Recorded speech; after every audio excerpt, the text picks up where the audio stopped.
Wicked Storytime presents The War of the Worlds by H.G. Wells. Please remember to hit like and subscribe to support this channel. Book 1, The Coming of the Martians.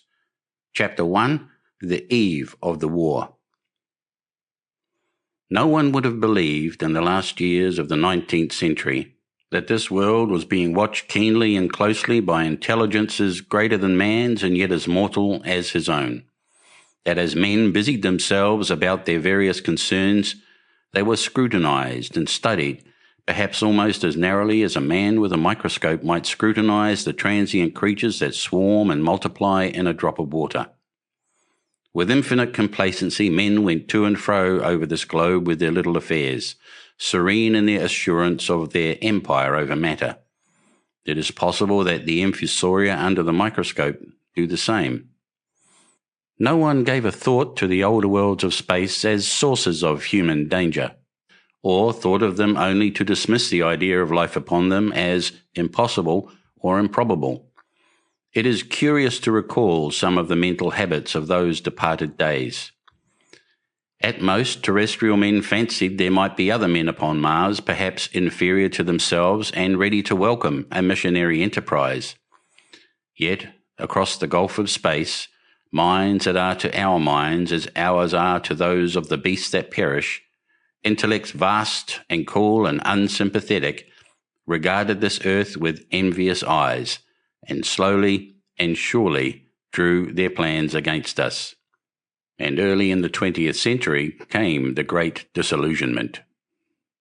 The planet Mars, I scarcely need to remind the reader, revolves about the Sun at a mean distance of 140 million miles, and the light and heat it receives from the Sun is barely half of that received by this world.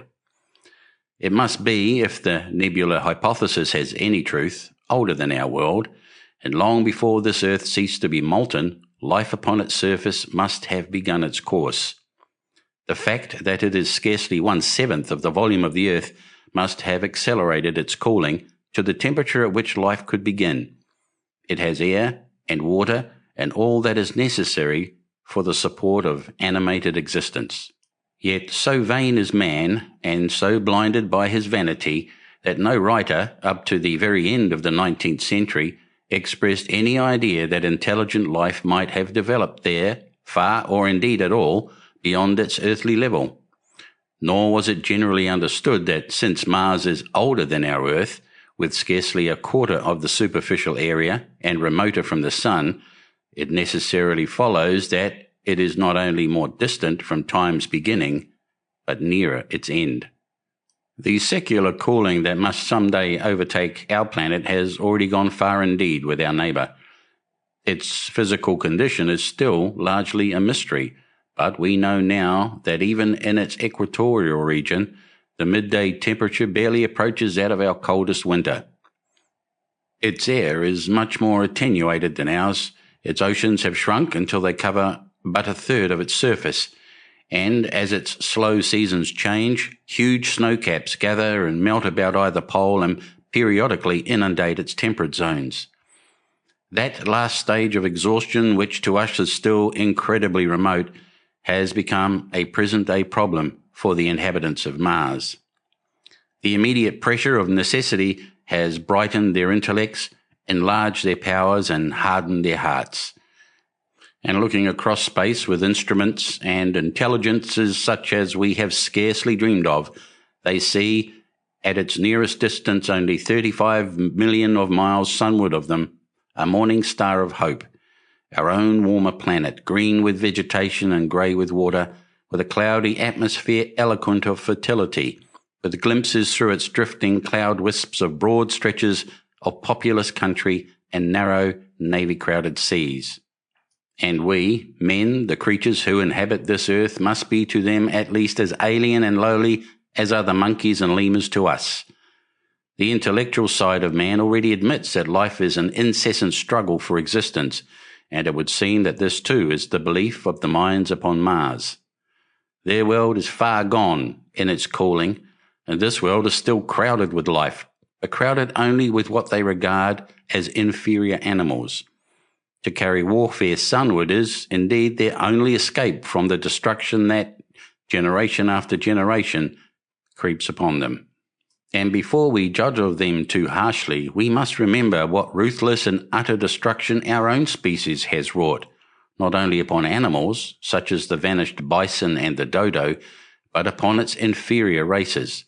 The Tasmanians, in spite of their human likeness, were entirely swept out of existence in a war of extermination waged by European immigrants in the space of 50 years. Are we such apostles of mercy as to complain if the Martians warred in the same spirit? The Martians seem to have calculated their descent with amazing subtlety. Their mathematical learning is evidently far in excess of ours, and to have carried out their preparations with a well-nigh perfect unanimity. Had our instruments permitted it, we might have seen the gathering trouble far back in the 19th century. Men like Schiaparelli watched the red planet. It is odd, by the by, that for countless centuries Mars has been the star of war, but failed to interpret the fluctuating appearances of the markings they mapped so well. All that time the Martians must have been getting ready. During the opposition of 1894, a great light was seen on the illuminated part of the disk, first at the Lick Observatory, then by Perrotin of Nice, and then by other observers. English readers heard of it first in the issue of Nature, dated August 2nd. I'm inclined to think that this blaze may have been the casting of the huge gun in the vast pit sunk into their planet from which their shots were fired at us. Peculiar markings, as yet unexplained, were seen near the site of that outbreak during the next two oppositions. The storm burst upon us 6 years ago now. As Mars approached opposition, Lavelle of Java set the wires of the astronomical exchange palpitating with the amazing intelligence of a huge outbreak of incandescent gas upon the planet. It had occurred towards midnight of the 12th, and the spectroscope, to which he had at once resorted, indicated a mass of flaming gas, chiefly hydrogen, moving with an enormous velocity toward this Earth. This jet of fire had become visible about 12:15. He compared it to a colossal puff of flame suddenly and violently squirted out of the planet, as flaming gases rushed out of a gun. A singularly appropriate phrase it proved. Yet the next day there was nothing of this in the papers except a little note in the Daily Telegraph, and the world went in ignorance of one of the gravest dangers that ever threatened the human race. I might not have heard the eruption at all had I not met Ogilvy, the well-known astronomer, at Ottershaw. He was immensely excited at the news, and in the excess of his feelings invited me up to take a turn with him that night in a scrutiny of the red planet. In spite of all that has happened since, I still remember that vigil very distinctly. The black and silent observatory, the shadowed lantern throwing a feeble glow upon the floor in the corner, the steady ticking of the clockwork of the telescope, the little slit in the roof, an oblong profundity with the stardust streaked across it. Ogilvy moved about, invisible but audible. Looking through the telescope, one saw a circle of deep blue and a little round planet swimming in the field. It seemed such a little thing, so bright and small and still, faintly marked with transverse stripes and slightly flattened from the perfect round. But so little it was, so silvery warm, a pin's head of light. It was as if it quivered, but really this was the telescope vibrating with the activity of the clockwork that kept the planet in view.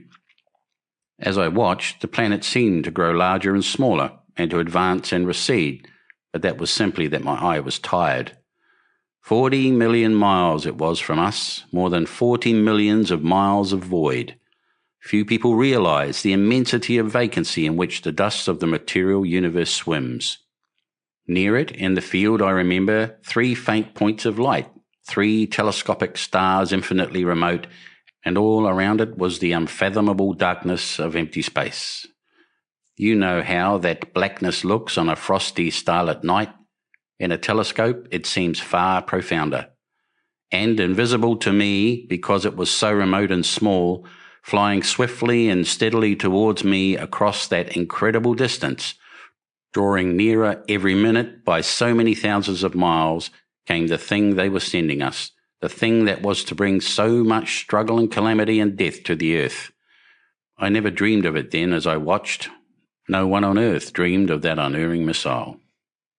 That night, too, there was another jetting out of gas from the distant planet. I saw it, a reddish flash at the edge, the slightest projection of the outline just as the chronometer struck midnight. And at that, I told Ogilvy, and he took my place. The night was warm and I was thirsty. I went stretching my legs clumsily and feeling my way in the darkness to the little table where the siphon stood, while Ogilvy exclaimed at the streamer of gas that came out towards us. That night, another invisible missile started on its way to the Earth from Mars, just a second or so under 24 hours after the first one. I remember how I sat on the table there in the blackness, with patches of green and crimson swimming before my eyes. I wished I had a light to smoke by, little suspecting the meaning of the minute gleam I had seen and all that it would presently bring me. Ogilvy watched till 1 and then gave it up, and we lit the lantern and walked over to his house. Down below in the darkness were Ottershaw and Chertsey, and all their hundreds of people sleeping in peace. He was full of speculation that night about the condition of Mars and scoffed at the vulgar idea of its having inhabitants who were signalling us. His idea was that meteorites might be falling in a heavy shower upon the planet, or that a huge volcanic explosion was in progress. He pointed out to me how unlikely it was that organic evolution had taken the same direction in the two adjacent planets. The chances against anything man-like on Mars are 1,000,000 to 1, he said. Hundreds of observers saw the flame that night, and the night after, about midnight, and again the night after, and so for 10 nights, a flame each night. Why the shots ceased after the 10th, no one on Earth has attempted to explain. It may be the gases of the firing caused the Martians inconvenience. Dense clouds of smoke or dust, visible through a powerful telescope on Earth as little grey, fluctuating patches, spread through the clearness of the planet's atmosphere and obscured its more familiar features. Even the daily papers woke up to the disturbances at last, and popular notes appeared here, there, and everywhere concerning the volcanoes upon Mars.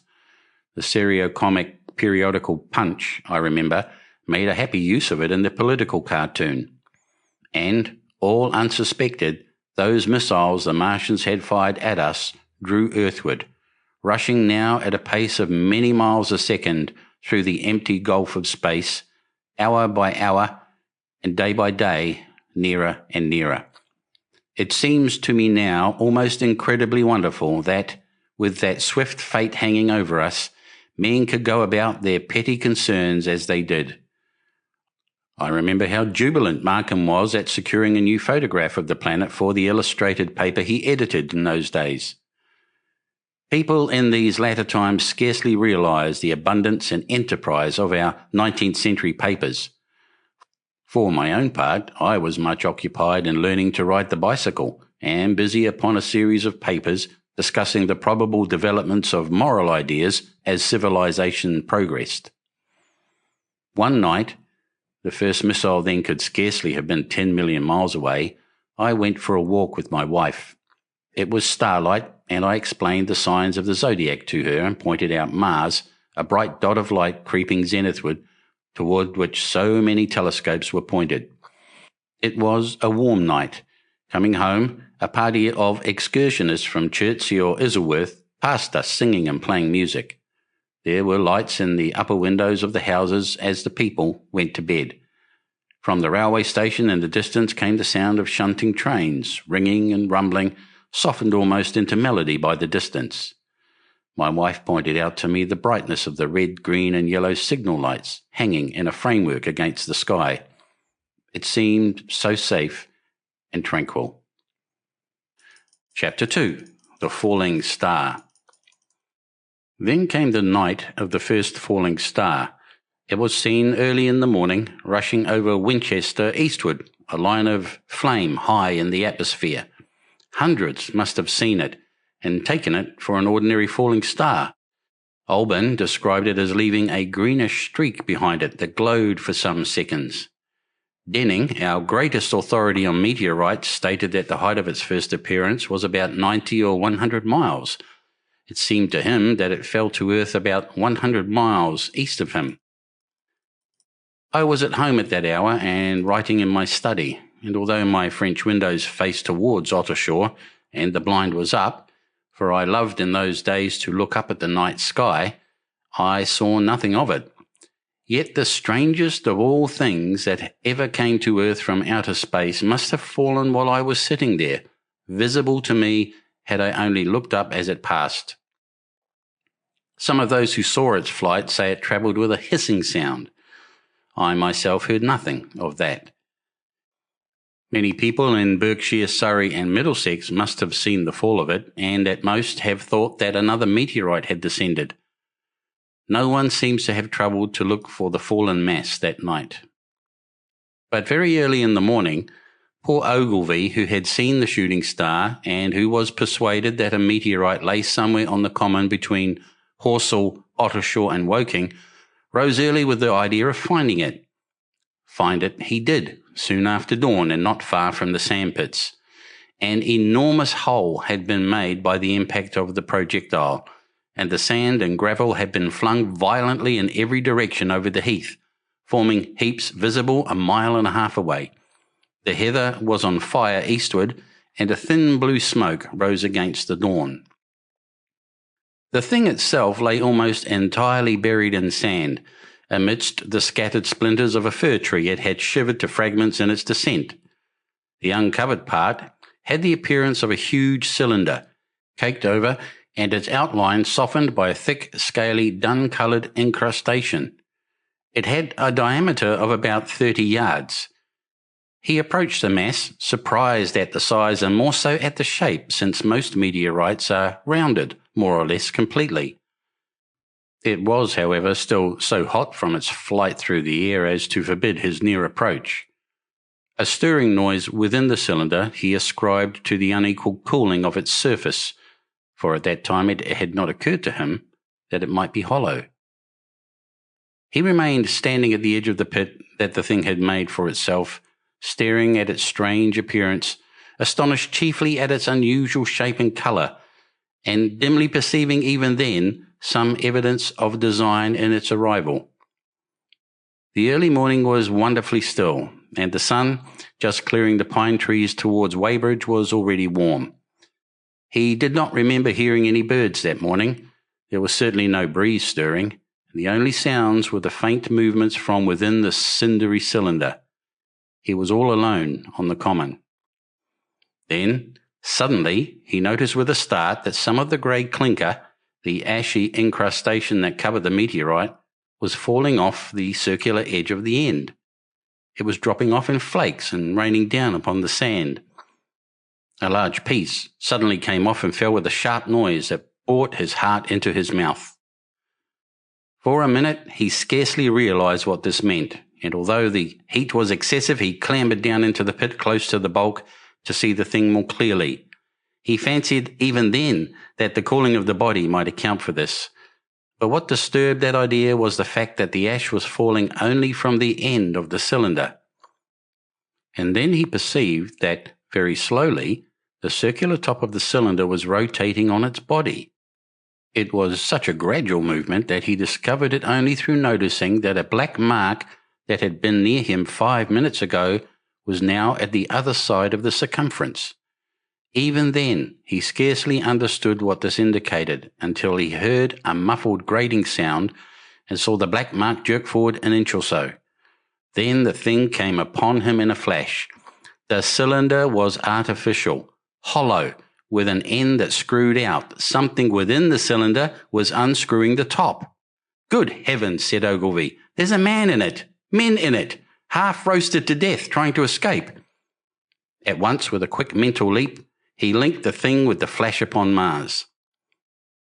The thought of the confined creatures was so dreadful to him that he forgot the heat and went forward to the cylinder to help turn. But luckily the dull radiation arrested him before he could burn his hands on the still glowing metal. At that he stood irresolute for a moment, then turned, scrambled out of the pit, and set off running wildly into Woking. The time must then have been somewhere about 6 o'clock. He met a waggoner and tried to make him understand, but the tale he told and his appearance was so wild, his hat had fallen off in the pit, that the man simply drove on. He was equally unsuccessful with the potman who was just unlocking the doors of the public house by Horsell Bridge. The fellow thought he was a lunatic at large and made an unsuccessful attempt to shut him into the tap room. That sobered him a little, and when he saw Henderson, the London journalist, in his garden, he called over the palings and made himself understood. "Henderson," he called, "you saw that shooting star last night?" "Well," said Henderson, "it's out on Horsell Common now." "Good Lord," said Henderson, "fallen meteorite, that's good." "But it's something more than a meteorite. It's a cylinder, an artificial cylinder, man, and there's something inside." Henderson stood up with his spade in his hand. "What's that?" he said. He was deaf in one ear. Ogilvy told him all that he had seen. Henderson was a minute or so taking it in. Then he dropped his spade, snatched up his jacket, and came out into the road. The two men hurried back at once to the common and found the cylinder still lying in the same position. But now the sounds inside had ceased, and a thin circle of bright metal showed between the top and the body of the cylinder. Air was either entering or escaping at the rim with a thin sizzling sound. They listened, rapped on the scaly burnt metal with a stick, and meeting with no response, they both concluded the man or men inside must be insensible or dead. Of course, the two were quite unable to do anything. They shouted consolation and promises and went off back to the town again to get help. One can imagine them, covered with sand, excited and disordered, running up the little street in the bright sunlight just as the shop folks were taking down their shutters and people were opening their bedroom windows. Henderson went into the railway station at once in order to telegraph the news to London. The newspaper articles had prepared men's minds for the reception of the idea. By 8 o'clock, a number of boys and unemployed men had already started for the common to see the dead men from Mars. That was the form the story took. I heard of it first from my newspaper boy about 9:15 when I went out to get my daily chronicle. I was naturally startled and lost no time in going out and across the Ottershaw Bridge to the sandpits. Chapter 3. On Horsell Common. I found a little crowd of perhaps 20 people surrounding the huge hole in which the cylinder lay. I have already described the appearance of that colossal bulk embedded in the ground. The turf and gravel about it seemed charred as if by a sudden explosion.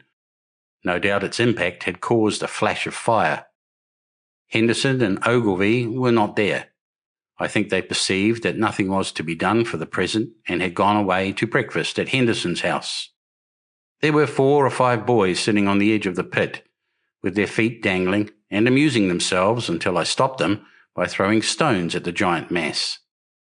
After I had spoken to them about it, they began playing at touch in and out of the group of bystanders. Among these were a couple of cyclists, a jobbing gardener I employed sometimes, a girl carrying a baby, Greg the butcher and his little boy, and 2 or 3 loafers and golf caddies who were accustomed to hang about the railway station. There was very little talking. Few of the common people in England had anything but the vaguest astronomical ideas in those days. Most of them were staring quietly at the big table-like end of the cylinder, which was still as Ogilvy and Henderson had left it. I fancy the popular expectation of a heap of charred corpses was disappointed at this inanimate bulk. Some went away while I was there, and other people came. I clambered into the pit and fancied I heard a faint movement under my feet. The top had certainly ceased to rotate. It was only when I got thus close to it that the strangeness of this object was at all evident to me. At the first glance, it was really no more exciting than an overturned carriage or a tree blown across the road. Not so much so indeed. It looked like a rusty gas float. It required a certain amount of scientific education to perceive that the grey scale of the thing was no common oxide, that the yellowish-white metal that gleamed in the crack between the lid and the cylinder had an unfamiliar hue. Extraterrestrial had no meaning for most of the onlookers. At that time it was quite clear in my own mind that the thing had come from the planet Mars, but I judged it improbable that it contained any living creature. I thought the unscrewing might be automatic. In spite of Ogilvy, I still believed that there were men in Mars. My mind ran fancifully on the possibilities of it containing manuscript, on the difficulties in translating that might arise, whether we should find coins and models in it, and so forth. Yet it was a little too large for assurance on this idea. I felt an impatience to see it opened. About 11, as nothing seemed happening, I walked back, full of such thought, to my home in Maybury, but I found it difficult to get to work upon my abstract investigations. In the morning, the appearance of the Common had altered very much. The early editions of the evening papers had startled London with enormous headlines. A message received from Mars, remarkable story from Woking, and so forth. In addition, Ogilvy's wire to the Astronomical Exchange had roused every observatory in the three kingdoms. There were half a dozen flyers or more from the Woking station standing in the road by the sandpits, a basket chase from Chobham, and a rather lordly carriage. Besides that, there was quite a heap of bicycles. In addition, a large number of people must have walked, in spite of the heat of the day, from Woking and Chertsey, so that there was altogether quite a considerable crowd, one or two gaily dressed ladies among the others. It was glaringly hot, not a cloud in the sky, nor a breath of wind, and the only shadow was that of the few scattered pine trees. The burning heather had been extinguished, but the level ground towards Ottershaw was blackened as far as one could see, and still giving off vertical streamers of smoke. An enterprising sweetstuff dealer in the Chobham Road had sent up his son with a barrow-load of green apples and ginger beer.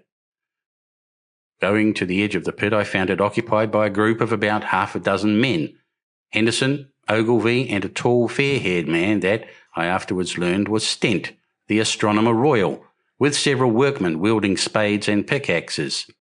Stent was giving directions in a clear, high-pitched voice. He was standing on the cylinder, which was now evidently much cooler, his face crimson and streaming with perspiration, and something seemed to have irritated him. A large portion of the cylinder had been uncovered, though its lower end was still embedded. As soon as Ogilvy saw me among the staring crowd on the edge of the pit, he called to me to come down and asked me if I would mind going over to see Lord Hilton, the Lord of the Manor. The growing crowd, he said, has become a serious impediment to their excavations, especially the boys. They wanted a light railing put up and help to keep the people back. He told me that a faint stirring was occasionally still audible within the case, but that the workmen had failed to unscrew the top as it afforded no grip to them. The case appeared to be enormously thick, and it was possible that the faint sounds we heard represented a noisy tumult in the interior. I was very glad to do as he asked, and so become one of the privileged spectators within the contemplated enclosure. I failed to find Lord Hilton at his house, but I was told he was expected from London by the 6 o'clock train from Waterloo, and as it was then about 5:15, I went home, had some tea, and walked up to the station to waylay him. Chapter 4. The Cylinder Opens. When I returned to the Common, the sun was setting. Scattered groups were hurrying from the direction of Woking, and one or two persons were returning. The crowd about the pit had increased and stood out black against the lemon yellow of the sky, a couple of hundred people perhaps. There were raised voices, and some sort of struggle appeared to be going on about the pit. Strange imaginings passed through my mind. As I drew nearer, I heard Stent's voice, "Keep back! Keep back!" A boy came running towards me. "It's a-moving," he said as he passed. "A screwing, and a screwing out. I don't like it. I'm a-going home, I am." I went on to the crowd. There were really, I should think, 200 or 300 people elbowing and jostling one another, the one or two ladies there being by no means the least active. "He's fallen in the pit," cried someone. "Keep back," said several. The crowd swayed a little and I elbowed my way through. Everyone seemed greatly excited. I heard a peculiar humming sound from the pit. "I say," said Ogilvy, "help keep these idiots back. We don't know what's in the confounded thing, you know." I saw a young man, a shop assistant in Woking I believe he was, standing on the cylinder and trying to scramble out of the hole again. The crowd had pushed him in. The end of the cylinder was being screwed out from within. Nearly 2 feet of shining screw projected. Somebody blundered against me and I narrowly missed being pitched onto the top of the screw. I turned, and as I did so, the screw must have come out, for the lid of the cylinder fell upon the gravel with a ringing concussion. I stuck my elbow into the person behind me and turned my head towards the thing again. For a moment, that circular cavity seemed perfectly black. I had the sunset in my eyes. I think everyone expected to see a man emerge, possibly something a little unlike us terrestrial men, but in all essentials a man. I know I did. But looking, I presently saw something stirring within the shadow, greyish, billowy movements, one above the other, and then 2 luminous discs, like eyes. Then something resembling a little grey snake, about the thickness of a walking stick, coiled up out of the writhing middle and wriggled in the air towards me, and then another. A sudden chill came over me. There was a loud shriek from a woman behind. I half turned, keeping my eyes fixed upon the cylinder still, from which other tentacles were now projecting, and began pushing my way back from the edge of the pit. I saw astonishment giving place to horror on the faces of the people about me. I heard inarticulate exclamations on all sides. There was a general movement backwards. I saw the shopman struggling still on the edge of the pit. I found myself alone and saw the people on the other side of the pit running off, Stent among them. I looked again at the cylinder, and ungovernable terror gripped me. I stood petrified and staring. A big greyish rounded bulk, the size perhaps of a bear, was rising slowly and painfully out of the cylinder. As it bulged up and caught the light, it glistened like wet leather. 2 large, dark-coloured eyes were regarding me steadfastly. The mass that framed them, the head of the thing, was rounded and had, one might say, a face. There was a mouth under the eyes, the lipless brim of which quivered and panted and dropped saliva. The whole creature heaved and pulsated convulsively. A lank, tentacular appendage gripped the edge of the cylinder, another swayed in the air. Those who have never seen a living Martian can scarcely imagine the strange horror of its appearance. The peculiar V-shaped mouth with its pointed upper lip, the absence of brow ridges, the absence of a chin beneath the wedge-like lower lip, the incessant quivering of this mouth, the gorgon groups of tentacles, the tumultuous breathing of the lungs in a strange atmosphere, the evident heaviness and painfulness of movement due to the greater gravitational energy of the Earth. Above all, the extraordinary intensity of the immense eyes were at once vital, intense, inhuman, crippled, and monstrous. There was something fungoid in the oily brown skin, something in the clumsy deliberation of the tedious movements unspeakably nasty. Even at this first encounter, this first glimpse, I was overcome with disgust and dread. Suddenly, the monster vanished. It had toppled over the brim of the cylinder and fallen into the pit with a thud like the fall of a great mass of leather. I heard it give a peculiar thick cry, and forthwith another of these creatures appeared darkly in the deep shadow of the aperture. I turned and, running madly, made for the first group of trees, perhaps 100 yards away, but I ran slantingly and stumbling, for I could not avert my face from these things. There, among some young pine trees and furze bushes, I stopped, panting, and waited further developments. The common round the sandpits was dotted with people, standing like myself in a half-fascinated terror, staring at these creatures, or rather at the heaped gravel at the edge of the pit in which they lay. And then, with a renewed horror, I saw a round black object bobbing up and down on the edge of the pit.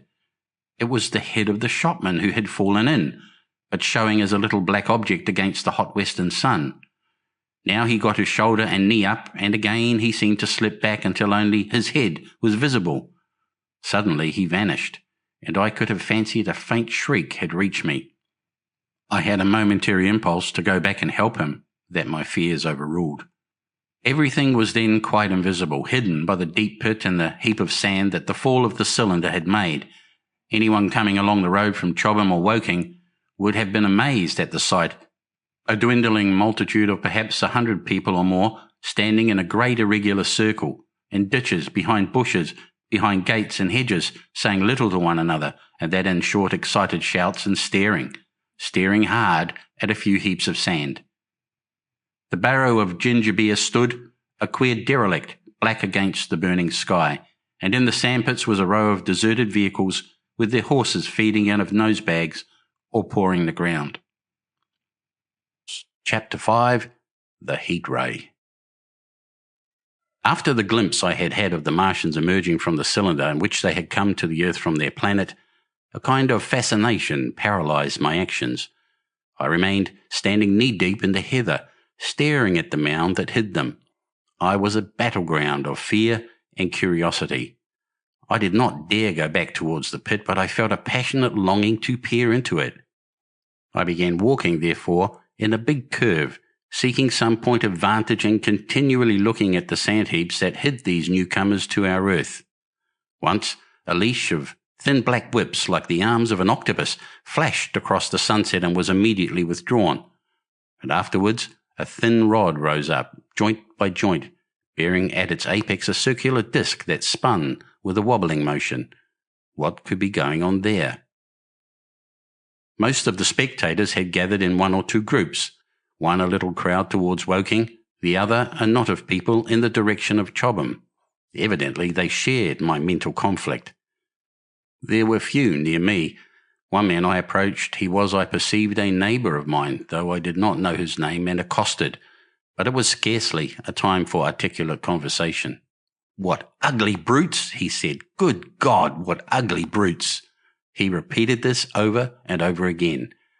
"Did you see a man in the pit?" I said, but he made no answer to that.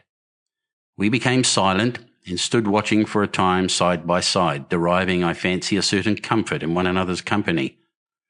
Then I shifted my position to a little knoll that gave me the advantage of a yard or more of elevation, and when I looked for him, presently he was walking towards Woking.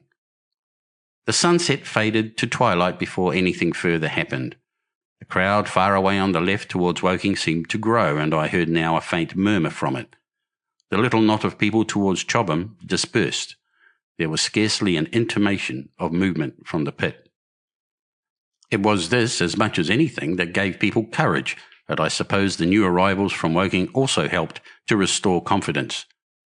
At any rate, as the dusk came on, a slow intermittent movement upon the sandpits began, a movement that seemed to gather force as the stillness of the evening about the cylinder remained unbroken. Vertical black figures in twos and threes would advance, stop, watch and advance again, spreading out as they did so in a thin irregular crescent that promised to enclose the pit in its attenuated horns. I too on my side began to move towards the pit. Then I saw some cabmen and others had walked boldly into the sandpits, and I heard the clatter of hooves and the gride of wheels. I saw a lad trundling off the barrow of apples, and then, within 30 yards of the pit, advancing from the direction of Horsell, I noted a little black knot of men, the foremost of whom was waving a white flag. This was the deputation. There had been a hasty consultation, and since the Martians were evidently, in spite of their repulsive forms, intelligent creatures, it had been resolved to show them, by approaching them with signals, that we too were intelligent. Flutter, flutter went the flag, first to the right, then to the left. It was too far for me to recognise anyone there, but afterwards I learned that Ogilvy, Stent and Henderson were with others in this attempt at communication. This little group had, in its advance, dragged inward, so to speak, the circumference of the now almost complete circle of people, and a number of dim black figures followed it at discreet distances. Suddenly there was a flash of light, and a quantity of luminous greenish smoke came out of the pit in 3 distinct puffs, which drove up, one after the other, straight into the still air. This smoke, or flame perhaps would be the better word for it, was so bright that the deep blue sky overhead and the hazy stretches of brown common towards Chertsey, set with black pine trees, seemed to darken abruptly as these puffs arose, and to remain the darker after their dispersal. At the same time, a faint hissing sound became audible. Beyond the pit stood the little wedge of people with the white flag at its apex, arrested by this phenomena, a little knot of small vertical black shapes upon the black ground. As the green smoke arose, their faces flashed out pallid green and faded again as it vanished. Then slowly the hissing passed into a humming, into a long, loud droning noise. Slowly a humped shape rose out of the pit, and the ghost of a beam of light seemed to flicker out of it. Forthwith flashes of actual flame, a bright glare leaping from one to another, sprang from the scattered group of men. It was as if some invisible jet impinged upon them and flashed into white flame. It was as if each man was suddenly and momentarily turned to fire.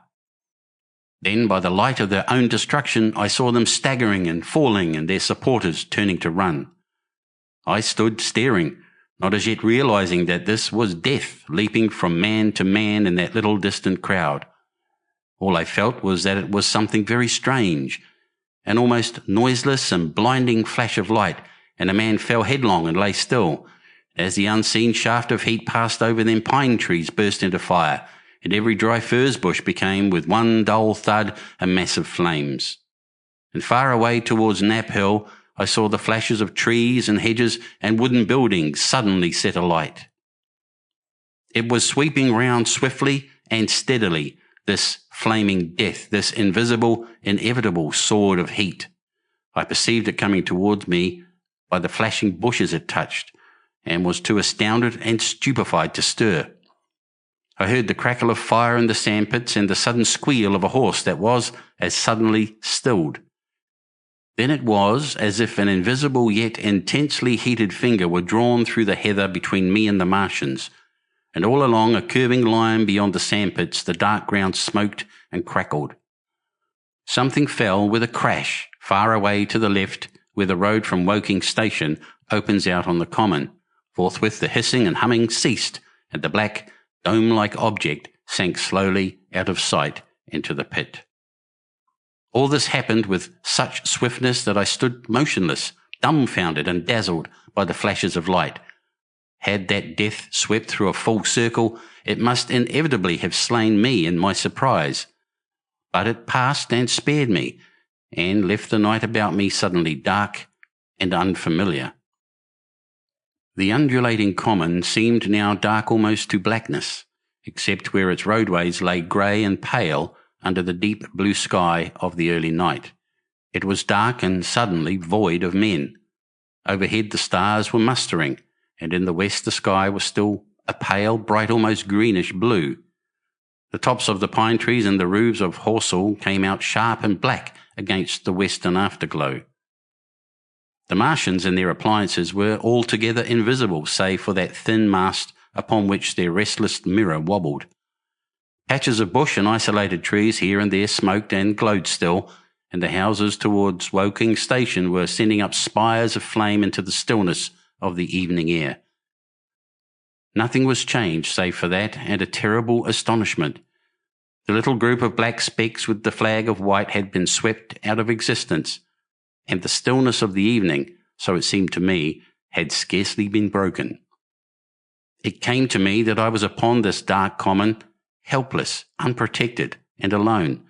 Suddenly, like a thing falling upon me from without, came fear.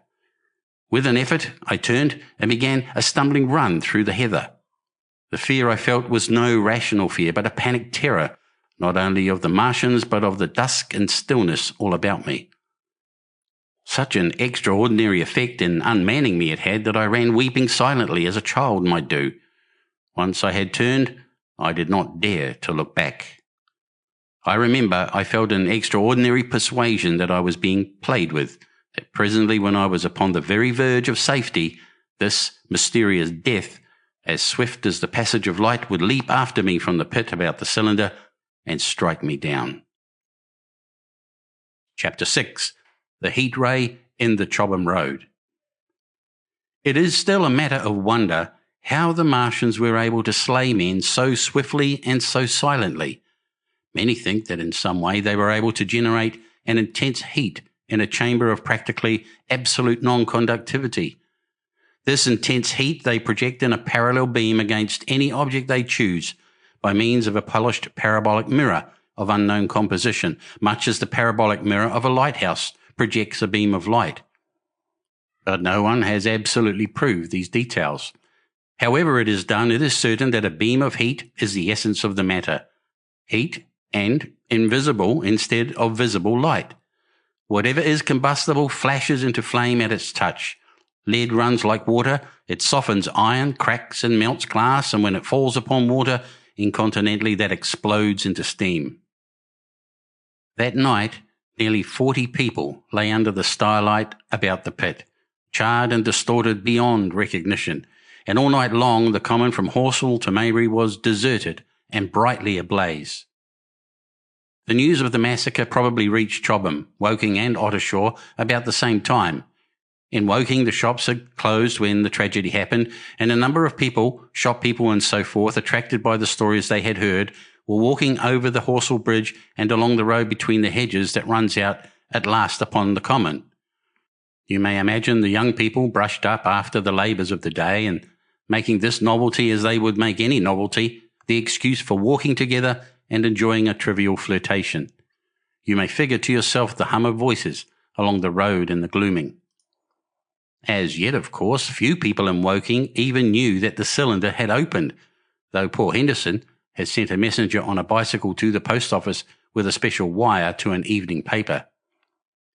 As these folks came out by twos and threes upon the open, they found little knots of people talking excitedly and peering at the spinning mirror over the sandpits, and the newcomers were, no doubt, soon infected by the excitement of the occasion. By 8:30, when the deputation was destroyed, there may have been a crowd of 300 people or more at this place, besides those who had left the road to approach the Martians nearer. There were 3 policemen too, one of whom was mounted, doing their best, under instructions from Stent, to keep the people back and deter them from approaching the cylinder.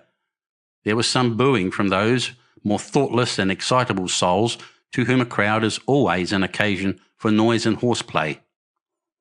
Stent and Ogilvy, anticipating some possibilities of a collision, had telegraphed from Horsell to the barracks as soon as the Martians emerged, for the help of a company of soldiers to protect these strange creatures from violence. After that, they returned to lead that ill-fated advance. The description of their death, as it was seen by the crowd, tallies very closely with my own impressions. The 3 puffs of green smoke, the deep humming note, and the flashes of flame. But that crowd of people had a far narrower escape than mine. Only the fact that a hummock of heathery sand intercepted the lower part of the heat ray saved them. Had the elevation of the parabolic mirror been a few yards higher, none could have lived to tell the tale. They saw the flashes of the men falling, and an invisible hand, as it were, lit the bushes as it hurried towards them through the twilight. Then, with a whistling note that rose above the droning of the pit, the beam swung close over their heads, lighting the tops of the beech trees that lined the road, and splitting the bricks, smashing the windows, firing the window frames, and bringing down in crumbling ruin a portion of the gable of the house nearest the corner.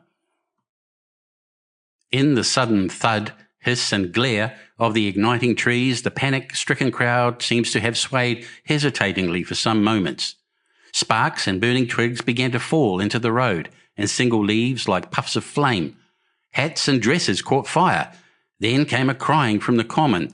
There were shrieks and shouts, and suddenly a mounted policeman came galloping through the confusion with his hands clasped over his head, screaming.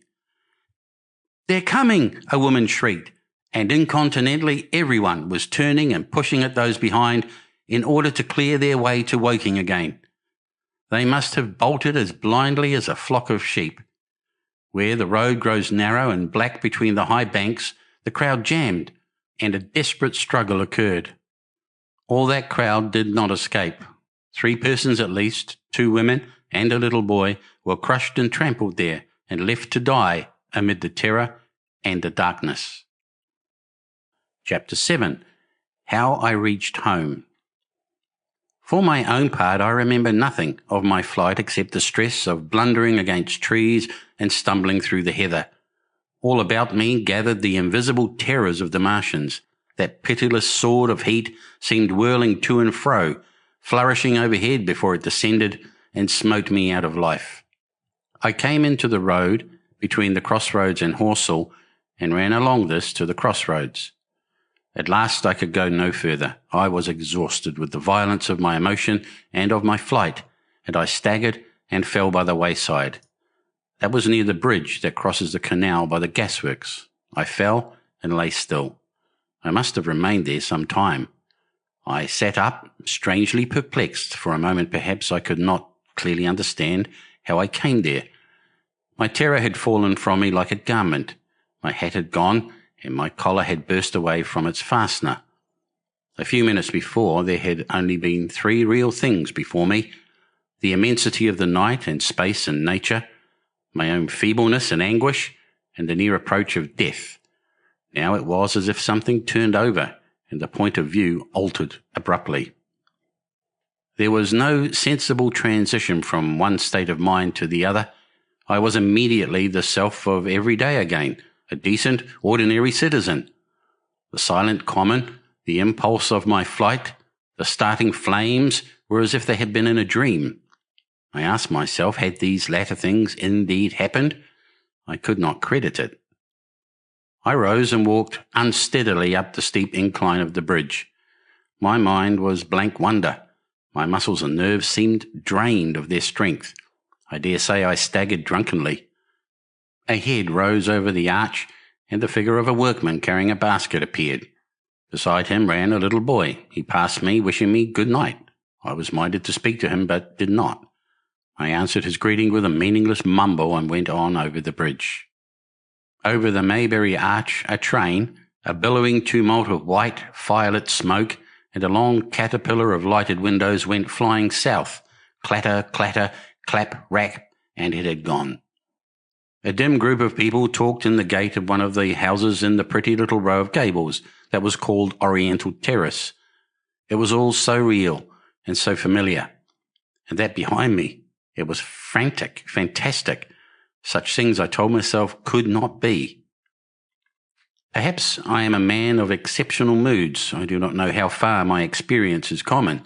At times, I suffer from the strangest sense of detachment from myself and the world about me. I seem to watch it all from the outside, from somewhere inconceivably remote, out of time, out of space, out of the stress and tragedy of it all. This feeling was very strong upon me that night. Here was another side to my dream. But the trouble was the blank incongruity of this serenity and the swift death flying yonder, not 2 miles away. There was a noise of business from the gasworks, and the electric lamps were all alight. I stopped at the group of people. "What news from the common?" said I. There were 2 men and a woman at the gate. "Eh?" said one of the men, turning. "What news from the common?" I said. "Ain't you just been there?" asked the men. "People seem fair silly about the common," said the woman over the gate. "What's it all about?" "Haven't you heard of the men from Mars?" said I. "The creatures from Mars?" "Quite enough," said the woman over the gate. "Thanks." And all 3 of them laughed. I felt foolish and angry. I tried and found I could not tell them what I had seen. They laughed again at my broken sentences. "You'll hear more yet," I said, and went on to my home. I startled my wife at the doorway, so haggard was I. I went into the dining room, sat down, drank some wine, and so soon as I could collect myself sufficiently, I told her the things I had seen. The dinner, which was a cold one, had already been served and remained neglected on the table while I told my story. "There is one thing," I said, to allay the fears I had aroused. "They are the most sluggish things I ever saw crawl. They may keep the pit and kill people who come near them, but they cannot get out of it. But the horror of them!" "Don't, dear," said my wife, knitting her brows and putting her hand on mine.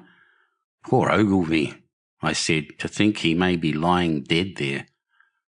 My wife at least did not find my experience incredible.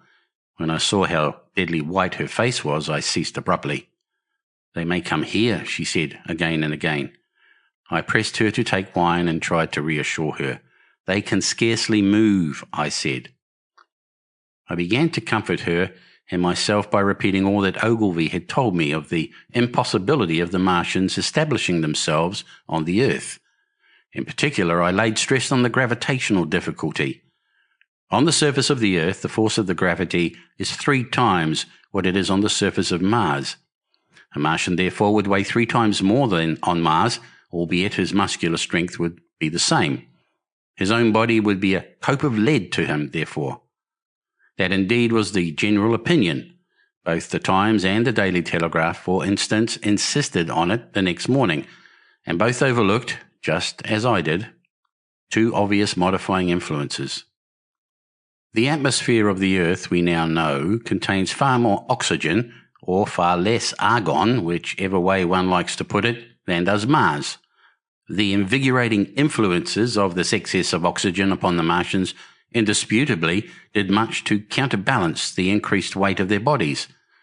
And in the second place, we all overlook the fact that such mechanical intelligence as the Martian possessed was quite able to dispense with muscular exertion at a pinch. But I did not consider these points at the time, and so my reasoning was dead against the chances of the invaders. With wine and food, the confidence of my own table, and the necessity of reassuring my wife, I grew by insensible degrees courageous and secure. "They have done a foolish thing," said I, fingering my wineglass. "They are dangerous because no doubt they are mad with terror. Perhaps they expected to find no living things, certainly no intelligent living things." "A shell in the pit," said I. "If the worst comes to worst, we'll kill them all." The intense excitement of the events had no doubt left my perceptive powers in a state of erethism. I remember that dinner table with extraordinary vividness, even now. My dear wife's sweet, anxious face peering at me from under the pink lampshade, the white cloth with its silver and glass table furniture, for in those days even philosophical writers had many little luxuries, the crimson purple wine in my glass, are photographically distinct. At the end of it I sat, tempering nuts with a cigarette, regretting Ogilvy's rashness and denouncing the short-sighted timidity of the Martians. So some respectable dodo in the Mauritius might have lauded it in his nest and discussed the arrival of that ship full of pitiless sailors in want of animal food. "We will peck them to death tomorrow, my dear." I did not know it, but that was the last civilized dinner I was to eat for very many strange and terrible days. Chapter 8. Friday Night. The most extraordinary thing to my mind, of all the strange and wonderful things that happened upon that Friday, was the dovetailing of the commonplace habits of our social order with the first beginnings of the series of events that was to topple that social order headlong.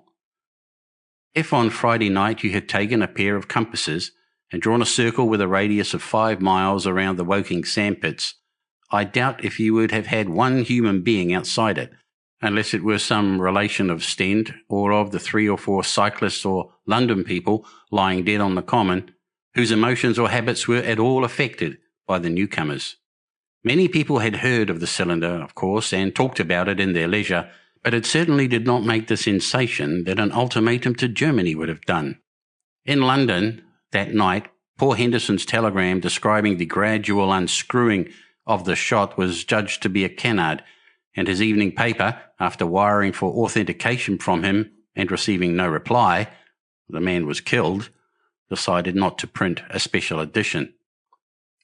Even within the 5-mile circle, the great majority of people were inert. I have already described the behaviour of the men and women to whom I spoke. All over the district, people were dining and supping, working men were gardening after the labours of the day, children were being put to bed, young people were wandering through the lanes love-making, students sat over their books. Maybe there was a murmur in the village streets, a novel and dominant topic in the public houses, and here and there a messenger, or even an eyewitness of the later occurrences, caused a whirl of excitement, a shouting, and a running to and fro. But for the most part, the daily routine of working, eating, drinking, sleeping, went on as it had done for countless years, as though no planet Mars existed in the sky. Even at Woking Station in Horsell and Chobham, that was the case. In Woking Junction, until a late hour, trains were stopping and going on, others were shunting on the sidings, passengers were alighting and waiting, and everything was proceeding in the most ordinary way. A boy from the town, trenching on Smith's Monopoly, was selling papers with the afternoon's news. The ringing impact of trucks, the sharp whistle of the engines from the junction, mingled with their shouts of "Men from Mars." Excited men came into the station about 9 o'clock with incredible tidings, and caused no more disturbance than drunkards might have done.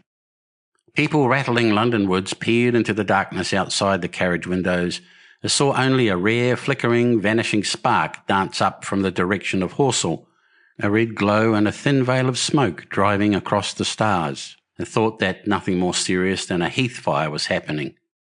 It was only round the edge of the common that any disturbance was perceptible. There were half a dozen villas burning on the Woking border. There were lights in all the houses on the common side of the three villages, and the people there were kept awake till dawn. A curious crowd lingered restlessly, people coming and going, but the crowd remaining, both on the Chobham and Horsell bridges.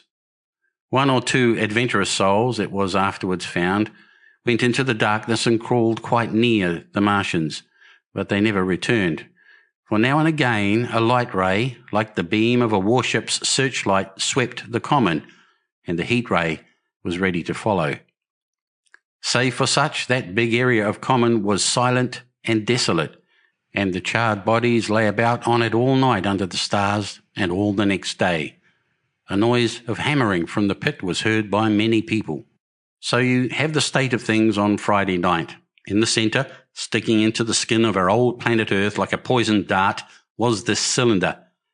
But the poison was scarcely working yet.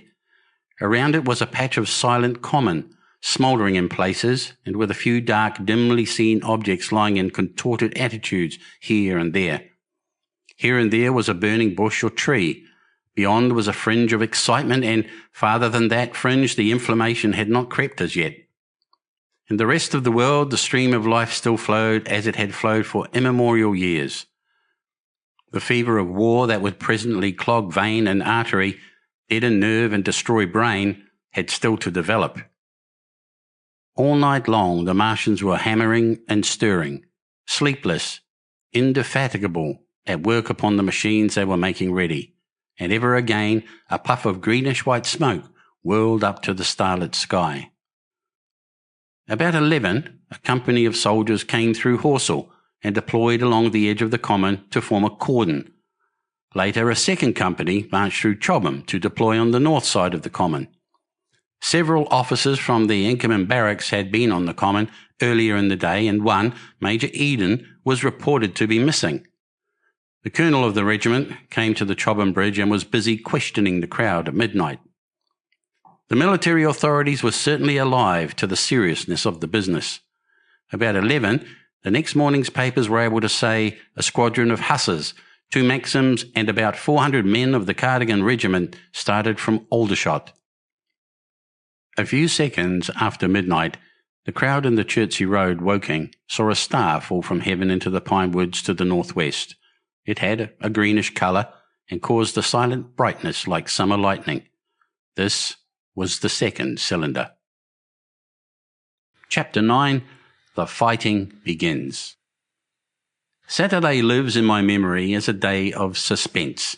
It was a day of lassitude too, hot and close with, I am told, a rapidly fluctuating barometer. I had slept little, though my wife had succeeded in sleeping, and I rose early. I went into my garden before breakfast and stood listening. But towards the common there was nothing stirring but a lark. The milkman came as usual. I heard the rattle of his chariot, and I went round to the side gate to ask the latest news. He told me that during the night the Martians had been surrounded by troops, and that guns were expected. Then a familiar reassuring note. I heard a train running towards Woking. "They aren't to be killed," said the milkman, "if that can possibly be avoided." I saw my neighbour gardening, chatted with him for a time, and then strolled in to breakfast. It was a most unexceptional morning. My neighbour was of the opinion that the troops would be able to capture or to destroy the Martians during the day. "It's a pity they make themselves so unapproachable," he said. "It would be curious to know how they live on another planet. We might learn a thing or two." He came up to the fence and extended a handful of strawberries, for his gardening was as generous as it was enthusiastic. At the same time he told me of the burning of the pine woods about the Byfleet golf links. "They say," said he, "that there's another of these blessed things fallen there. Number 2. But one's enough, surely. This lot'll cost the insurance people a pretty penny before everything's settled." He laughed with an air of the greatest good humour as he said this. The woods, he said, were still burning, and pointed out a haze of smoke to me. "They will be hot underfoot for days on account of the thick soil of pine needles and turf," he said, and then grew serious over poor Ogilvy. After breakfast, instead of working, I decided to walk down towards the common. Under the railway bridge I found a group of soldiers. Sappers, I think, men in small round caps, dirty red jackets unbuttoned and showing their blue shirts, dark trousers and boots coming to the calf. They told me no one was allowed over the canal, and, looking along the road towards the bridge, I saw one of the cardigan men standing sentinel there. I talked with these soldiers for a time. I told them of my sight of the Martians on the previous evening. None of them had seen the Martians, and they had but the vaguest ideas of them, so that they plied me with questions. They said that they did not know who had authorised the movements of the troops. Their idea was that a dispute had arisen at the Horse Guards. The ordinary sapper is a great deal better educated than the common soldier, and they discussed the peculiar conditions of the possible fight with some acuteness. I described the heat ray to them, and they began to argue among themselves. "Crawl up under cover and rush 'em, say I," said one. "Get out," said another. "What's cover against this here heat? Sticks to cook ya. What we got to do is go as near as the ground will let us, and then drive a trench." "Blow your trenches. You always want trenches. You oughter been born a rabbit, Snippy." "Ain't they got any necks then?" said a third abruptly, a little contemplative dark man smoking a pipe. I repeated my description. "Octopuses," said he. "That's what I calls 'em. Talk about fishers of men. Fighters of fish it is this time." "It ain't no murder killing beasts like that," said the first speaker. "Why not shell the darn thing straight off and finish 'em?" said the little dark man. "You can't tell what they might do." "Where's your shells?" said the first speaker. "There ain't no time. Do it in a rush, that's my tip, and do it once." So they discussed it. After a while I left them and went on to the railway station to get as many morning papers as I could. But I will not weary the reader with a description of that long morning and of the longer afternoon. I did not succeed in getting a glimpse of the common, for even Horsell and Chobham church towers were in the hands of the military authorities. The soldiers I addressed didn't know anything. The officers were mysterious as well as busy. I found people in the town quite secure again in the presence of the military, and I heard for the first time from Marshall, the tobacconist, that his son was among the dead on the common. The soldiers had made the people on the outskirts of Horsell lock up and leave their houses. I got back to lunch about 2, very tired, for, as I have said, the day was extremely hot and dull, and in order to refresh myself, I took a cold bath in the afternoon. About 4:30, I went up to the railway station to get an evening paper, for the morning papers had contained only a very inaccurate description of the killing of Stent, Henderson, Ogilvy and the others. But there was little I didn't know. The Martians did not show an inch of themselves. They seemed busy in their pit, and there was a sound of hammering and an almost continuous streamer of smoke. Apparently they were busy getting ready for a struggle. "Fresh attempts have been made to signal, but without success," was the stereotyped formula of the papers. A sapper told me it was done by a man in a ditch with a flag on a long pole. The Martians took as much notice of such advances as we should of the lowing of a cow. I must confess the sight of all this armament, all this preparation, greatly excited me. My imagination became belligerent and defeated the invaders in a dozen striking ways. Something of my schoolboy dreams of battle and heroism came back. It hardly seemed a fair fight to me at the time. They seemed very helpless in that pit of theirs. About 3 o'clock there began the thud of a gun at measured intervals from Chertsey or Addlestone. I learned that the smouldering pine wood into which the second cylinder had fallen was being shelled, in the hope of destroying that object before it opened. It was only about 5, however, that a field gun reached Chobham for use against the first body of Martians.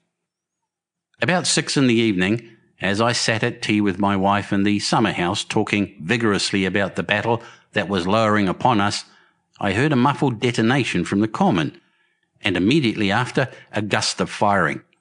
Close on the heels of that came a violent rattling crash, quite close to us, that shook the ground, and starting out upon the lawn, I saw the tops of the trees about the Oriental College burst into smoky red flame, and the tower of the little church beside it slide down into ruin.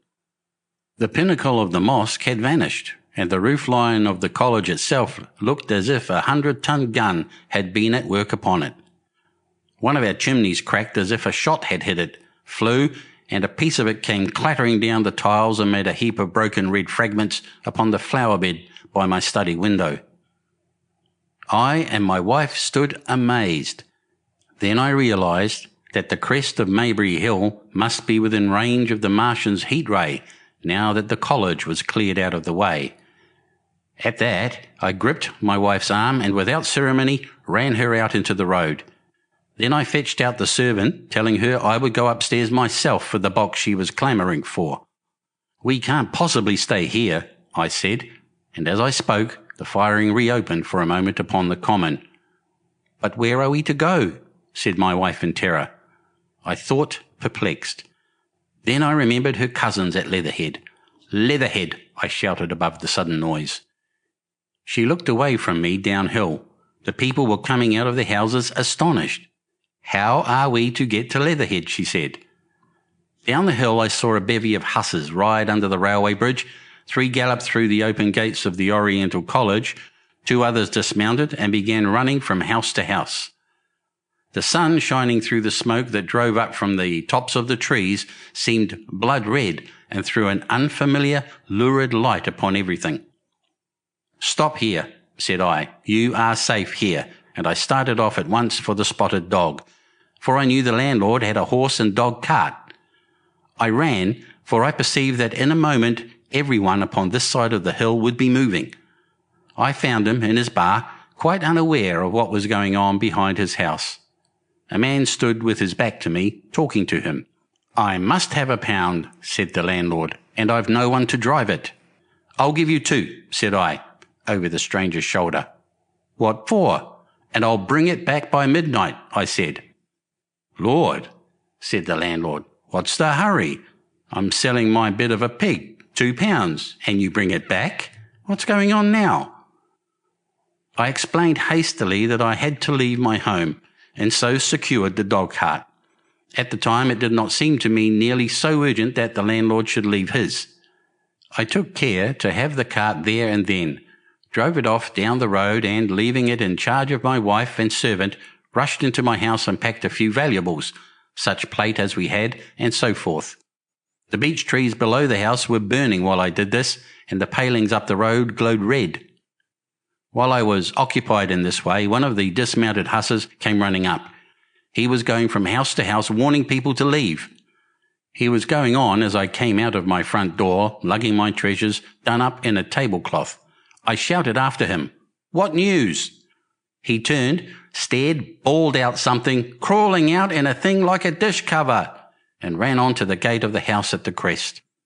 A sudden whirl of black smoke driving across the road hid him for a moment. I ran to my neighbour's door and rapped to satisfy myself of what I already knew, that his wife had gone to London with him and had locked up their house. I went in again according to my promise to get my servant's box, lugged it out, clapped it beside her on the tail of the dog cart, and then caught the reins and jumped up into the driver's seat beside my wife. In another moment we were clear of the smoke and noise and spanking down the opposite slope of Maybury Hill towards Old Woking. In front was a quiet, sunny landscape, a wheat field ahead on either side of the road, and the Maybury Inn with its swinging sign. I saw the doctor's cart ahead of me. At the bottom of the hill, I turned my head to look at the hillside I was leaving. Thick streamers of black smoke, shot with threads of red fire, were driving up into the still air and throwing dark shadows upon the green treetops eastward. The smoke already extended far away to the east and west, to the Byfleet pine woods eastward and to Woking on the west. The road was dotted with people running towards us, and very faint now, but very distinct through the hot, quiet air, one heard the whir of a machine gun that was presently stilled, and an intermittent cracking of rifles. Apparently, the Martians were setting fire to everything within range of their heat ray. I am not an expert driver, and I had immediately to turn my attention to the horse. When I looked back again, the second hill had hidden the black smoke. I slashed the horse with the whip and gave him a loose rein until Woking and Send lay between us and that quivering tumult. I overtook and passed the doctor between Woking and Send. Chapter 10. In the Storm. Leatherhead is about 12 miles from Maybury Hill. The scent of hay was in the air through the lush meadows beyond Pierford, and the hedges on either side were sweet and gay with multitudes of dog roses. The heavy firing that had broken out while we were driving down Maybury Hill ceased as abruptly as it began, leaving the evening very peaceful and still. We got to Leatherhead without misadventure about 9 o'clock, and the horse had an hour's rest while I took supper with my cousins and commended my wife to their care. My wife was curiously silent throughout the drive and seemed oppressed with forebodings of evil. I talked to her reassuringly, pointing out that the Martians were tied to the pit by sheer heaviness, and at the utmost could but crawl a little out of it. But she answered only in monosyllables. Had it not been for my promise to the innkeeper, she would, I think, have urged me to stay in Leatherhead that night. Would that I had. Her face, I remember, was very white as we parted. For my own part, I had been feverishly excited all day.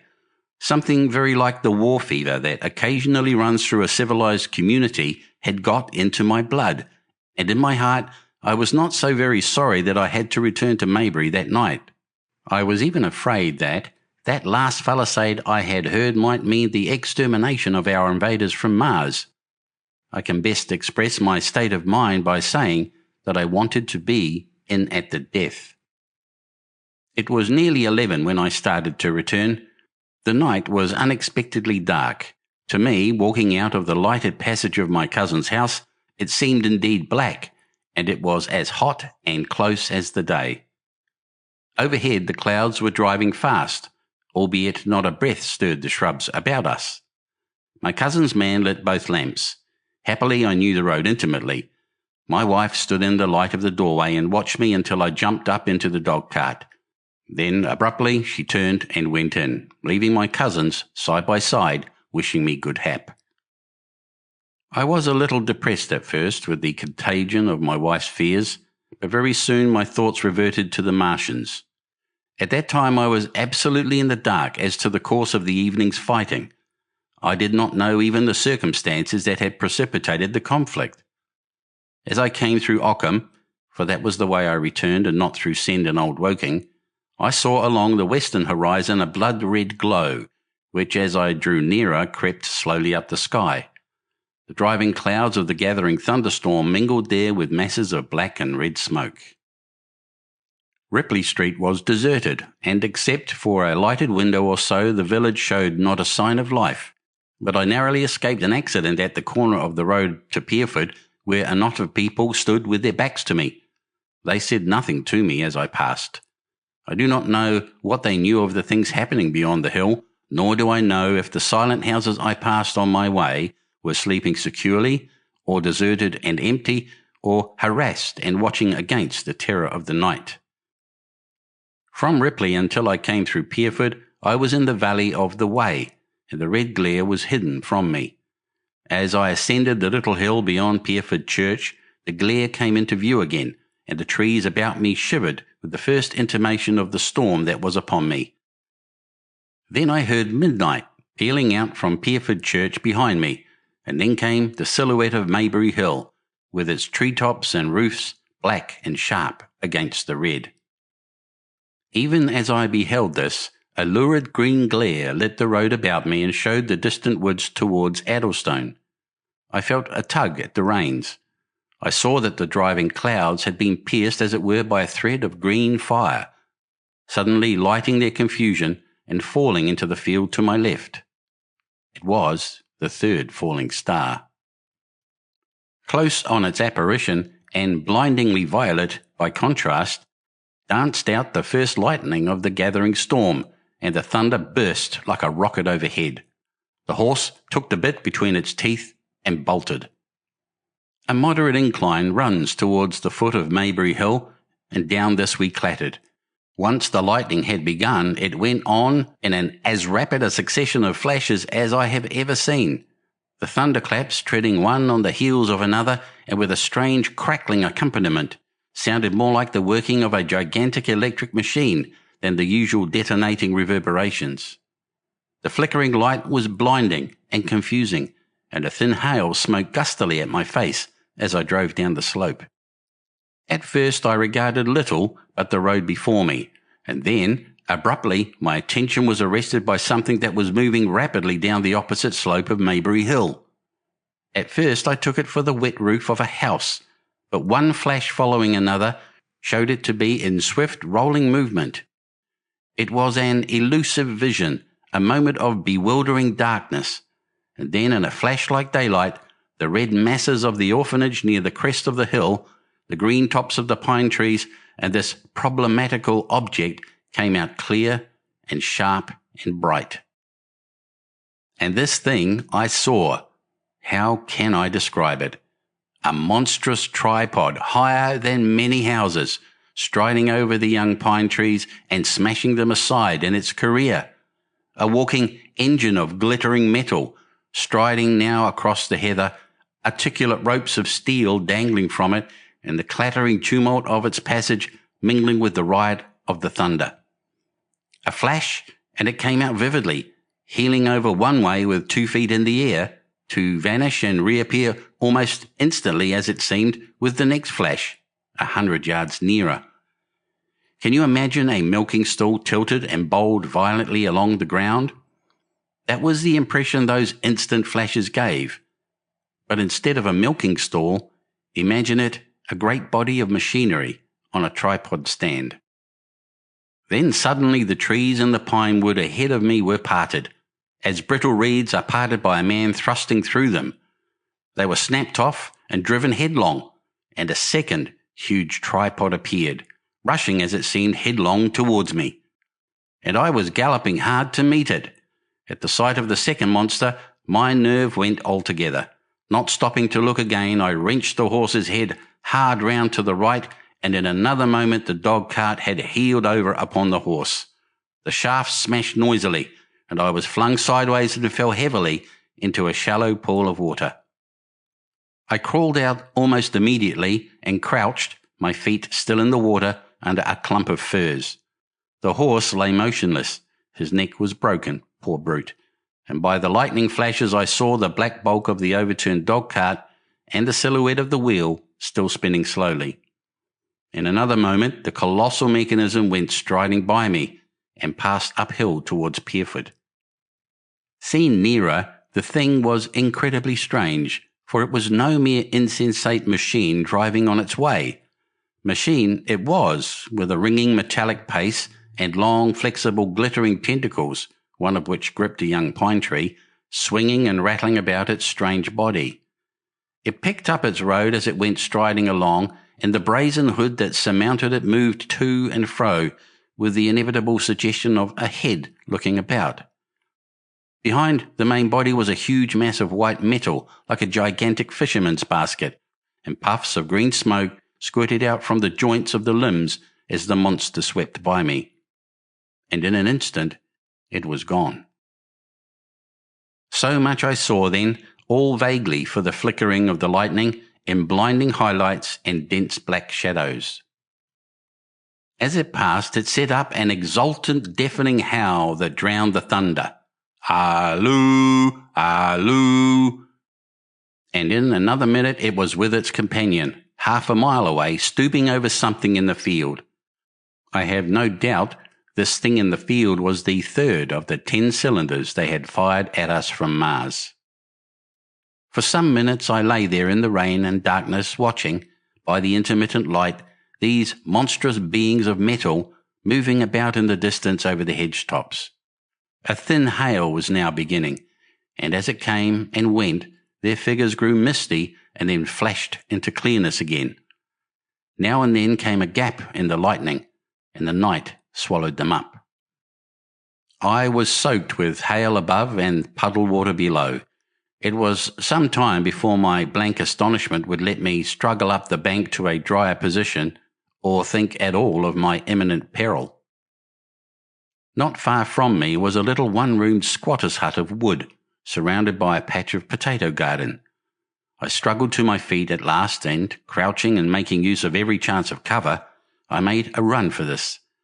I hammered at the door, but I could not make the people hear if there were any people inside, and after a time I desisted and, availing myself of a ditch for the greater part of the way, succeeded in crawling, unobserved by these monstrous machines, into the pine woods towards Maybury.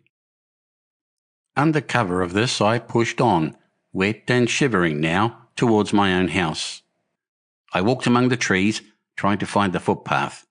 It was very dark indeed in the wood, for the lightning was now becoming infrequent, and the hail, which was pouring down in a torrent, fell in columns through the gaps in the heavy foliage. If I had fully realized the meaning of all the things I had seen, I should have immediately worked my way round through Byfleet to Street Cobham, and so gone back to rejoin my wife at Leatherhead. But that night, the strangeness of things about me and my physical wretchedness prevented me, for I was bruised, weary, wet to the skin, deafened and blinded by the storm. I had a vague idea of going on to my own house, and that was as much motive as I had. I staggered through the trees, fell into a ditch and bruised my knees against a plank, and finally splashed out into the lane that ran down from the College Arms. I say splashed, for the storm water was sweeping the sand down the hill in a muddy torrent. There, in the darkness, a man blundered into me and sent me reeling back. He gave a cry of terror, sprang sideways, and rushed on before I could gather my wits sufficiently to speak to him. So heavy was the stress of the storm just at this place that I had the hardest task to win my way up the hill. I went close up to the fence on the left and worked my way along its palings. Near the top I stumbled upon something soft, and, by a flash of lightning, saw between my feet a heap of black broadcloth and a pair of boots. Before I could distinguish clearly how the man lay, the flicker of light had passed. I stood over him, waiting for the next flash. When it came, I saw that he was a sturdy man, cheaply but not shabbily dressed. His head was bent under his body, and he lay crumpled up close to the fence, as though he had been flung violently against it. Overcoming the repugnance natural to one who had never before touched a dead body, I stooped and turned him over to feel for his heart. He was quite dead. Apparently his neck had been broken.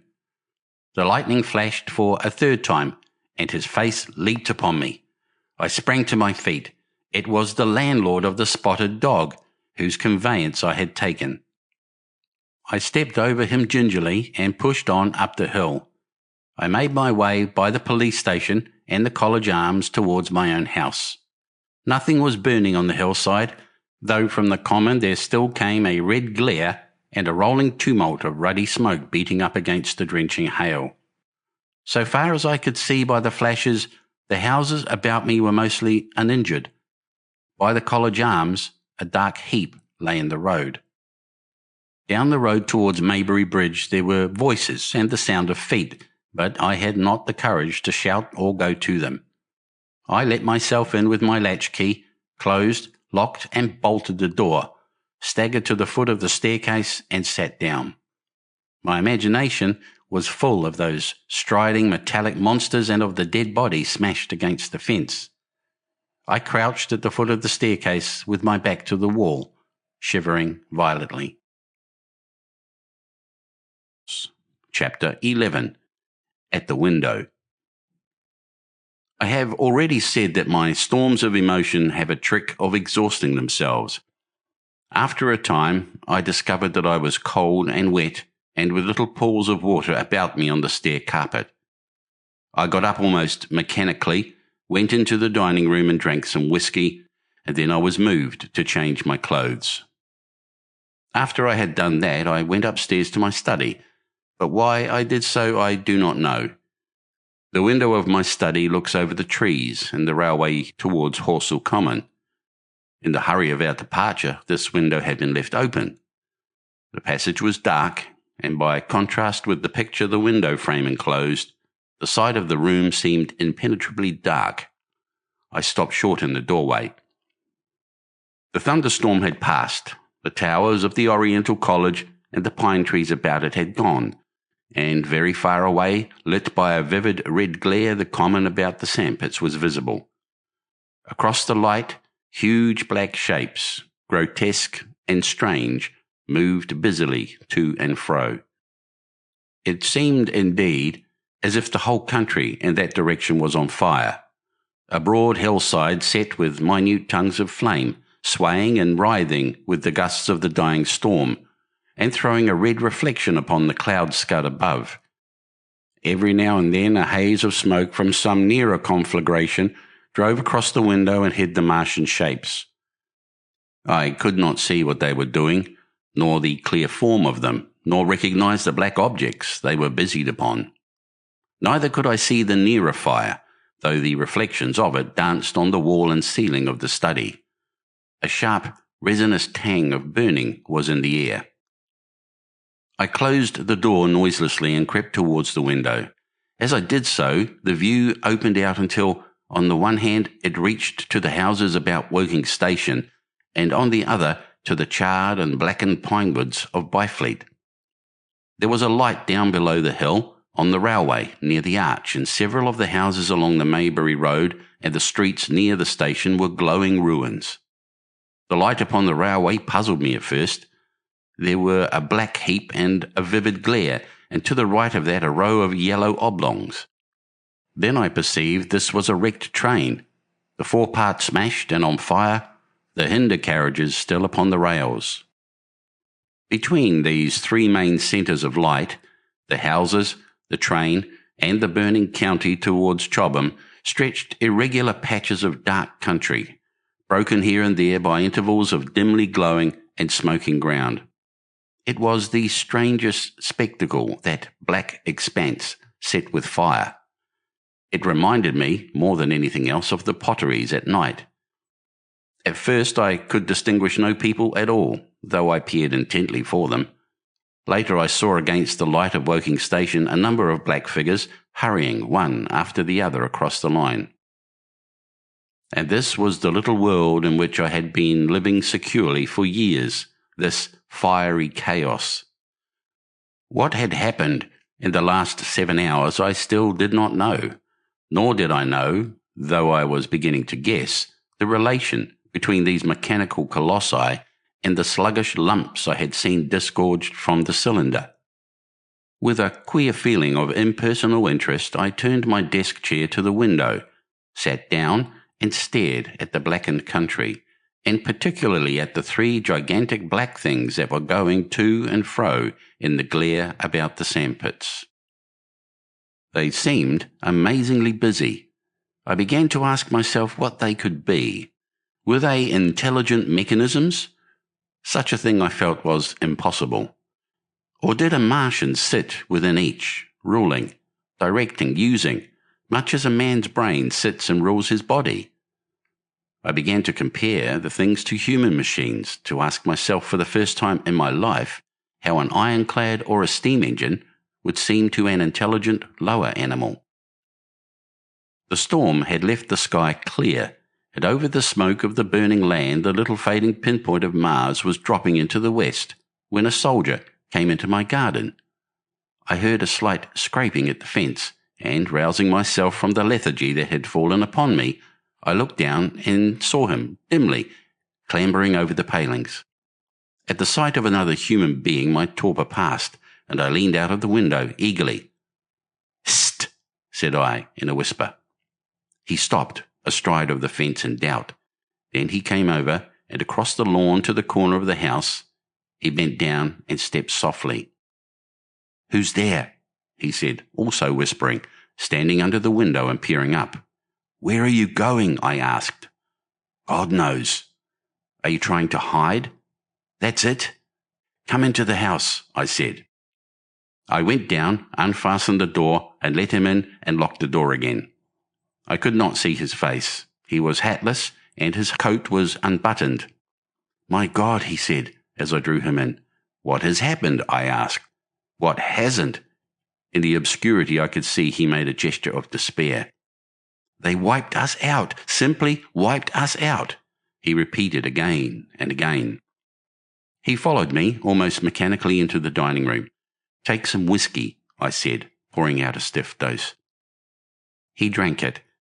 Then abruptly he sat down before the table, put his head on his arms and began to sob and weep like a little boy in a perfect passion of emotion, while I, with a curious forgetfulness of my own recent despair, stood beside him, wondering. It was a long time before he could steady his nerves to answer my questions, and then he answered perplexingly and brokenly. He was a driver in the artillery and had only come into action about 7. At that time, firing was going on across the common, and it was said the first party of Martians were crawling slowly towards their second cylinder under cover of a metal shield. Later, this shield staggered up on tripod legs and became the first of the fighting machines I had seen. The gun he drove had been unlimbered near Horsell in order to command the sandpits, and its arrival it was that had precipitated the action. As the limber gunners went to the rear, his horse trod in a rabbit hole and came down, throwing him into a depression of the ground. At the same moment, the gun exploded behind him. The ammunition blew up, there was fire all about him, and he found himself lying under a heap of charred dead men and dead horses. "I lay still," he said, "scared out of my wits, with the forequarter of a horse atop me. We'd been wiped out, and the smell, good God, like burnt meat. I was hurt across the back by the fall of the horse, and there I had to lie until I felt better. Just like parade it had been a minute before, then stumble, bang, swish. Wiped out," he said. He had hid under the dead horse for a long time, peeping out furtively across the common. The Cardigan men had tried a rush in skirmishing order at the pit, simply to be swept out of existence. Then the monster had risen to its feet and had begun to walk leisurely to and fro across the common among the few fugitives, with its head-like hood turning about exactly like the head of a cowed human being. A kind of arm carried a complicated metal case, about which green flashes scintillated, and out of the funnel of this there smoked the heat ray. In a few minutes there was, so far as the soldier could see, not a living thing left upon the common, and every bush and tree upon it that was not already a blackened skeleton was burning. The hussars had been on the road beyond the curvature of the ground, and he saw nothing of them. He heard the Maxims rattle for a time and then become still. The giant saved Woking Station and its cluster of houses until last. Then, in a moment, the heat ray was brought to bear, and the town became a heap of fiery ruins. Then the thing shut off the heat ray, and turning its back upon the artilleryman, began to waddle away towards the smouldering pine woods that sheltered the second cylinder. As it did so, a second glittering titan built itself up out of the pit. The second monster followed the first, and at that the artilleryman began to crawl very cautiously across the hot heather ash towards Horsell. He managed to get alive into the ditch by the side of the road, and so escaped to Woking. There his story becomes ejaculatory. The place was impassable. It seems there were a few people alive there, frantic for the most part, and many burned and scalded. He was turned aside by the fire, and hid among some almost scorching heaps of broken wall as one of the Martian giants returned. He saw this one pursue a man, catch him up in one of its steely tentacles, and knock his head against the trunk of a pine tree. At last, after nightfall, the artilleryman made a rush for it and got over the railway embankment. Since then, he had been skulking along towards Maybury in the hope of getting out of danger Londonward. People were hiding in trenches and cellars, and many of the survivors had made off towards Woking village and Send. He had been consumed with thirst until he found one of the water mains near the railway arch smashed and the water bubbling out like a spring upon the road. That was the story I got from him, bit by bit. He grew calmer, telling me and trying to make me see the things he had seen. He had eaten no food since midday, he told me early in his narrative, and I found some mutton and bread in the pantry and brought it into the room. We lit no lamp for fear of attracting the Martians, and ever and again our hands would touch upon the bread or meat. As he talked, things about us came darkly out of the darkness, and the trampled bushes and broken rose trees outside the window grew distinct. It would seem that a number of men or animals had rushed across the lawn. I began to see his face, blackened and haggard, as no doubt mine was also. When we had finished eating, we went softly upstairs to my study, and I looked again out of the open window. In one night the valley had become a valley of ashes. The fires had dwindled now. Where flames had been, there were now streamers of smoke. But the countless ruins of shattered and gutted houses and blasted and blackened trees that the night had hidden stood out now gaunt and terrible in the pitiless light of dawn. Yet here and there some object had had the luck to escape. A white railway signal here, the end of a greenhouse there, white and fresh amid the wreckage. Never before in the history of warfare had destruction been so indiscriminate and so universal. And, shining with the growing light of the east, 3 of the metallic giants stood about the pit, their cowls rotating as though they were surveying the desolation they had made. It seemed to me that the pit had been enlarged, and ever and again puffs of vivid green vapour streamed up and out of it towards the brightening dawn, streamed up, whirled, broke, and vanished. Beyond were the pillars of fire about Chobham. They became pillars of bloodshot smoke at the first touch of day. Chapter 12. What I Saw of the Destruction of Weybridge and Shepperton. As the dawn grew brighter, we withdrew from the window from which we had watched the Martians and went very quietly downstairs. The artilleryman agreed with me that the house was no place to stay in. He proposed, he said, to make his way Londonward, and thence rejoin his battery, number 12 of the Horse Artillery. My plan was to return at once to Leatherhead, and so greatly had the strength of the Martians impressed me that I had determined to take my wife to Newhaven and go with her out of the country forthwith. For I already perceived clearly that the country about London must inevitably be the scene of a disastrous struggle before such creatures as these could be destroyed. Between us and Leatherhead, however, lay the 3rd cylinder with its guarding giants. Had I been alone, I think I should have taken my chance and struck across country, but the artilleryman dissuaded me. It's no kindness to the right sort of wife, he said, to make her a widow, and in the end I agreed to go with him under cover of the woods northward as far as Street Cobham before I parted with him. Thence I would make a big detour by Epsom to reach Leatherhead. I should have started at once, but my companion had been in active service and he knew better than that. He made me ransack the house for a flask, which he filled with whisky, and we lined every available pocket with packets of biscuits and slices of meat. Then we crept out of the house and ran as quickly as we could down the ill-made road by which I had come overnight. The houses seemed deserted. In the road lay a group of 3 charred bodies close together, struck dead by the heat ray, and here and there were things that people had dropped: a clock, a slipper, a silver spoon, and the like, poor valuables. At the corner turning up towards the post office, a little cart filled with boxes and furniture, and, horseless, heeled over on a broken wheel.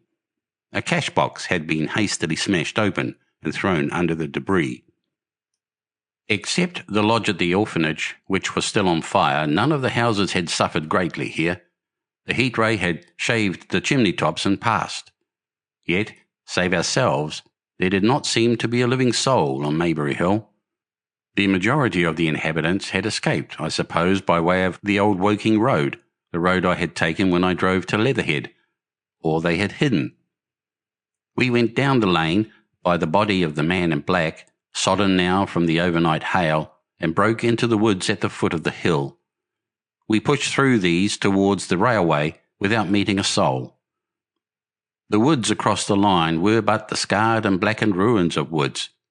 For the most part, the trees had fallen, but a certain proportion still stood, dismal grey stems with dark brown foliage instead of green.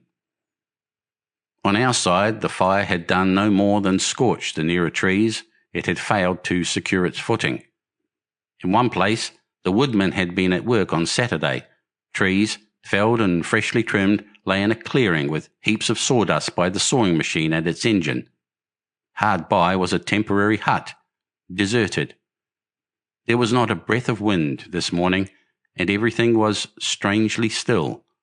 Even the birds were hushed, and as we hurried along, I and the artilleryman talked in whispers and looked now again over our shoulders.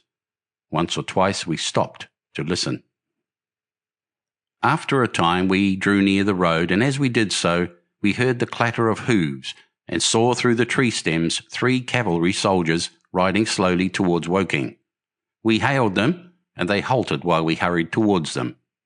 It was a lieutenant and a couple of privates of the 8th Hussars, with a stand like a theodolite which the artilleryman told me was a heliograph. "You are the first men I've seen coming this way this morning," said the lieutenant. "What's brewing?"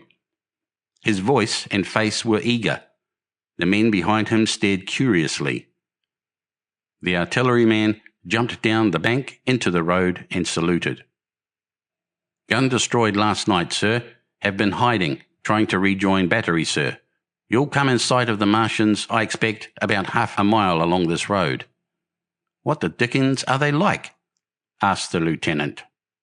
"Giants in armour, sir, 100 feet high, 3 legs, and a body like aluminium, with a mighty great head and a hood, sir." "Get out," said the lieutenant. "What confounded nonsense." "You'll see, sir. They carry a kind of box, sir, that shoots fire and strikes you dead." "What do you mean? A gun?" "No, sir." And the artilleryman began a vivid account of the heat ray. Halfway through, the lieutenant interrupted him and looked up at me. I was still standing on the bank by the side of the road. "It's perfectly true," I said. "Well," said the lieutenant, "I suppose it's my business to see it too. Look here," to the artilleryman. "We're detailed here clearing people out of their houses. You better go along and report yourself to Brigadier General Marvin and tell him all you know. He's at Weybridge. Know the way?" "I do," I said, and he turned his horse southward again. "Half a mile, you say?" said he. "At most," I answered, and pointed over the treetops southward. He thanked me and rode on, and we saw them no more. Farther along, we came upon a group of 3 women and 2 children in the road, busy clearing out a labourer's cottage. They had got hold of a little hand truck and were piling it up with unclean-looking bundles and shabby furniture. They were all too assiduously engaged to talk to us as we passed. By Byfleet Station, we emerged from the pine trees and found the country calm and peaceful under the morning sunlight. We were far beyond the range of the heat ray there, and had it not been for the silent desertion of some of the houses, the stirring movement of packing in others, and the knot of soldiers standing on the bridge over the railway and staring down the line towards Woking, the day would have seemed very like any other Sunday. Several farm wagons and carts were moving creakily along the road to Addlestone, and suddenly, through the gate of a field, we saw, across a stretch of flat meadow, 6 12-pounders standing neatly at equal distances pointing towards Woking. The gunners stood by the guns waiting, and the ammunition wagons were at a business-like distance. The men stood almost as if under inspection. "That's good," said I. "They will get one fair shot at any rate." The artilleryman hesitated at the gate. "I shall go on," he said. Farther on towards Weybridge, just over the bridge, there were a number of men in white fatigue jackets throwing up a long rampart and more guns behind.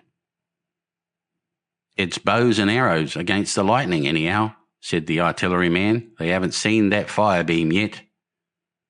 The officers, who were not actively engaged, stood and stared over the treetops southwestward, and the men digging would stop every now and then to stare in the same direction. Byfleet was in a tumult, people packing, and a score of hussars, some of them dismounted, some on horseback, were hunting them about.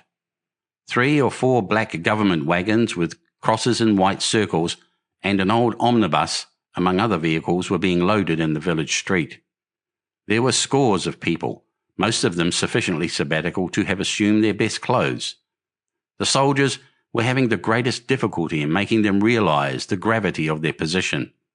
We saw one shrivelled old fellow with a huge box and a score or more of flower pots containing orchids, angrily expostulating with the corporal who would leave them behind. I stopped and gripped his arm. "Do you know what's over there?" I said, pointing at the pine tops that hid the Martians. "Eh?" said he, turning. "I was explaining these is valuable." "Death," I shouted. "Death is coming. Death." And leaving him to digest that if he could, I hurried on after the artilleryman. At the corner I looked back. The soldier had left him, and he was still standing by his box with the pots of orchids on the lid of it and staring vaguely over the trees. No one in Weybridge could tell us where the headquarters were established. The whole place was in such confusion as I had never seen in any town before. Carts, carriages everywhere, the most astonishing miscellany of conveyances and horseflesh. The respectable inhabitants of the place, men in golf and boating costumes, wives prettily dressed, were packing, riverside loafers energetically helping, children excited and for the most part highly delighted at this astonishing variation of their Sunday experiences. In the midst of it all, the worthy vicar was very pluckily holding an early celebration, and his bell was jangling out above the excitement. I and the artilleryman, seated on the step of the drinking fountain, made a very passable meal upon which we had brought with us. Patrols of soldiers, here no longer hussars but grenadiers in white, were warning people to move now or to take refuge in their cellars as soon as the firing began. We saw, as we crossed the railway bridge, that a growing crowd of people had assembled in and about the railway station, and the swarming platform was piled with boxes and packages. The ordinary traffic had been stopped, I believe, in order to allow the passage of troops and guns to Chertsey, and I have heard since that a savage struggle occurred for places in the special trains that were put on at a later hour. We remained at Weybridge until midday, and at that hour we found ourselves at the place near Shepperton Lock where the Wey and Thames join. Part of the time we spent helping 2 old women to pack a little cart. The Wey has a treble mouth, and at this point boats are to be hired, and there was a ferry across the river. On the Shepperton side was an inn with a lawn, and beyond that the tower of Shepperton Church, it had been replaced by a spire, rose above the trees. Here we found an excited and noisy crowd of fugitives. As yet, the flight had not grown to a panic, but there were already far more people than all the boats going to and fro could enable to cross. People came panting along under heavy burdens. One husband and wife were even carrying a small outhouse door between them, with some of their household goods piled thereon. One man told us he meant to try to get away from Shepperton Station. There was a lot of shouting, and one man was even jesting. The idea people seemed to have here was that the Martians were simply formidable human beings who might attack and sack the town to be certainly destroyed in the end. Every now and then, people would glance nervously across the way at the meadows towards Chertsey, but everything over there was still. Across the Thames, except just where the boats landed, everything was quiet, in vivid contrast with the Surrey side. The people who landed there from the boats were tramping off down the lane. The big ferry boat had just made a journey.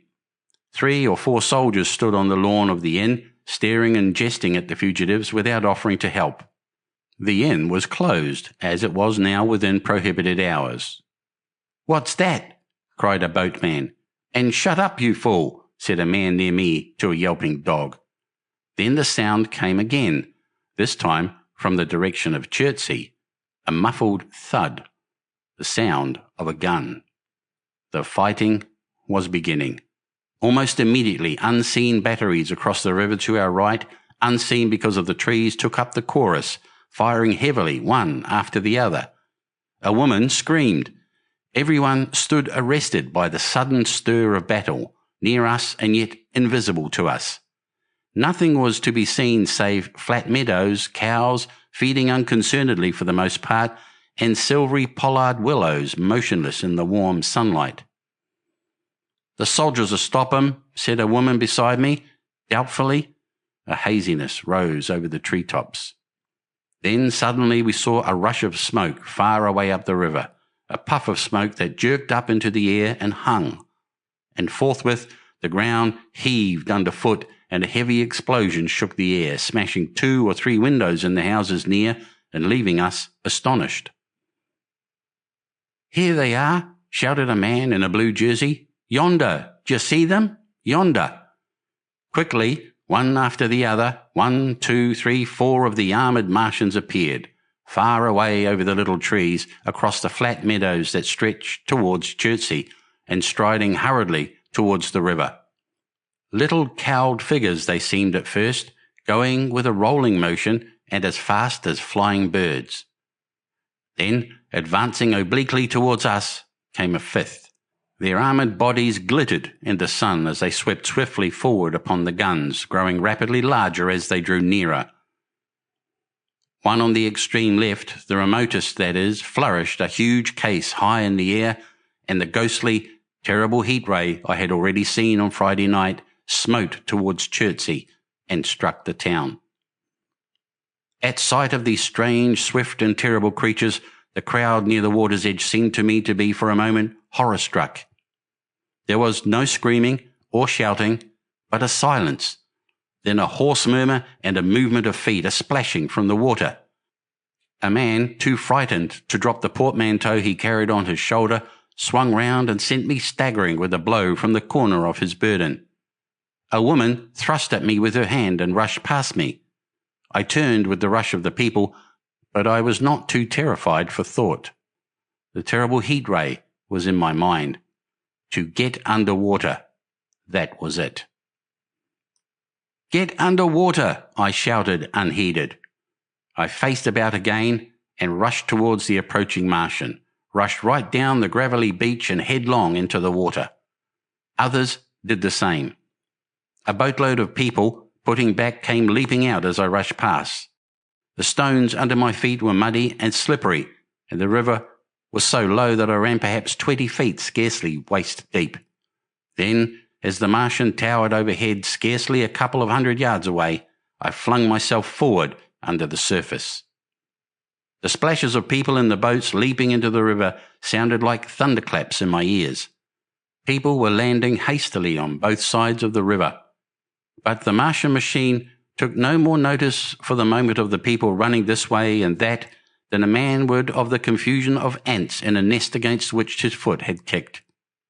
When, half suffocated, I raised my head above water, the Martian's hood pointed at the batteries that were still firing across the river, and as it advanced, it swung loose what must have been the generator of the heat ray. In another moment it was on the bank, and in a stride, wading halfway across. The knees of its foremost legs bent at the farther bank, and in another moment it had raised itself to its full height again, close to the village of Shepperton. Forthwith the 6 guns, which, unknown to anyone on the right bank, had been hidden behind the outskirts of that village, fired simultaneously. The sudden near concussion, the last close upon the first, made my heart jump. The monster was already raising the case generating the heat ray as the first shell burst 6 yards above the hood. I gave a cry of astonishment. I saw and thought nothing of the other 4 Martian monsters. My attention was riveted upon the nearer incident. Simultaneously, 2 other shells burst in the air near the body as the hood twisted round in time to receive, but not in time to dodge, the 4th shell. The shell burst clean in the face of the thing. The hood bulged, flashed, was whirled off in a dozen tattered fragments of red flesh and glittering metal. "Hit!" shouted I, with something between a scream and a cheer. I heard answering shouts from the people in the water about me. I could have leaped out of the water with that momentary exultation. The decapitated colossus reeled like a drunken giant, but it did not fall over. It recovered its balance by a miracle, and, no longer heeding its steps and with the camera that fired the heat ray now rigidly upheld, it reeled swiftly upon Shepperton. The living intelligence, the Martian within the hood, was slain and splashed to the 4 winds of heaven, and the thing was now but a mere intricate device of metal whirling to destruction. It drove along in a straight line, incapable of guidance. It struck the tower of Shepperton Church, smashing it down as the impact of a battering ram might have done, swerved aside, blundered on, and collapsed with tremendous force into the river out of my sight. A violent explosion shook the air, and a spout of water, steam, mud, and shattered metal shot far up into the sky. As the camera of the heat ray hit the water, the latter had immediately flashed into steam. In another moment, a huge wave, like a muddy tidal bore, but almost scaldingly hot, came sweeping round the bend upstream. I saw people struggling shorewards, and heard their screaming and shouting faintly above the seething and roar of the Martian's collapse. For a moment, I heeded nothing of the heat, forgot the patent need of self-preservation. I splashed through the tumultuous water, pushing aside a man in black to do so until I could see round the bend. 6 deserted boats pitched aimlessly upon the confusion of the waves. The fallen Martian came into sight downstream, lying across the river and for the most part submerged. Thick clouds of steam were pouring off the wreckage, and through the tumultuously whirling wisps I could see, intermittently and vaguely, the gigantic limbs churning the water and flinging a splash and spray of mud and froth into the air. The tentacles swayed and struck like living arms, and save for the helpless purposelessness of these movements, it was as if some wounded thing was struggling for its life amid the waves.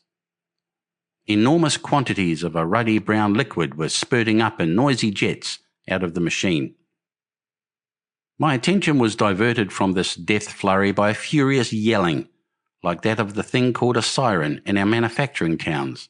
A man, knee-deep near the towing path, shouted inaudibly to me and pointed. Looking back, I saw the other Martians advancing with gigantic strides down the riverbank from the direction of Chertsey. The Shepperton gun spoke, this time, unavailingly. At that, I ducked at once under water, and, holding my breath until movement was an agony, blundered painfully ahead under the surface as long as I could. The water was in a tumult about me, and rapidly growing hotter. When for a moment I raised my head to take breath and throw the hair and water from my eyes, the steam was rising in a whirling white fog that at first hid the Martians altogether. The noise was deafening. Then I saw them dimly, colossal figures of grey magnified by the mist. They had passed by me, and 2 were stooping over the frothing, tumultuous ruins of their comrade. The 3rd and 4th stood beside him in the water, one perhaps 200 yards from me, the other towards Laleham. The generators of the heat rays waved high, and the hissing beams smote down this way and that. The air was full of sound, a deafening and confusing conflict of noises. The clangorous din of the Martians, the crash of falling houses, the thud of trees, fences, sheds flashing into flame, and the crackling and roaring of fire. Dense black smoke was leaping up to mingle with the steam from the river, and as the heat ray went to and fro over Weybridge, Its impact was marked by flashes of incandescent white that gave place at once to a smoky dance of lurid flames. The nearer houses stood still intact, awaiting their fate, shadowy, faint and pallid in the steam, with the fire behind them going to and fro. For a moment, perhaps, I stood there, breast high in the almost boiling water, dumbfounded at my position, hopeless of escape.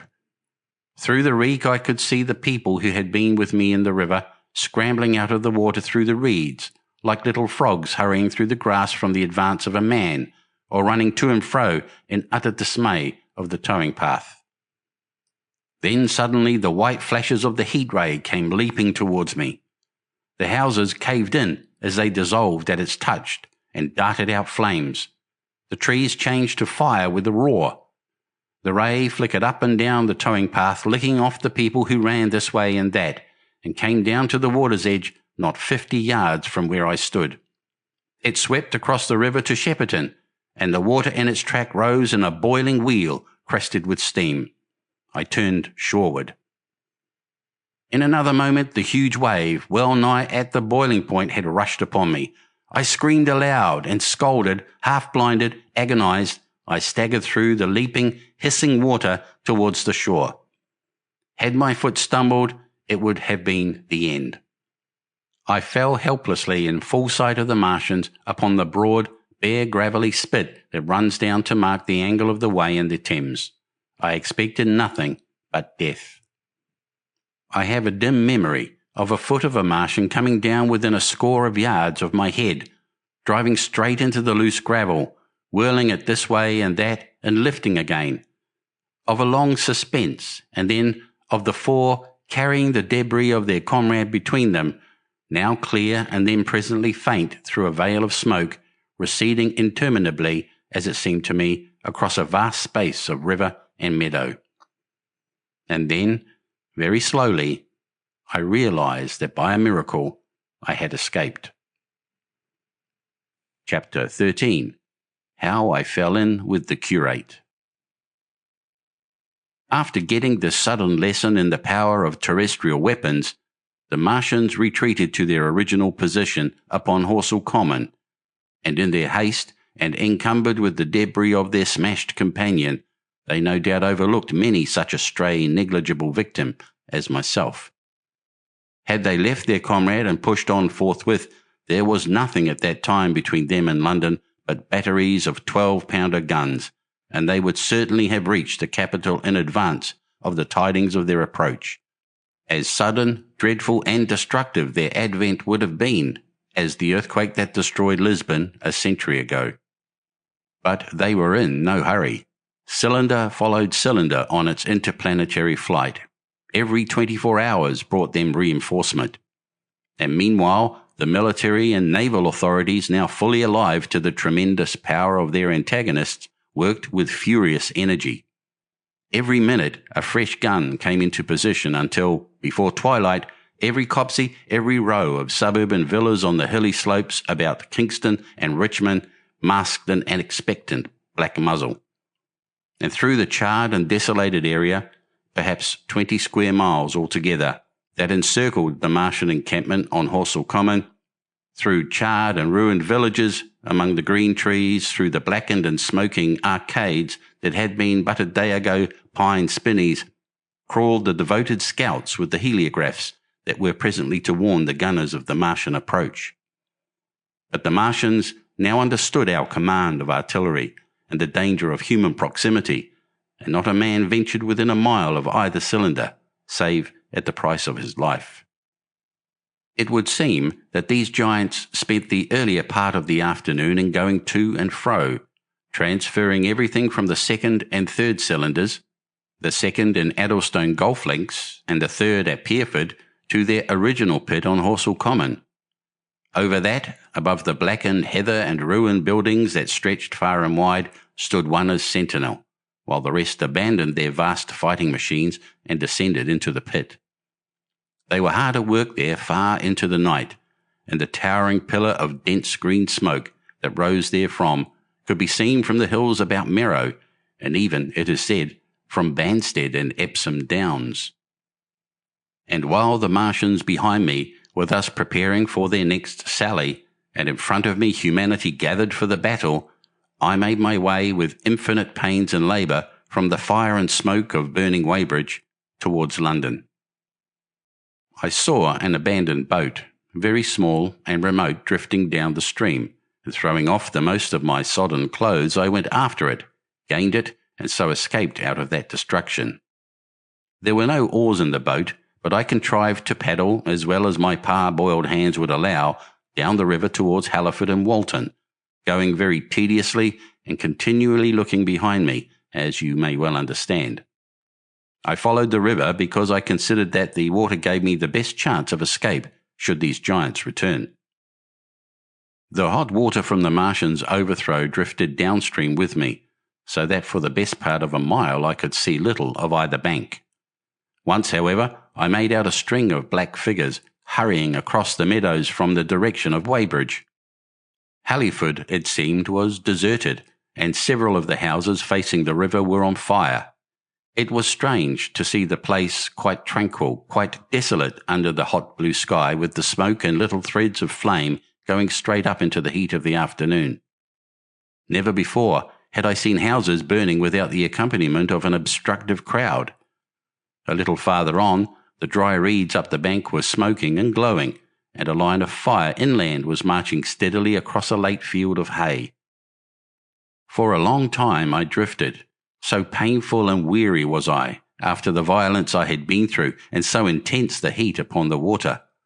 Then my fears got the better of me again, and I resumed my paddling. The sun scorched my bare back. At last, as the bridge at Walton was coming into sight round the bend, my fever and faintness overcame my fears, and I landed on the Middlesex bank and lay down, deadly sick, amid the long grass. I suppose the time was in about 4 or 5 o'clock. I got up presently, walked perhaps half a mile without meeting a soul, and then lay down again in the shadow of a hedge. I seem to remember talking wonderingly to myself during that last spurt. I was also very thirsty and bitterly regretful I had drunk no more water. It is a curious thing that I felt angry with my wife. I cannot account for it, but my impotent desire to reach Leatherhead worried me excessively. I do not clearly remember the arrival of the curate, so that probably I dozed. I became aware of him as a seated figure in soot-smudged shirt-sleeves, and with his upturned, clean-shaven face staring at a faint flickering that danced over the sky. The sky was what is called a mackerel sky, rows and rows of faint down plumes of cloud just tinted with the midsummer sunset. I sat up, and at the rustle of my motion he looked at me quickly. "Have you any water?" I asked abruptly. He shook his head. "You have been asking for water for the last hour," he said. For a moment we were silent, taking stock of each other. I dare say he found me a strange enough figure, naked save for my water-soaked trousers and socks, scalded, and my face and shoulders blackened by the smoke. His face was a fair weakness, his chin retreated, and his hair lay in crisp, almost flaxen curls on his low forehead. His eyes were rather large, pale blue, and blankly staring. He spoke abruptly, looking vacantly away from me. "What does it mean?" he said. "What do these things mean?" I stared at him and made no answer. He extended a thin white hand and spoke in almost a complaining tone. "Why are these things permitted? What sins have we done?" The morning service was over. I was walking through the roads to clear my brain for the afternoon, and then fire, earthquake, death, as if it were Sodom and Gomorrah.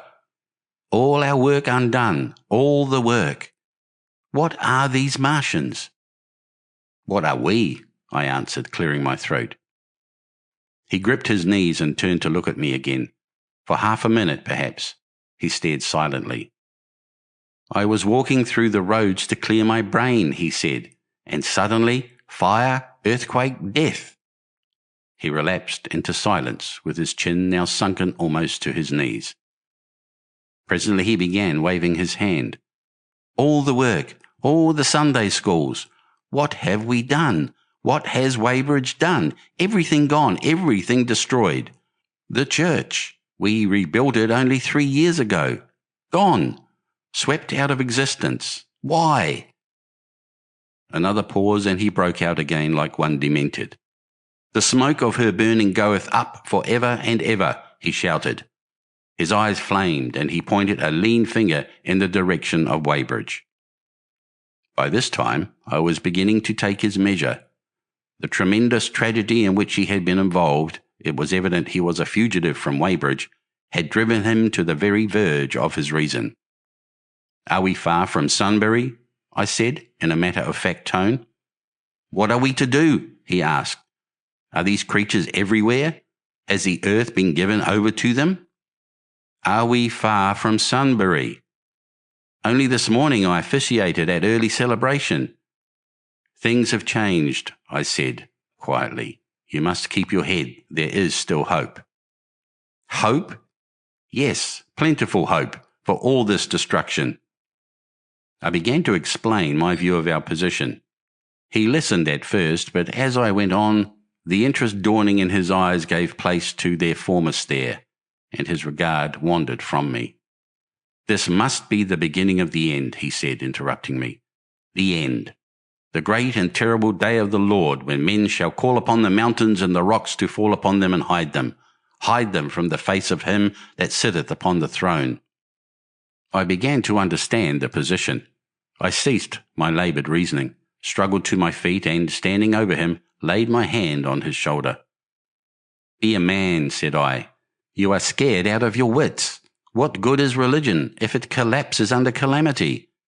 Think of what earthquakes and floods, wars and volcanoes have done before to men. Did you think God had exempted Weybridge? He is not an insurance agent. For a time, he sat in blank silence. But how can we escape? He asked suddenly. They are invulnerable. They are pitiless. Neither the one nor perhaps the other, I answered. And the mightier they are, the more sane and wary should we be. One of them was killed yonder not 3 hours ago. Killed? He said, staring about him. How can God's ministers be killed? I saw it happen, I proceeded to tell him. We have chanced to come in for the thick of it, said I, and that is all. What is that flicker in the sky? He asked abruptly. I told him it was the heliograph signalling. That was the sign of human help and effort in the sky. We are in the midst of it, I said, quiet as it is. That flicker in the sky tells of the gathering storm. Yonder, I take it, are the Martians, and Londonward, where those hills rise about Richmond and Kingston and the trees give cover, earthworks are being thrown up and guns are being placed. Presently the Martians will be coming this way again. And even as I spoke, he sprang to his feet and stopped me by a gesture. Listen, he said. From beyond the low hills across the water came the dull resonance of distant guns and a remote, weird crying. Then everything was still. A cockchafer came droning over the hedge and past us.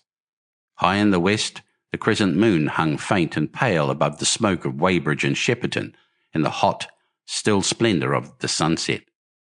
We had better follow this path, I said, northward. Chapter 14. In London. My younger brother was in London when the Martians fell at Woking. He was a medical student working for an imminent examination, and he heard nothing of the arrival until Saturday morning. The morning papers on Saturday contained, in addition to lengthy special articles on the planet Mars, on life in the planets and so forth, a brief and vaguely worded telegram, all the more striking for its brevity. The Martians, alarmed by the approach of a crowd, had killed a number of people with a quick-firing gun, so the story ran. The telegram concluded with the words, "Formidable as they seem to be, the Martians have not moved from the pit into which they have fallen, and indeed seem incapable of doing so. Probably this is due to the relative strength of the Earth's gravitational energy." On that last text, their leader-writer expanded very comfortably. Of course, all the students in the crammers biology class to which my brother went that day were intensely interested, but there were no signs of any unusual excitement in the streets. The afternoon papers puffed scraps of news under big headlines. They had nothing to tell beyond the movements of troops about the common and the burning of the pine woods between Woking and Weybridge until 8. Then, the St James Gazette, in an extra special edition, announced the bare fact of the interruption of telegraphic communication. This was thought to be due to the falling of burning pine trees across the line. Nothing more of the fighting was known that night, the night of my drive to Leatherhead and back. My brother felt no anxiety about us, as he knew from the description in the papers that the cylinder was a good 2 miles from my house. He made up his mind to run down that night to me in order, as he says, to see the things before they were killed. He dispatched a telegram, which never reached me, about 4 o'clock and spent the evening at a music hall. In London also, on Saturday night, there was a thunderstorm, and my brother reached Waterloo in a cab. On the platform from which the midnight train usually starts, he learned after some waiting that an accident prevented trains from reaching Woking that night. The nature of the accident he could not ascertain. Indeed, the railway authorities did not clearly know at that time. There was very little excitement in the station, as the officials, failing to realise that anything further than a breakdown between Byfleet and Woking Junction had occurred, were running the theatre trains which usually pass through Woking, round by Virginia Water or Guildford. They were busy making the necessary arrangements to alter the route of the Southampton and Portsmouth Sunday League excursions. A nocturnal newspaper reporter, mistaking my brother for the traffic manager, to whom he bears a slight resemblance, waylaid and tried to interview him. Few people, excepting the railway officials, connected the breakdown with the Martians. I have read in another account of these events that on Sunday morning all London was electrified by the news from Woking. As a matter of fact, there was nothing to justify that very extravagant phrase. Plenty of Londoners did not hear of the Martians until the panic of Monday morning. Those who did took some time to realise all that the hastily worded telegrams in the Sunday papers conveyed. The majority of people in London do not read Sunday papers. The habit of personal security, moreover, is so deeply fixed in the Londoner's mind, and startling intelligence so much a matter of course in the papers, that they could read without any personal tremors.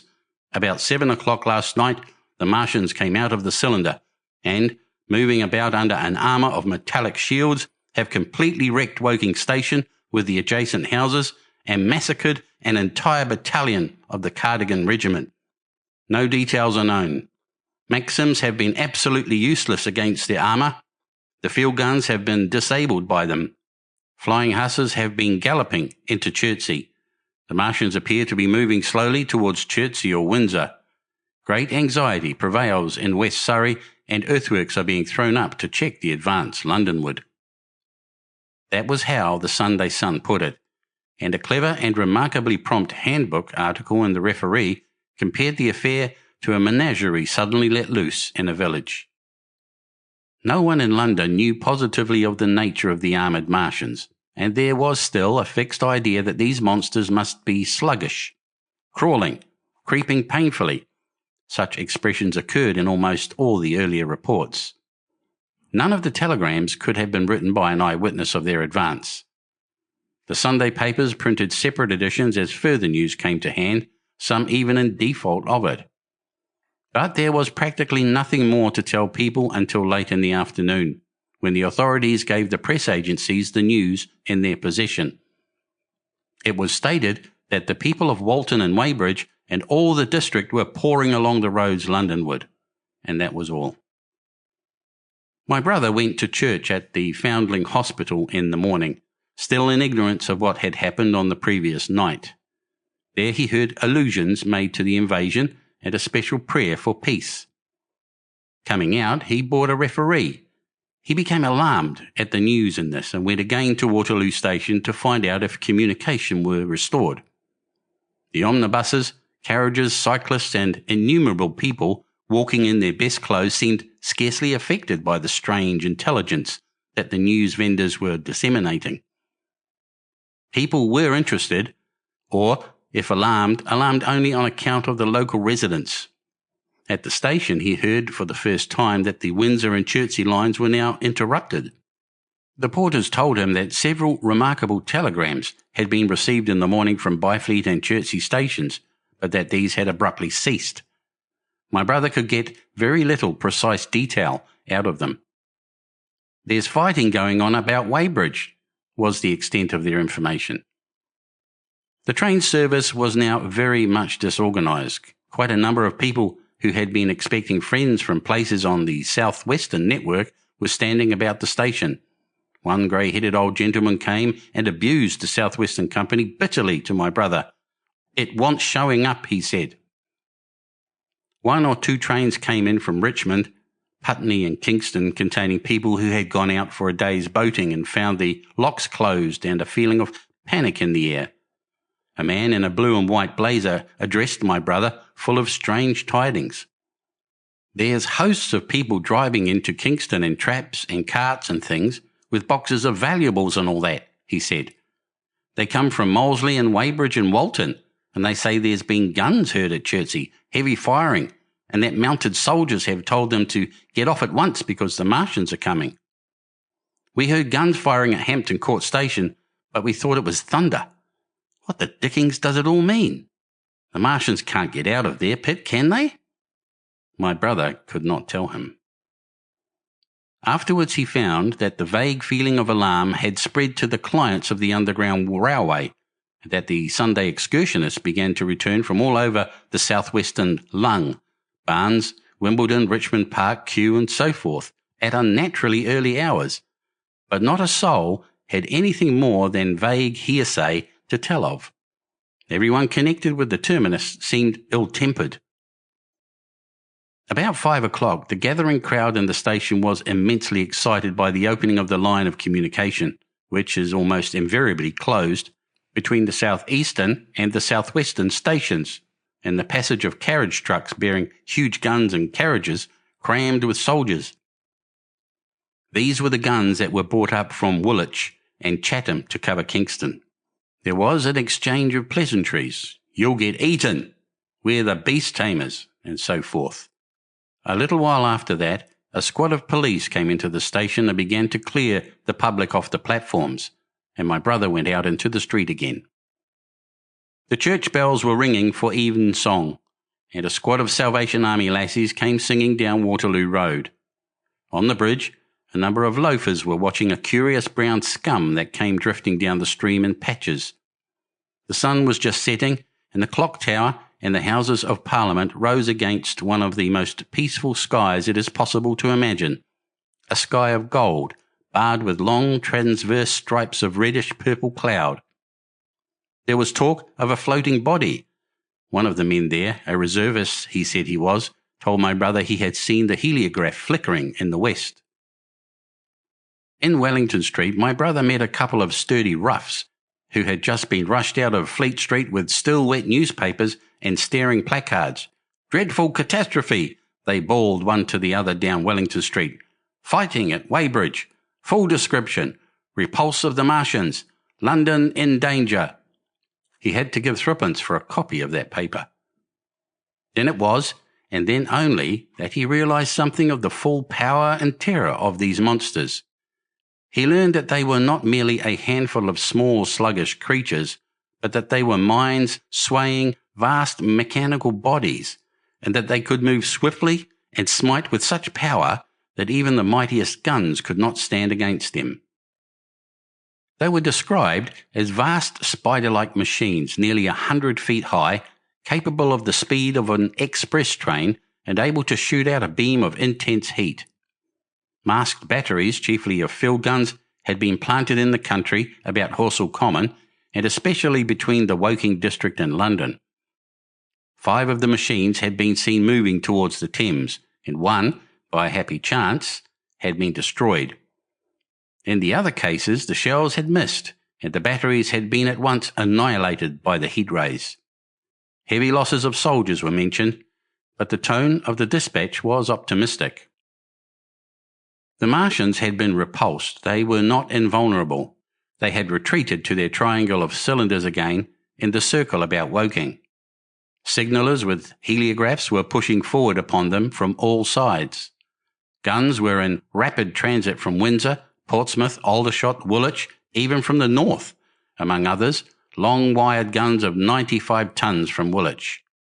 Altogether, 116 were in position or being hastily placed, chiefly covering London. Never before in England had there been such a vast or rapid concentration of military material. Any further cylinders that fell, it was hoped, could be destroyed at once by high explosives, which were being rapidly manufactured and distributed. No doubt, ran the report, the situation was of the strangest and gravest description, but the public was exhorted to avoid and discourage panic. No doubt the Martians were strange and terrible in the extreme, but at the outside there could not be more than 20 of them amongst our millions. The authorities had reason to suppose, from the size of the cylinders, that at the outside there could not be more than 5 in each cylinder, 15 altogether, and one at least was disposed of, perhaps more. The public would be fairly warned of the approach of danger, and elaborate measures were being taken for the protection of the people in the threatened southwestern suburbs. And so, with reiterated assurances of the safety of London and the ability of the authorities to cope with the difficulty, this quasi-proclamation closed. This was printed in enormous type on paper so fresh that it was still wet, and there had been no time to add a word of comment. It was curious, my brother said, to see how ruthlessly the usual contents of the paper had been hacked and taken out to give this place.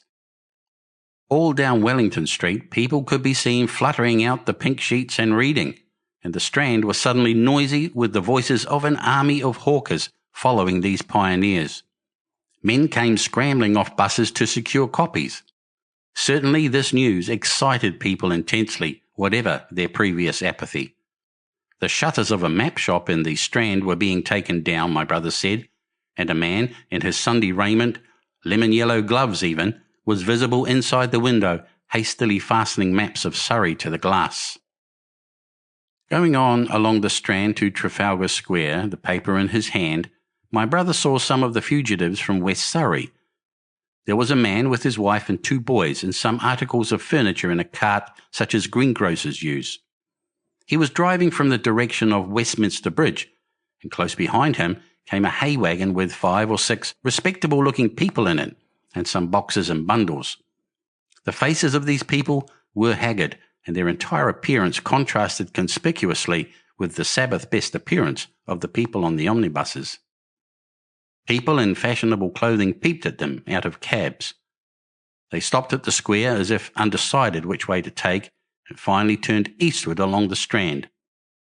Some way behind these came a man in workday clothes, riding one of those old-fashioned tricycles with a small front wheel. He was dirty and white in the face. My brother turned down towards Victoria and met a number of such people. He had a vague idea that he might see something of me. He noticed an unusual number of police regulating the traffic. Some of the refugees were exchanging news with the people on the omnibuses. One was professing to have seen the Martians. Oilers on stilts, I tell you, striding along like men. Most of them were excited and animated by their strange experience. Beyond Victoria, the public houses were doing a lively trade with these arrivals. At all the street corners, groups of people were reading papers, talking excitedly, or staring at these unusual Sunday visitors. They seemed to increase as the night drew on, until at last the roads, my brother said, were like Epsom High Street on a Derby day. My brother addressed several of these fugitives and got unsatisfactory answers from most. None of them could tell him any news of Woking except one man, who assured him that Woking had been entirely destroyed on the previous night. I come from Byfleet, he said. A man on a bicycle came through the place in the early morning and ran from door to door warning us to come away. Then came soldiers. We went out to look, and there were clouds of smoke to the south, nothing but smoke, and not a soul coming that way. Then we heard the guns at Chertsey, and folks coming from Weybridge. So I've locked up my house and come on. At that time there was a strong feeling in the streets that the authorities were to blame for their incapacity to dispose of the invaders without all this inconvenience. About 8 o'clock, a noise of heavy firing was distinctly audible all over the south of London. My brother could not hear it for the traffic in the main thoroughfares, but by striking through the quiet back streets to the river, he was able to distinguish it quite plainly. He walked from Westminster to his apartments near Regent's Park about 2. He was now very anxious on my account and disturbed at the evident magnitude of the trouble. His mind was inclined to run, even as mine had run on Saturday, on military details. He thought of all those silent, expectant guns, of the suddenly nomadic countryside. He tried to imagine boilers on stilts 100 feet high. There were 1 or 2 cartloads of refugees passing along Oxford Street and several in the Marylebone Road, but so slowly was the news spreading that Regent Street and Portland Place were full of their usual Sunday night promenaders, albeit they talked in groups, and along the edge of Regent's Park there were as many silent couples walking out together under the scattered gas lamps as ever there had been. The night was warm and still, and a little oppressive. The sound of guns continued intermittently, and after midnight there seemed to be sheet lightning in the south.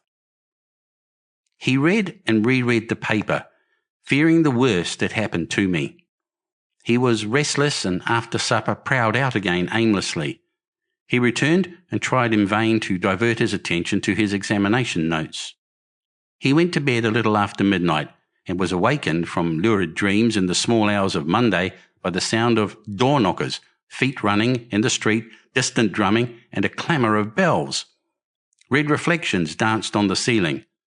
For a moment he lay astonished, wondering whether day had come or the world gone mad.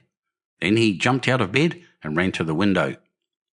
His room was an attic, and as he thrust his head out, up and down the street there were a dozen echoes to the noise of his window sash, and heads in every kind of night disarray appeared. Inquiries were being shouted. "They are coming," bawled a policeman, hammering at the door. "The Martians are coming," and hurried to the next door. The sound of drumming and trumpeting came from the Albany Street barracks, and every church within earshot was hard at work killing sleep with a vehement, disorderly tocsin. There was a noise of doors opening, and window after window in the houses opposite flashed from darkness into yellow illumination. Up the street came galloping a closed carriage, bursting abruptly into noise at the corner, rising to a clattering climax under the window, and dying away slowly in the distance. Close on the rear of this came a couple of cabs, the forerunners of a long procession of flying vehicles, going for the most part to Chalk Farm Station, where the North Western special trains were loading up instead of coming down the gradient into Euston. For a long time my brother stared out of the window in blank astonishment, watching the policemen hammering at door after door and delivering their incomprehensible message. Then the door behind him opened. The man who lodged across the landing came in, dressed only in shirt, trousers and slippers, his braces loose about his waist, his hair disordered from his pillow. "What the devil is it?" he asked. "A fire? What a devil of a row!" They both craned their heads out of the window, straining to hear what the policeman was shouting. People were coming out of the side streets and standing in groups at the corners talking. "What the devil is it all about?" said my brother's fellow lodger. My brother answered him vaguely and began to dress, running with each garment to the window in order to miss nothing of the growing excitement. And presently men selling unnaturally early newspapers came bawling into the street. "London in danger of suffocation. The Kingston and Richmond defences forced. Fearful massacres in the Thames Valley." And all about him, in the rooms below, in the houses on each side and across the road, and behind in the park terraces, and in the 100 other streets of that part of Marylebone, and the Westbourne Park district, and St Pancras, and Westwood and Northwood and Kilburn, and St John's Wood, and Hampstead, and Eastwood and Shoreditch, and Highbury, and Haggerston and Hoxton, and indeed through all the vastness of London, from Ealing to East Ham, people were rubbing their eyes and opening windows to stare out and ask aimless questions, dressing hastily as the first breath of the coming storm of fear blew through the streets. It was the dawn of the Great Panic. London, which had gone to bed on Sunday night, oblivious and inert, was awakened in the small hours of Monday morning to a vivid sense of danger. Unable from his window to learn what was happening, my brother went down and out into the street, just as the sky between the parapets of the houses grew pink with the early dawn. The flying people on foot and in vehicles grew more numerous every moment. "Black smoke," he heard people crying, and again, "Black smoke." The contagion of such a unanimous fear was inevitable. As my brother hesitated on the doorstep, he saw another news vendor approaching and got a paper forthwith. The man was running away with the rest and selling his papers for $1 each as he ran, a grotesque mingling of profit and panic. And from this paper, my brother read that catastrophic dispatch of the Commander-in-Chief. The Martians are able to discharge enormous clouds of a black and poisonous vapor by means of rockets. They have smothered our batteries, destroyed Richmond, Kingston and Wimbledon, and are advancing slowly towards London, destroying everything on the way. It is impossible to stop them. There is no safety from the black smoke, but an instant flight. That was all, but it was enough. The whole population of the great 6 million city was stirring, slipping, running. Presently it would be pouring en masse northward. "Black smoke," the voices cried. "Fire!" The bells of the neighbouring church made a jangling tumult. A cart, carelessly driven, smashed, amid shrieks and curses, against the water trough up the street. Sickly yellow lights went to and fro in the houses, and some of the passing cabs flaunted unextinguished lamps, and overhead the dawn was growing brighter, clear and steady and calm. He heard footsteps running to and fro in the rooms and up and down stairs behind him. His landlady came to the door, loosely wrapped in dressing gown and shawl. Her husband followed, ejaculating. As my brother began to realize the import of all these things, he turned hastily to his own room, put all his available money, some £10 altogether, into his pockets and went out again into the streets. Chapter 15. What had happened in Surrey. It was while the curate had sat and talked so wildly to me under the hedge in the flat meadows near Halliford, and while my brother was watching the fugitives stream over Westminster Bridge, that the Martians had resumed the offensive. So far as one can ascertain from the conflicting accounts that have been put forth, the majority of them remained busied with preparations in the Horsell pit until 9 that night, hurrying on some operation that disengaged huge volumes of green smoke. But 3 certainly came out about 8 o'clock and, advancing slowly and cautiously, made their way through Byfleet and Pierford towards Ripley and Weybridge, and so came in sight of the expectant batteries against the setting sun. These Martians did not advance in a body, but in a line, each perhaps 1.5 miles from his nearest fellow. They communicated with one another by means of siren-like howls, running up and down the scale from one note to another. It was this howling and firing of the guns at Ripley and St. George's Hill that we had heard at Upper Halliford. The Ripley gunners, unseasoned artillery volunteers who ought never to have been placed in such a position, fired one wild, premature, ineffectual volley and bolted on horse and foot through the deserted village, while the Martian, without using his heat ray, walked serenely over their guns, stepped gingerly among them, passed in front of them, and so came unexpectedly upon the guns in Painshill Park, which he destroyed. The St. George's Hill men, however, were better led, or of a better metal. Hidden by a pine wood as they were, they seemed to have been quite unsuspected by the Martian nearest to them. They laid their guns as deliberately as if they had been on parade, and fired at about 1,000 yards range. The shells flashed all around him, and he was seen to advance a few paces, stagger, and go down. Everybody yelled together, and the guns were reloaded in frantic haste. The overthrown Martians set up a prolonged ululation, and immediately A second glittering giant answering him appeared over the trees to the south.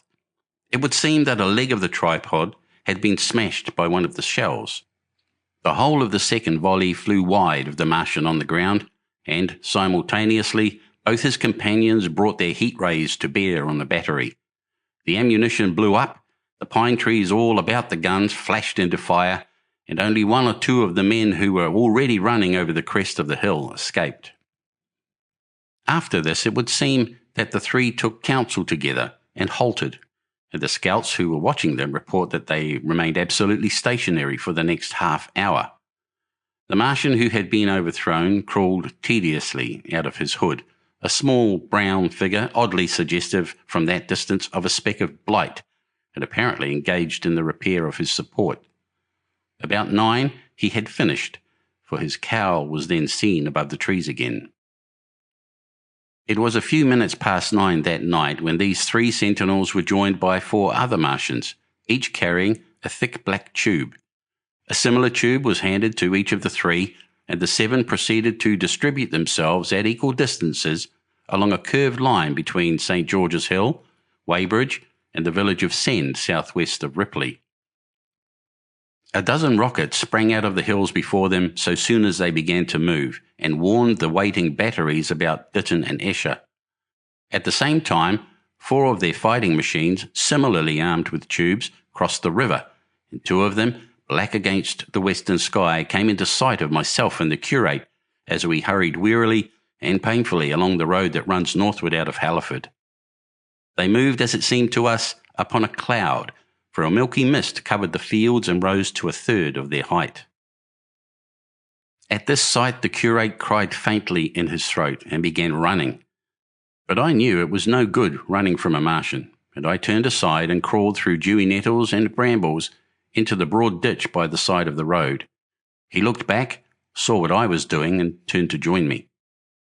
The 2 halted, the nearer to us standing and facing Sunbury, the remoter being a grey indistinctness towards the evening star away towards Staines. The occasional howling of the Martians had ceased.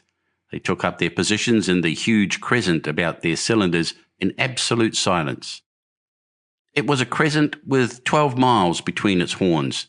Never since the devising of gunpowder was the beginning of a battle so still. To us and to an observer about Ripley, it would have had precisely the same effect. The Martians seemed in solitary possession of the darkling night, lit only as it was by the slender moon, the stars, the afterglow of the daylight, and the ruddy glare from St. George's Hill and the woods of Painshill. But facing that crescent everywhere, at Staines, Hounslow, Ditton, Esher, Ockham, behind hills and woods south of the river, and across the flat grass meadows to the north of it, wherever a cluster of trees or village houses gave sufficient cover, the guns were waiting. The signal rockets burst and rained their sparks through the night and vanished, and the spirit of all those watching batteries rose to a tense expectation. The Martians had but to advance into the line of fire, and instantly those motionless black forms of men, those guns glittering so darkly in the early night, would explode into a thunderous fury of battle. No doubt the thought that was uppermost in 1,000 of those vigilant minds, even as it was uppermost in mine, was the riddle, how much they understood of us. Did they grasp that we in our millions were organized, disciplined, working together? Or did they interpret our spurts of fire, the sudden stinging of our shells, our steady investment of their encampment, as we should the furious unanimity of onslaught in a disturbed hive of bees? Did they dream they might exterminate us? At that time, no one knew what food they needed. 100 such questions struggled together in my mind as I watched that vast sentinel shape. And in the back of my mind was the sense of all the huge unknown and hidden forces Londonward. Had they prepared pitfalls? Were the powder mills at Hounslow ready as a snare? Would the Londoners have the heart and courage to make a greater Moscow of their mighty province of houses? Then, after an interminable time, as it seemed to us, crouching and peering through the hedge, came a sound like the distant concussion of a gun. Another, nearer, and then another. And then the Martian beside us raised his tube on high and discharged it, gun-wise, with a heavy report that made the ground heave. The one towards Staines answered him. There was no flash, no smoke, simply that loaded detonation. I was so excited by these heavy minute guns following one another that I so far forgot my personal safety and my scalded hands as to clamber up into the hedge and stare towards Sunbury. As I did so, a second report followed, and a big projectile hurtled overhead towards Hounslow. I expected at least to see smoke or fire, or some such evidence of its work, but all I saw was the deep blue sky above, with one solitary star, and the white mist spreading wide and low beneath. And there had been no crash, no answering explosion. The silence was restored. The minute lengthened to 3. "What has happened?" said the curate, standing up beside me. "Heaven knows," I said. A bat flickered by and vanished. A distant tumult of shouting began and ceased. I looked again at the Martian and saw he was now moving eastward along the riverbank with a swift, rolling motion. Every moment I expected the fire of some hidden battery to spring upon him, but the evening calm was unbroken. The figure of the Martian grew smaller as he receded, and presently the mist and the gathering night had swallowed him up. By a common impulse we clambered higher. Towards Sunbury was a dark appearance, as though a conical hill had suddenly come up into being there, hiding our view of the farther country, and then, remoter across the river, over Walton, we saw another such summit. These hill-like forms grew lower and broader even as we stared. Moved by a sudden thought, I looked northward, and there I perceived a third of these cloudy black kopjes had ridden. Everything had suddenly become very still.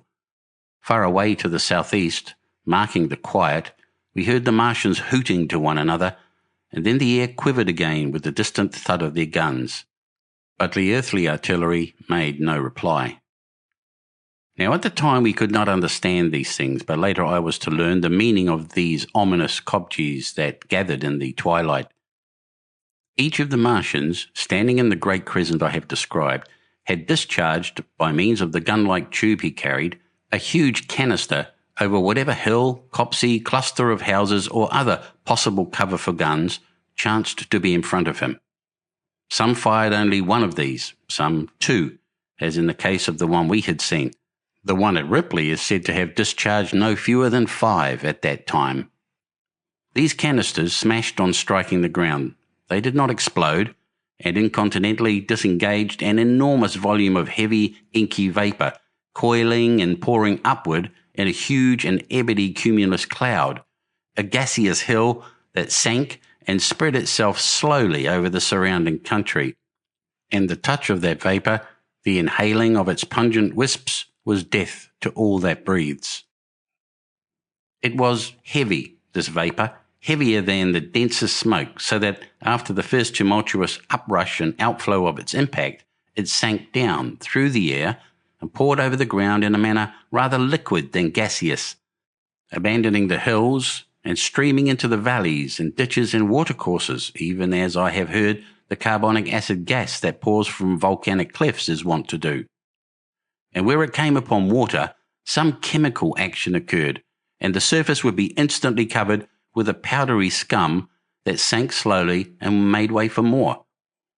The scum was absolutely insoluble, and it is a strange thing, seeing the instant effect of the gas, that one could drink without hurt the water from which it had been strained. The vapour did not diffuse as a true gas would do. It hung together in banks, flowing sluggishly down the slope of the land and driving reluctantly before the wind, and very slowly it combined with the mist and moisture of the air and sank to the earth in the form of dust. Save that an unknown element giving a group of 4 lines in the blue of the spectrum is concerned, we are still entirely ignorant of the nature of this substance.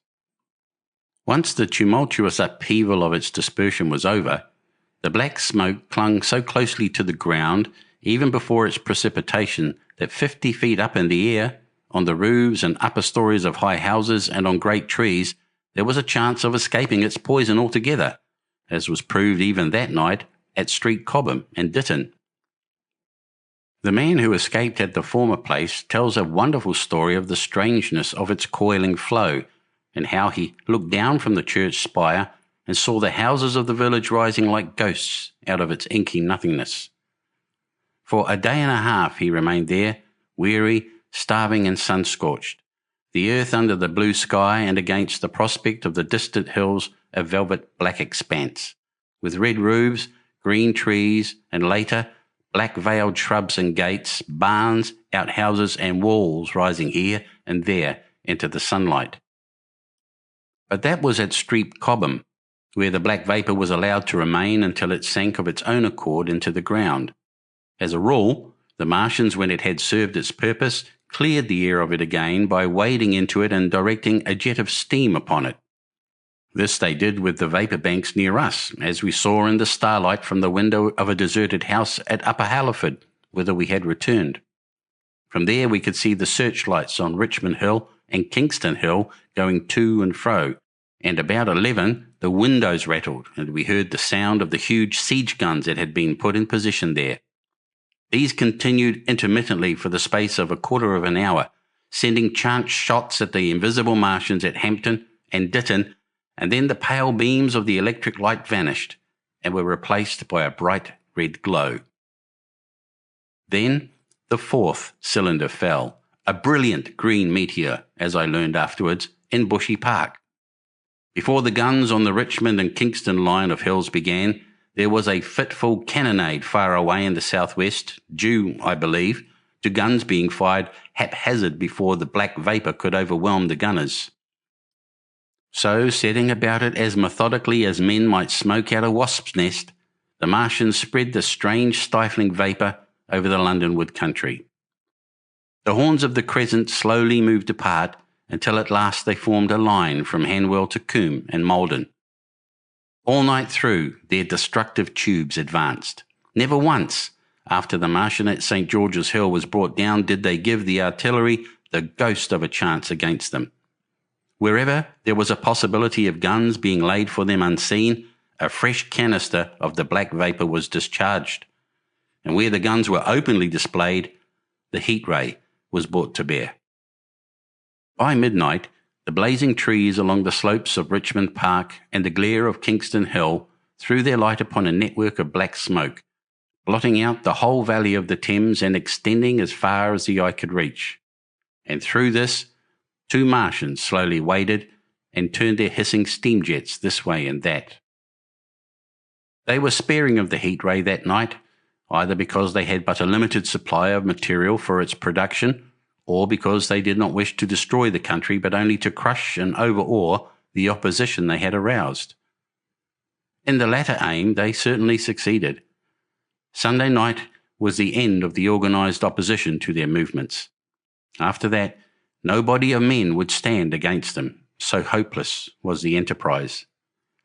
Even the crews of the torpedo boats and destroyers that had brought their quick firers up the Thames refused to stop, mutinied and went down again. The only offensive operation men ventured upon after that night was the preparation of mines and pitfalls, and even in that their energies were frantic and spasmodic. One has to imagine, as well as one may, the fate of those batteries towards Esher, waiting so tensely in the twilight. Survivors, there were none.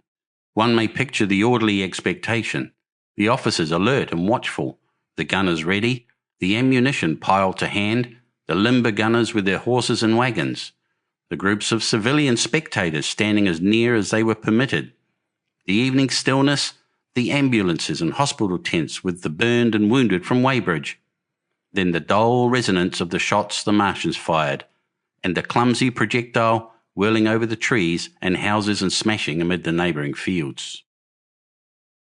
One may picture too the sudden shifting of the attention, the swiftly spreading coils and bellyings of that blackness advancing headlong, towering heavenward, turning the twilight to a palpable darkness, a strange and horrible antagonist of vapour striding upon its victims. Men and horses near it seen dimly, running, shrieking, falling headlong, shouts of dismay, the guns suddenly abandoned, men choking and writhing on the ground, and the swift broadening out of the opaque cone of smoke. And then night and extinction. Nothing but a silent mass of impenetrable vapour hiding its dead. Before dawn, the black vapour was pouring through the streets of Richmond, and the disintegrating organism of government was, with a last expiring effort, rousing the population of London to the necessity of flight. Chapter 16. The Exodus from London. So you understand the roaring wave of fear that swept through the greatest city in the world just as Monday was dawning. The stream of flight rising swiftly to a torrent, lashing in a foaming tumult round the railway stations, banked up into a horrible struggle about the shipping in the Thames, and hurrying by every available channel northward and eastward. By 10 o'clock the police organisation, and by midday even the railway organisations, were losing coherency, losing shape and efficiency, guttering, softening, running at last in that swift liquefaction of the social body. All the railway lines north of the Thames and the southeastern people at Cannon Street had been warned by midnight on Sunday, and trains were being filled. People were fighting savagely for standing room in the carriages even at 2 o'clock. By 3, people were being trampled and crushed even in Bishopsgate Street, a couple of 100 yards or more from Liverpool Street Station.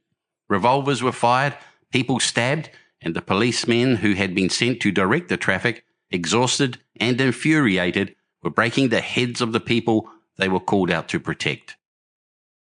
And as the day advanced and the engine drivers and stokers refused to return to London, the pressure of the flight drove the people in an ever-thickening multitude away from the stations and along the northward running roads. By midday, a Martian had been seen at Barnes, and a cloud of slowly sinking black vapour drove along the Thames and across the flats of Lambeth, cutting off all escape over the bridges in its sluggish advance. Another bank drove over Ealing and surrounded a little island of survivors on Castle Hill, alive but unable to escape. After a fruitless struggle to get aboard a northwestern train at Chalk Farm, the engines of the trains it had loaded in the goods yard there ploughed through shrieking people, and a dozen stalwart men fought to keep the crowd from crushing the driver against his furnace.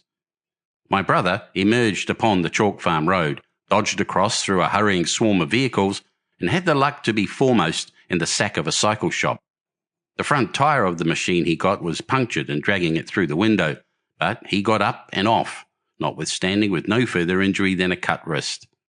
The steep foot of Haverstock Hill was impassable owing to several overturned horses, and my brother struck into Belsize Road. So he got out of the fury of the panic and, skirting the Edgware Road, reached Edgware about 7, fasting and wearied, but well ahead of the crowd. Along the road people were standing in the roadway, curious, wondering. He was passed by a number of cyclists, some horsemen and 2 motor cars. A mile from Edgware, the rim of the wheel broke and the machine became unrideable.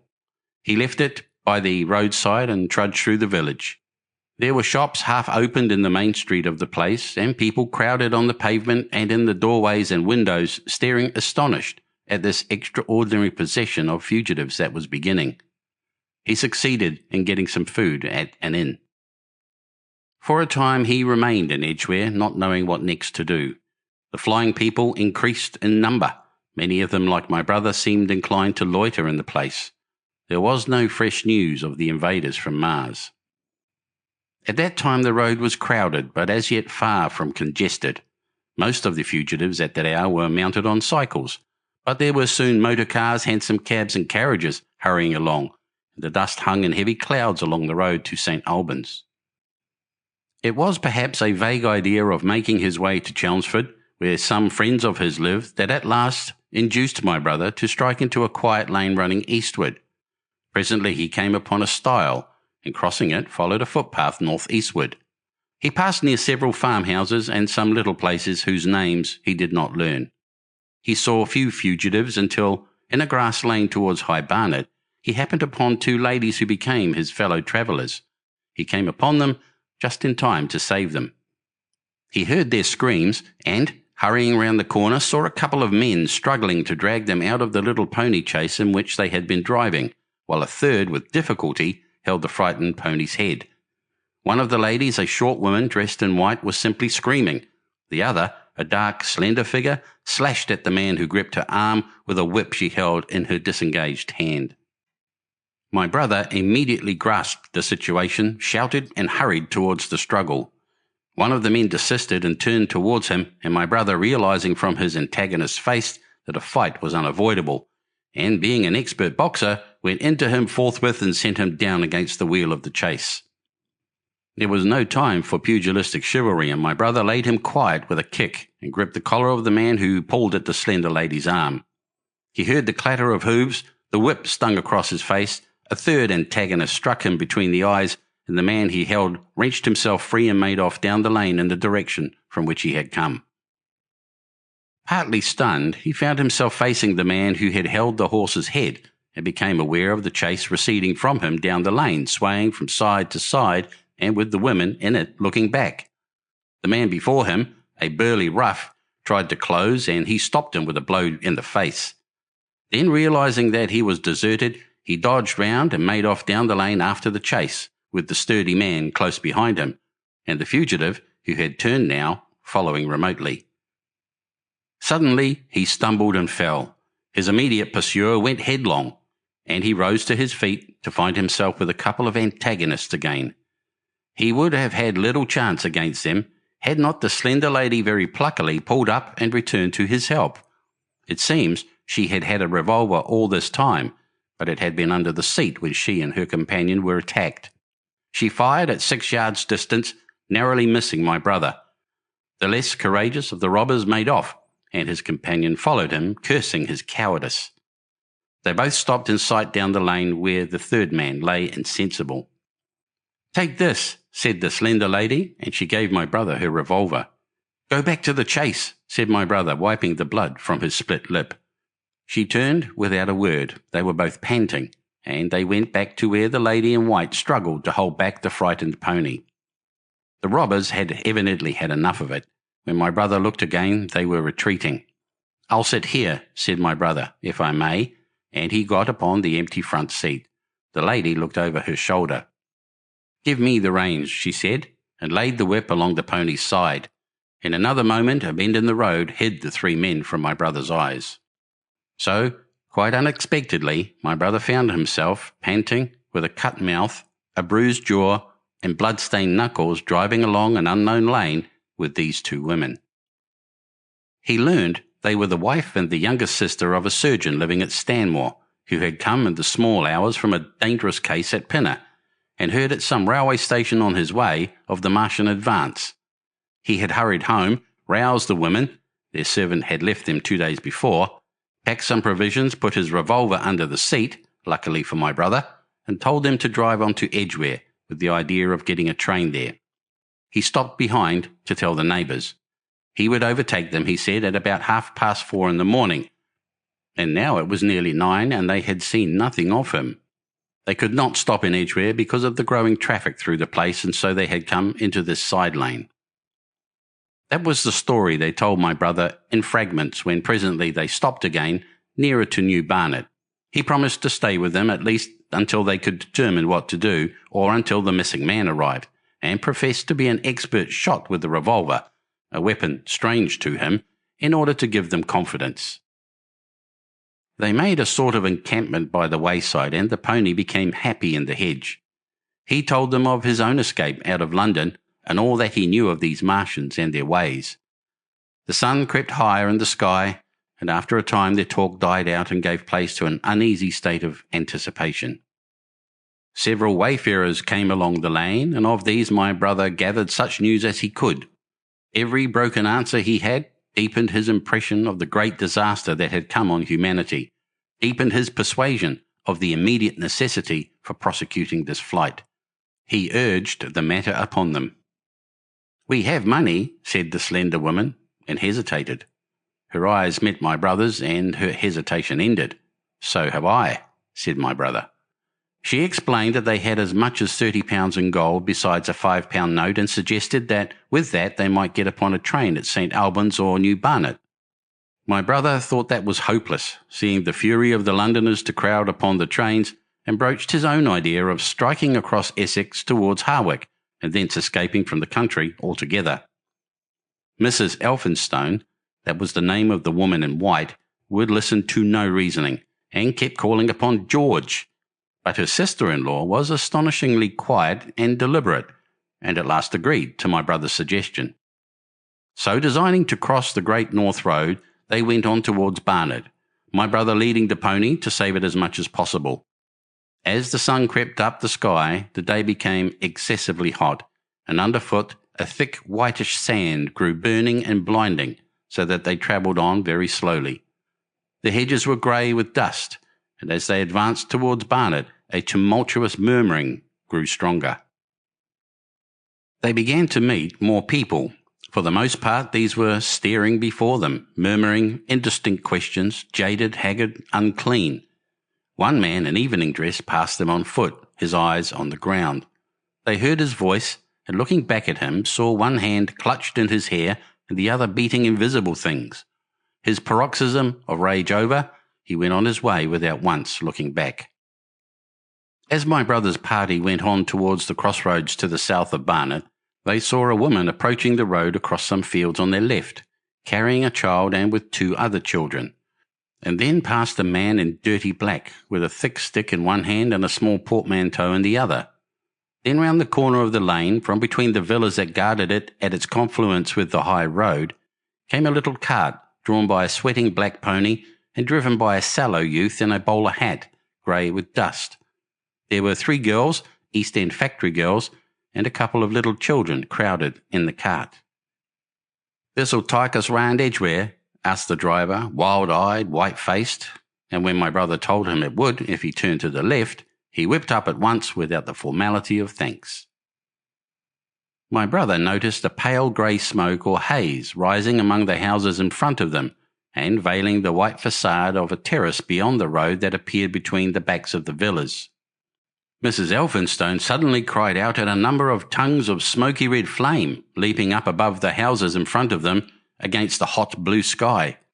The tumultuous noise resolved itself now into the disorderly mingling of many voices, the gride of many wheels, the creaking of wagons, and the staccato of hoofs. The lane came round sharply not 50 yards from the crossroads. "Good heavens!" cried Mrs. Elphinstone. "What is this you are driving us into?" My brother stopped, for the main road was a boiling stream of people, a torrent of human beings rushing northward, one pressing on another. A great bank of dust, white and luminous in the blaze of the sun, made everything within 20 feet of the ground grey and indistinct, and was perpetually renewed by the hurrying feet of a dense crowd of horses and of men and women on foot, and by the wheels of vehicles of every description. "Way!" my brother heard voices crying. "Make way!" It was like riding into the smoke of a fire to approach the meeting point of the lane and road. The crowd roared like a fire, and the dust was hot and pungent. And indeed, a little way up the road, a villa was burning and sending rolling masses of black smoke across the road to add to the confusion. 2 men came past them, then a dirty woman carrying a heavy bundle and weeping. A lost retriever dog with hanging tongue circled dubiously round them, scared and wretched, and fled at my brother's threat. So much as they could see of the road Londonward between the houses to the right was a tumultuous stream of dirty, hurrying people, pent in between the villas on either side. The black heads, the crowded forms grew into distinctness as they rushed towards the corner, hurried past, and merged their individuality again in a receding multitude that was swallowed up at last in a cloud of dust. Go on, cried the voices. "Way, way!" One man's hands pressed on the back of another. My brother stood at the pony's head. Irresistibly attracted, he advanced slowly, pace by pace, down the lane. Edgware had been a scene of confusion, Chalk Farm a riotous tumult, but this was a whole population in movement. It is hard to imagine that host. It had no character of its own. The figures poured out past the corner and receded with their backs to the group in the lane. Along the margin came those who were on foot, threatened by the wheels, stumbling in the ditches, blundering into one another. The carts and carriages crowded close upon one another, making little way for those swifter and more impatient vehicles that darted forward every now and then when an opportunity showed itself of doing so, sending the people scattering against the fences and gates of the villas. "Push on," was the cry. "Push on, they are coming." In one cart stood a blind man in the uniform of the Salvation Army, gesticulating with his crooked fingers and bawling, "Eternity! Eternity!" His voice was hoarse and very loud, so that my brother could hear him long after he was lost to sight in the dust. Some of the people who crowded in the carts whipped stupidly at their horses and quarrelled with other drivers. Some sat motionless, staring at nothing with miserable eyes. Some gnawed their hands with thirst or lay prostrate in the bottoms of their conveyances. The horses' bits were covered with foam, their eyes bloodshot. There were cabs, carriages, shop carts, wagons, beyond counting. A mail cart, a road cleaner's cart marked Vestry of St. Pancras, a huge timber wagon crowded with roughs. A brewer's dray rumbled by with its two rear wheels splashed with fresh blood.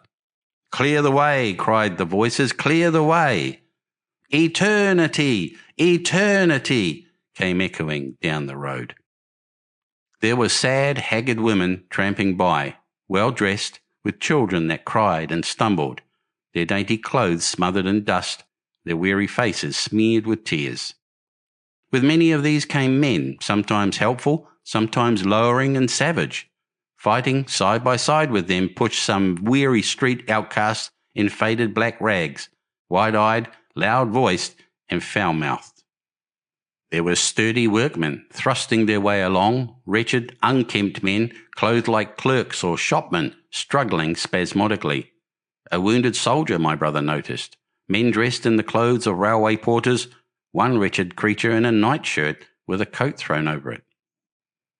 But varied as its composition was, certain things all that host had in common. There were fear and pain on their faces and fear behind them. A tumult up the road, a quarrel for a place in a wagon, sent the whole host of them quickening their pace. Even a man so scared and broken that his knees bent under him was galvanized for a moment into renewed activity. The heat and dust had already been at work upon this multitude. Their skins were dry, their lips black and cracked. They were all thirsty, weary, and footsore. And amid the various cries, one heard disputes, reproaches, groans of weariness and fatigue. The voices of most of them were hoarse and weak. Through it all ran a refrain, "Way, way, the Martians are coming." Few stopped and came aside from that flood. The lane opened slantingly into the main road with a narrow opening and had a delusive appearance of coming from the direction of London. Yet a kind of eddy of people drove into its mouth, weaklings elbowed out of the stream who for the most part rested but for a moment before plunging into it again. A little way down the lane, with two friends bending over him, lay a man with a bare leg, wrapped about with bloody rags. He was a lucky man to have friends.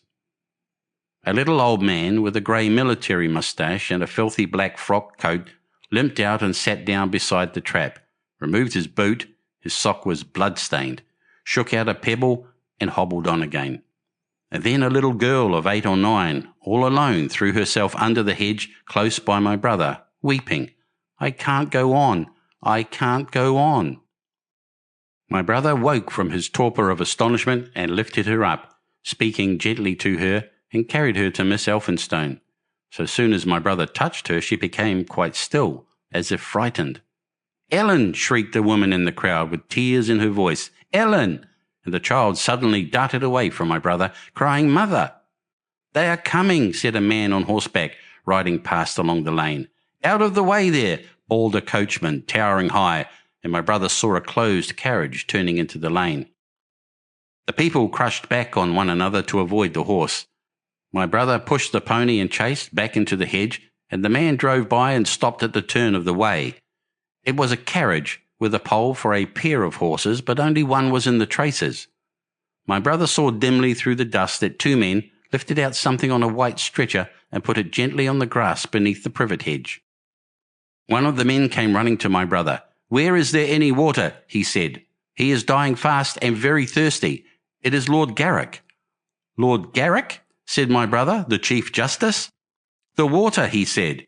"There may be a tap," said my brother, "in some of the houses. We have no water. I dare not leave my people." The man pushed against the crowd towards the gate of the corner house. "Go on," said the people, thrusting at him. "They are coming. Go on." Then my brother's attention was distracted by a bearded, eagle-faced man lugging a small handbag, which split even as my brother's eyes rested on it and disgorged a mass of sovereigns that seemed to break up into separate coins as it struck the ground. They rolled hither and thither among the struggling feet of men and horses. The man stopped and looked stupidly at the heap, and the shaft of a cab struck his shoulder and sent him reeling. He gave a shriek and dodged back, and a cartwheel shaved him narrowly. "Way!" cried the men all about him. "Make way!" So soon as the cab had passed, he flung himself with both hands open upon the heap of coins and began thrusting handfuls in his pocket. A horse rose close upon him, and in another moment, half rising, he had been borne down under the horse's hooves. "Stop!" screamed my brother, and pushing a woman out of his way, tried to clutch the bit of the horse. Before he could get to it, he heard a scream under the wheels, and saw through the dust the rim passing over the poor wretch's back. The driver of the cart slashed his whip at my brother, who ran round behind the cart. The multitudinous shouting confused his ears. The man was writhing in the dust among his scattered money, unable to rise, for the wheel had broken his back and his lower limbs lay limp and dead. My brother stood up and yelled at the next driver, and a man on a black horse came to his assistance. "Get him out of the road," said he, and clutching the man's collar with his free hand, my brother lugged him sideways. But he still clutched after his money and regarded my brother fiercely, hammering at his arm with a handful of gold. Go on," shouted angry voices behind. "Way, way." There was a smash as the pole of a carriage crashed into the cart that the man on horseback stopped.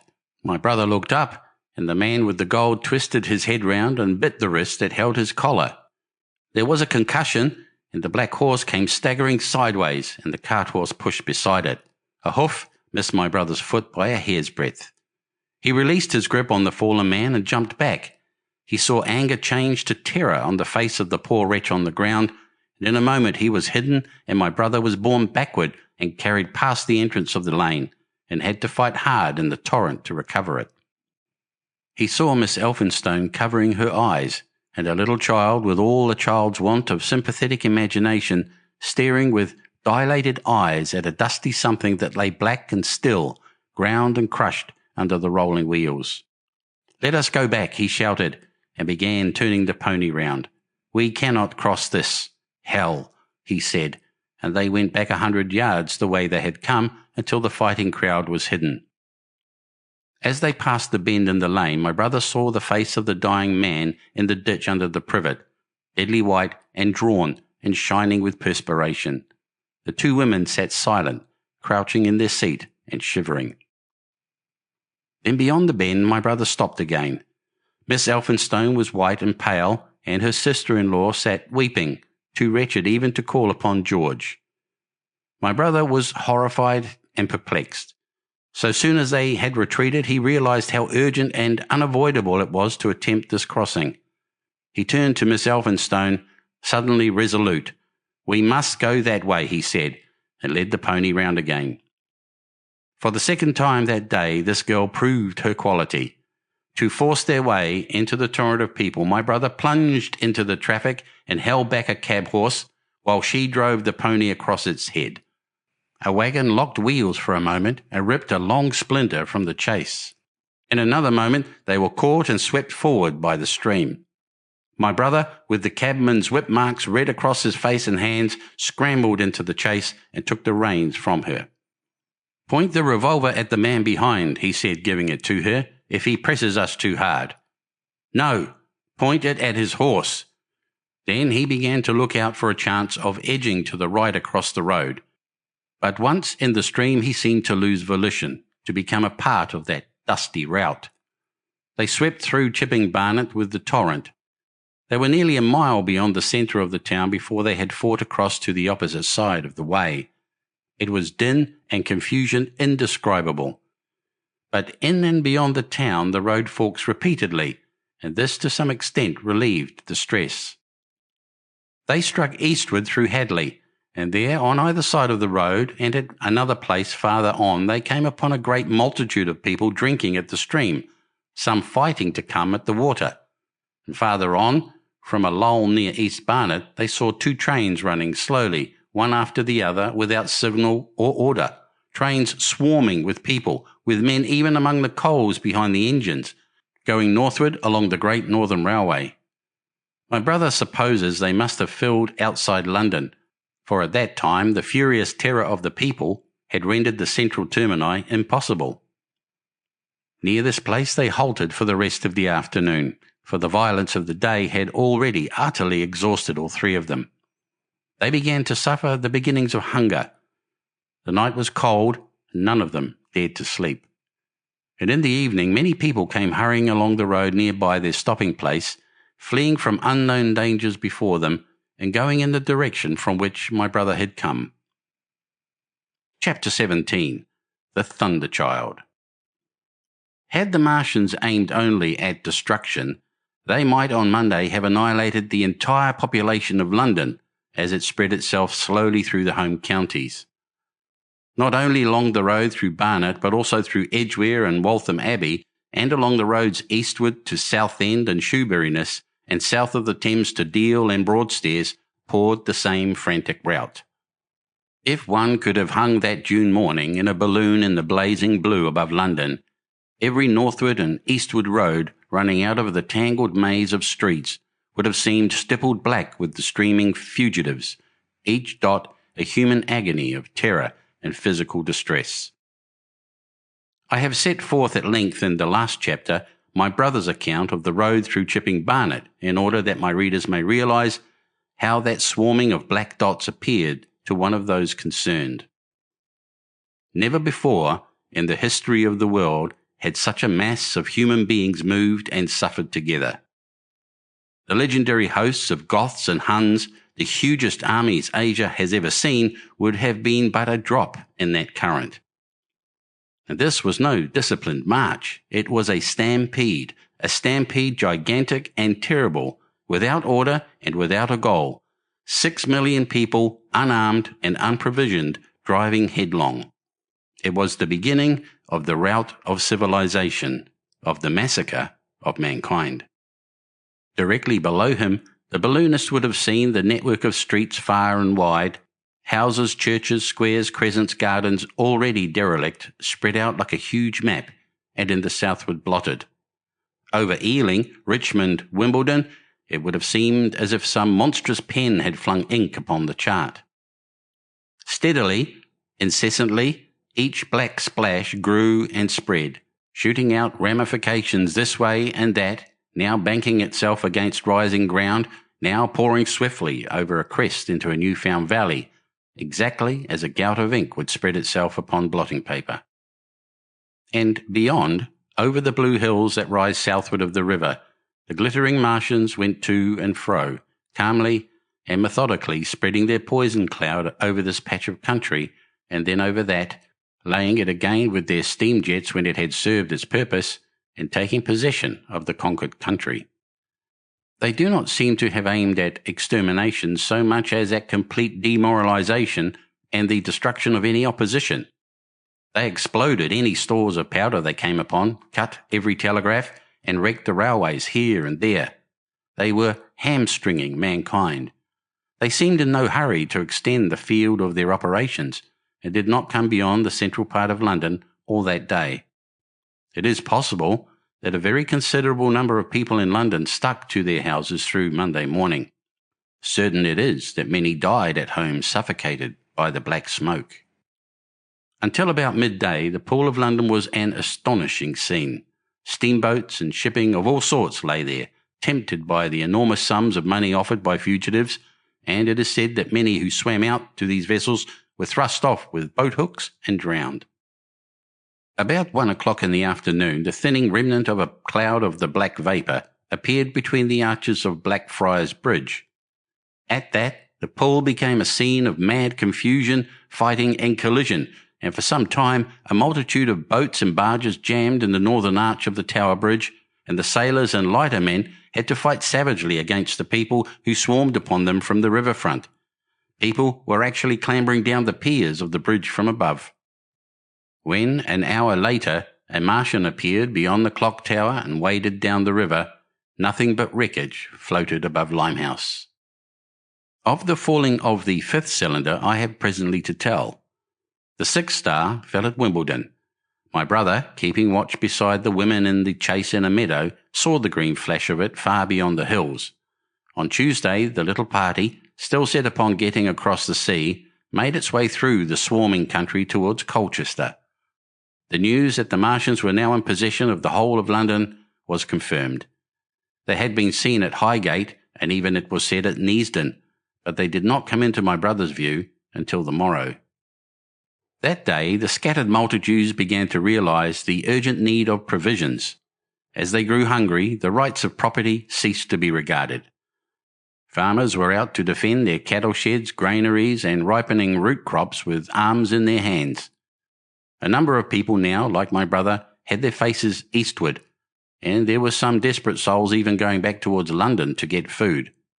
These were chiefly people from the northern suburbs, whose knowledge of the Black Smoke came by hearsay. He heard that about half the members of the government had gathered at Birmingham, and that enormous quantities of high explosives were being prepared to be used in automatic mines across the Midland counties.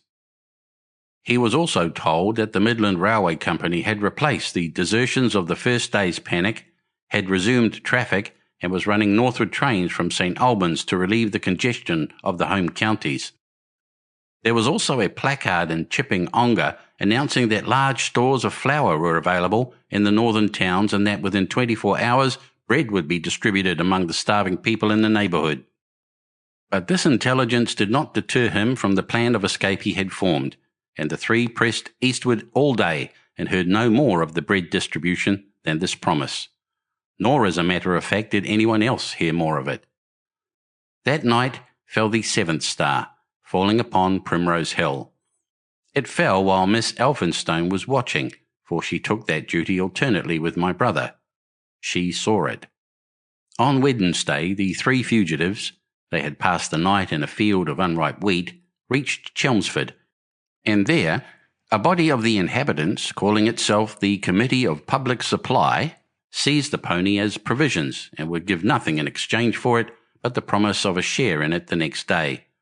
Here there were rumours of Martians at Epping, and news of the destruction of Waltham Abbey powder mills in a vain attempt to blow up one of the invaders.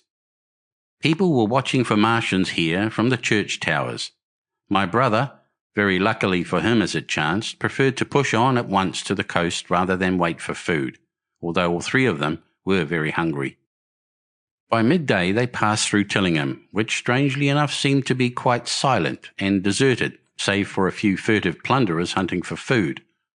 Near Tillingham they suddenly came in sight of the sea, and the most amazing crowd of shipping of all sorts that it is possible to imagine. For after the sailors could no longer come up the Thames, they came on to the Essex coast, to Harwich and Walton and Clacton, and afterwards to Foulness and Shoebury to bring off the people. They lay in a huge sickle-shaped curve that vanished into mist at last towards the Naze. Close inshore was a multitude of fishing smacks, English, Scotch, French, Dutch and Swedish, steam launches from the Thames, yachts, electric boats, and beyond were ships of larger burden, a multitude of filthy colliers, trim merchantmen, cattle ships, passenger boats, petroleum tanks, ocean tramps, an old white transport even, neat white and grey liners from Southampton and Hamburg, and along the blue coast across the Blackwater, my brother could make out dimly a dense swarm of boats chaffering with the people on the beach, a swarm which also extended up the Blackwater almost to Malden. About a couple of miles out lay an ironclad, very low in the water, almost, to my brother's perception, like a waterlogged ship. This was the ram Thunderchild. It was the only warship in sight, but far away to the right over the smooth surface of the sea, for that day there was a dead calm, lay a serpent of black smoke to mark the next ironclads of the Channel Fleet, which hovered in an extended line, steam up and ready for action across the Thames estuary during the course of the Martian conquest, vigilant and yet powerless to prevent it. At the sight of the sea, Mrs. Elphinstone, in spite of the assurances of her sister-in-law, gave way to panic. She had never been out of England before. She would rather die than trust herself friendless in a foreign country, and so forth. She seemed, poor woman, to imagine that the French and the Martians might prove very similar. She had been growing increasingly hysterical, fearful, and depressed during the 2 days' journeyings. Her great idea was to return to Stanmore. Things had always been well and safe at Stanmore. They would find George at Stanmore. It was with the greatest difficulty they could get her down to the beach, where presently my brother succeeded in attracting the attention of some men on a paddle steamer from the Thames. They sent a boat and drove a bargain for £36 for the three. The steamer was going, these men said, to Ostend. It was about 2 o'clock when my brother, having paid their fares at the gangway, found himself safely aboard the steamboat with his charges. There was food aboard, albeit at exorbitant prices, and the three of them contrived to eat a meal on one of the seats forward. There were already a couple of score of passengers aboard, some of whom had expended their last money in securing a passage. But the captain lay off the Blackwater until 5 in the afternoon, picking up passengers until the seated decks were even dangerously crowded. He would probably have remained longer had it not been for the sound of guns that began about that hour in the south. As if in answer, the ironclad seaward fired a small gun and hoisted a string of flags. A jet of smoke sprang out of her funnels. Some of the passengers were of the opinion that this firing came from shoeburyness, until it was noticed that it was growing louder. At the same time, far away in the southeast, the masts and upper works of 3 ironclads rose one after the other out of the sea, beneath clouds of black smoke. But my brother's attention speedily reverted to the distant firing in the south. He fancied he saw a column of smoke rising out of the distant grey haze.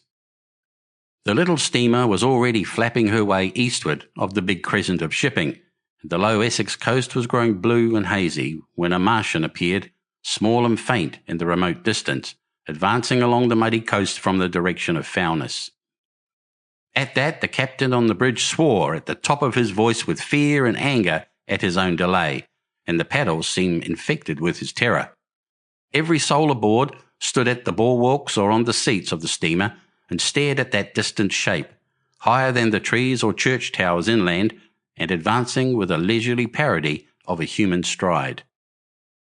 It was the first Martian my brother had seen, and he stood more amazed than terrified, watching this Titan advancing deliberately towards the shipping, wading farther and farther into the water as the coast fell away.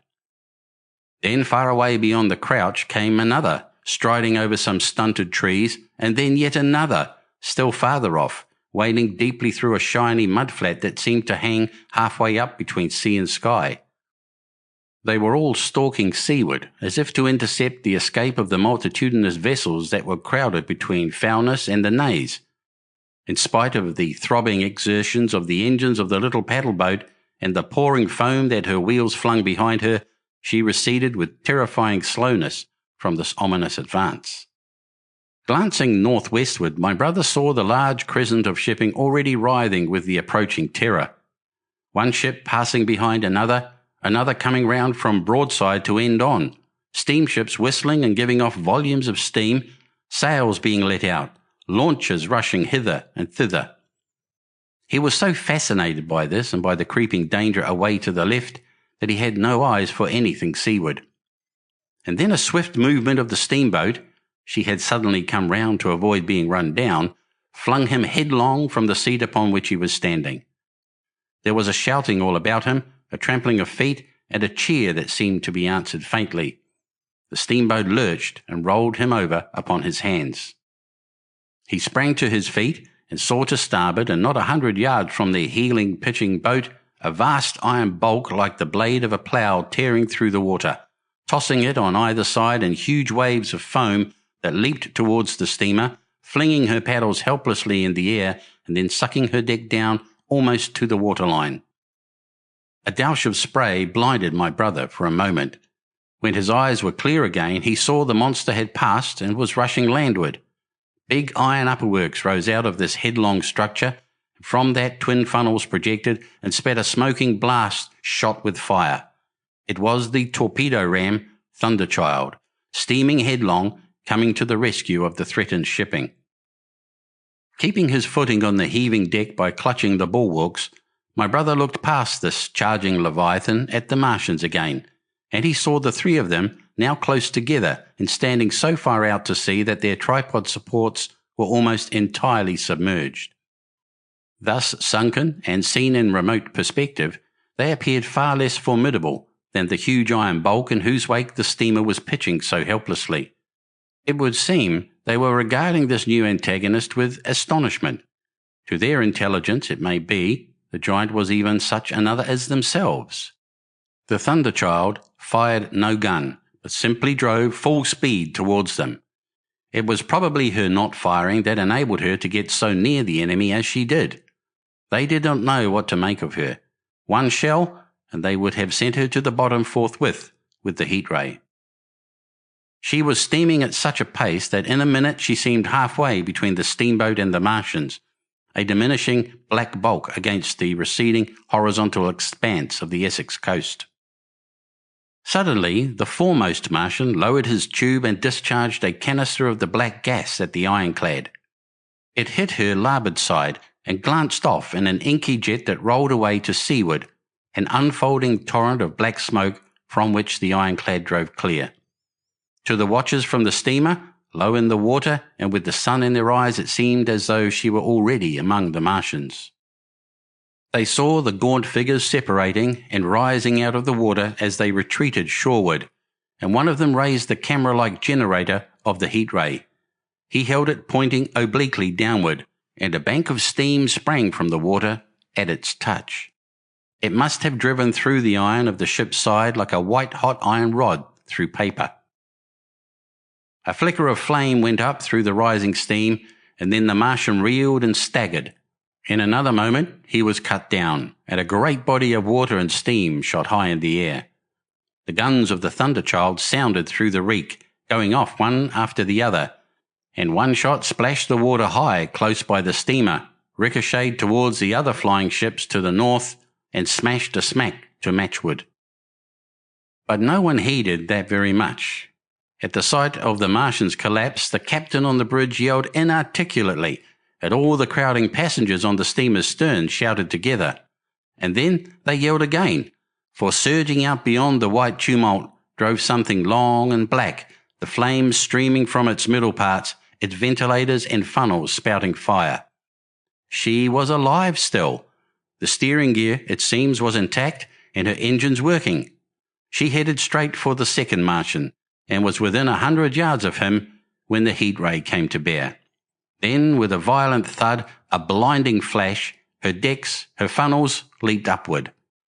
The Martian staggered with the violence of her explosion, and in another moment the flaming wreckage, still driving forward with the impetus of its pace, had struck him and crumpled him up like a thing of cardboard. My brother shouted involuntarily. A boiling tumult of steam hit everything again. "Two!" yelled the captain. Everyone was shouting. The whole steamer from end to end rang with frantic cheering that was taken up first by one and then by all in the crowding multitude of ships and boats that was driving out to sea. The steam hung upon the water for many minutes, hiding the third Martian and the coast altogether. And all this time, the boat was paddling steadily out to sea and away from the fight. And when at last the confusion cleared, the drifting bank of black vapour intervened, and nothing of the Thunderchild could be made out, nor could the third Martian be seen.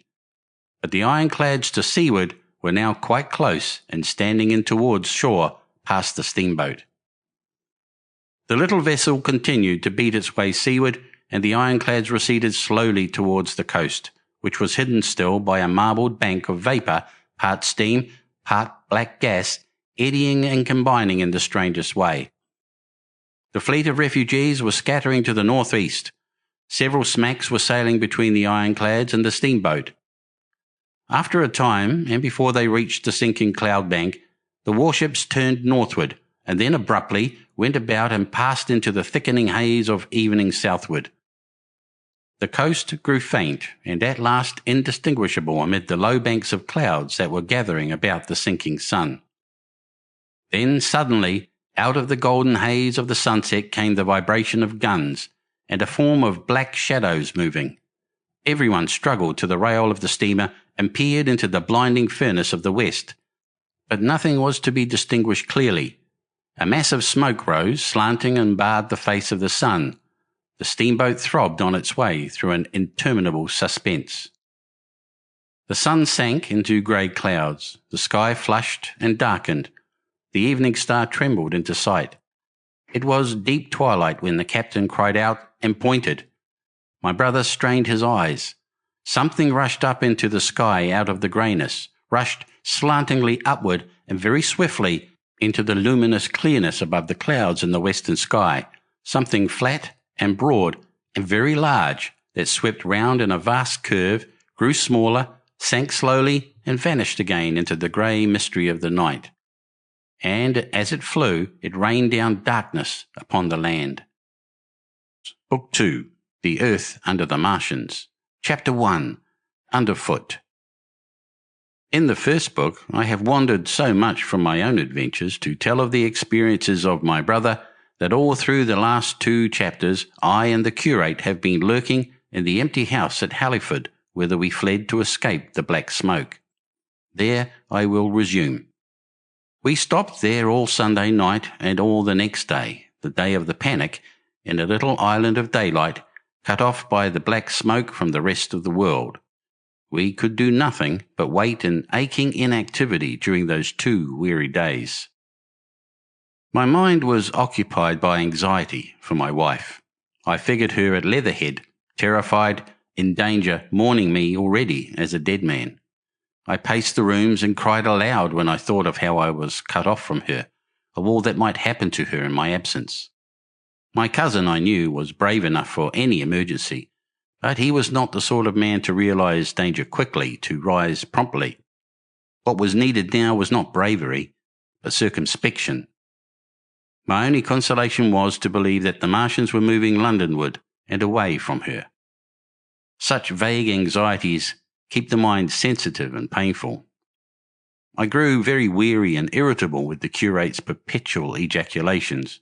I tired of the sight of his selfish despair.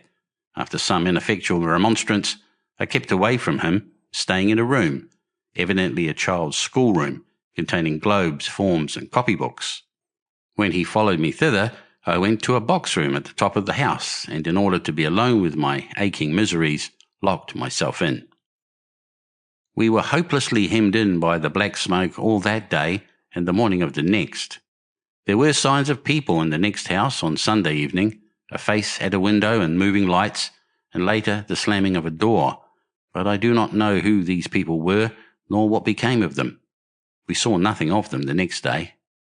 The black smoke drifted slowly riverward all through Monday morning, creeping nearer and nearer to us, driving at last along the roadway outside the house that hid us. A Martian came across the fields about midday, laying the stuff with a jet of superheated steam that hissed against the walls, smashed all the windows it touched, and scalded the curate's hand as he fled out of the front room. When at last we crept across the sodden rooms and looked out again, the country northward was as though a black snowstorm had passed over it. Looking towards the river, we were astonished to see an unaccountable redness mingling with the black of the scorched meadows. For a time we did not see how this change affected our position, save that we were relieved of our fear of the black smoke. But later I perceived that we were no longer hemmed in, that now we might get away. So soon as I realised that the way of escape was open, my dream of action returned, but the curate was lethargic, unreasonable. "We are safe here," he repeated. "Safe here." I resolved to leave him, would that I had. Wiser now for the artilleryman's teaching, I sought out food and drink. I had found oil and rags for my burns, and I also took a hat and a flannel shirt that I found in one of the bedrooms. When it was clear to him that I meant to go alone, had reconciled myself to go alone, he suddenly roused himself to come. And all being quiet throughout the afternoon, we started about 5 o'clock, as I should judge, along the blackened road to Sunbury. In Sunbury, and at intervals along the road, were dead bodies lying in contorted attitudes, horses as well as men, overturned carts and luggage, all covered thickly with black dust. That pall of cindery powder made me think of what I had read of the destruction of Pompeii. We got to Hampton Court without misadventure, our minds full of strange and unfamiliar appearances, and at Hampton Court our eyes were relieved to find a patch of green that had escaped the suffocating drift. We went through Bushy Park with its deer going to and fro under the chestnuts, and some men and women hurrying in the distance towards Hampton, and so we came to Twickenham. These were the first people we saw. Away across the road, the woods beyond Ham and Petersham was still afire. Twickenham was uninjured by either heat ray or black smoke, and there were more people about here, though none could give us news. For the most part, they were like ourselves, taking advantage of a lull to shift their quarters. I have an impression that many of the houses here were still occupied by scared inhabitants, too frightened even for flight. Here too the evidence of a hasty rout was abundant along the road. I remember most vividly 3 smashed bicycles in a heap, pounded into the road by the wheels of subsequent carts. We crossed Richmond Bridge about 8:30. We hurried across the exposed bridge, of course, but I noticed floating down the stream a number of red masses, some many feet across. I did not know what these were. There was no time for scrutiny, and I put a more horrible interpretation on them than they deserved. Here again on the Surrey side were black dust that had once been smoke, and dead bodies, a heap near the approach to the station, but we had no glimpse of the Martians until we were some way towards Barnes. We saw, in the blackened distance, a group of 3 people running down a side street towards the river, but otherwise it seemed deserted. Up the hill, Richmond town was burning briskly. Outside the town of Richmond there was no trace of the black smoke. Then suddenly, as we approached Kew, came a number of people running. The upper works of a Martian fighting machine loomed in sight over the housetops not 100 yards away from us. We stood aghast at our danger, and had the Martian looked down we must immediately have perished. We were so terrified that we dared not go on, but turned aside and hid in a shed in a garden. There the curate crouched, weeping silently, and refusing to stir again. But my fixed idea of reaching Leatherhead would not let me rest, and in the twilight I ventured out again. I went through a shrubbery and along a passage beside a big house standing in its own grounds, and so emerged upon the road towards Kew. The curate I left in the shed, but he came hurrying after me. That second start was the most foolhardy thing I ever did, for it was manifest the Martians were about us. No sooner had the curate overtaken me than we saw either the fighting machine we had seen before, or another, far away across the meadows in the direction of Kew Lodge. 4 or 5 little black figures hurried before it across the green-grey of the field, and in a moment it was evident this Martian pursued them.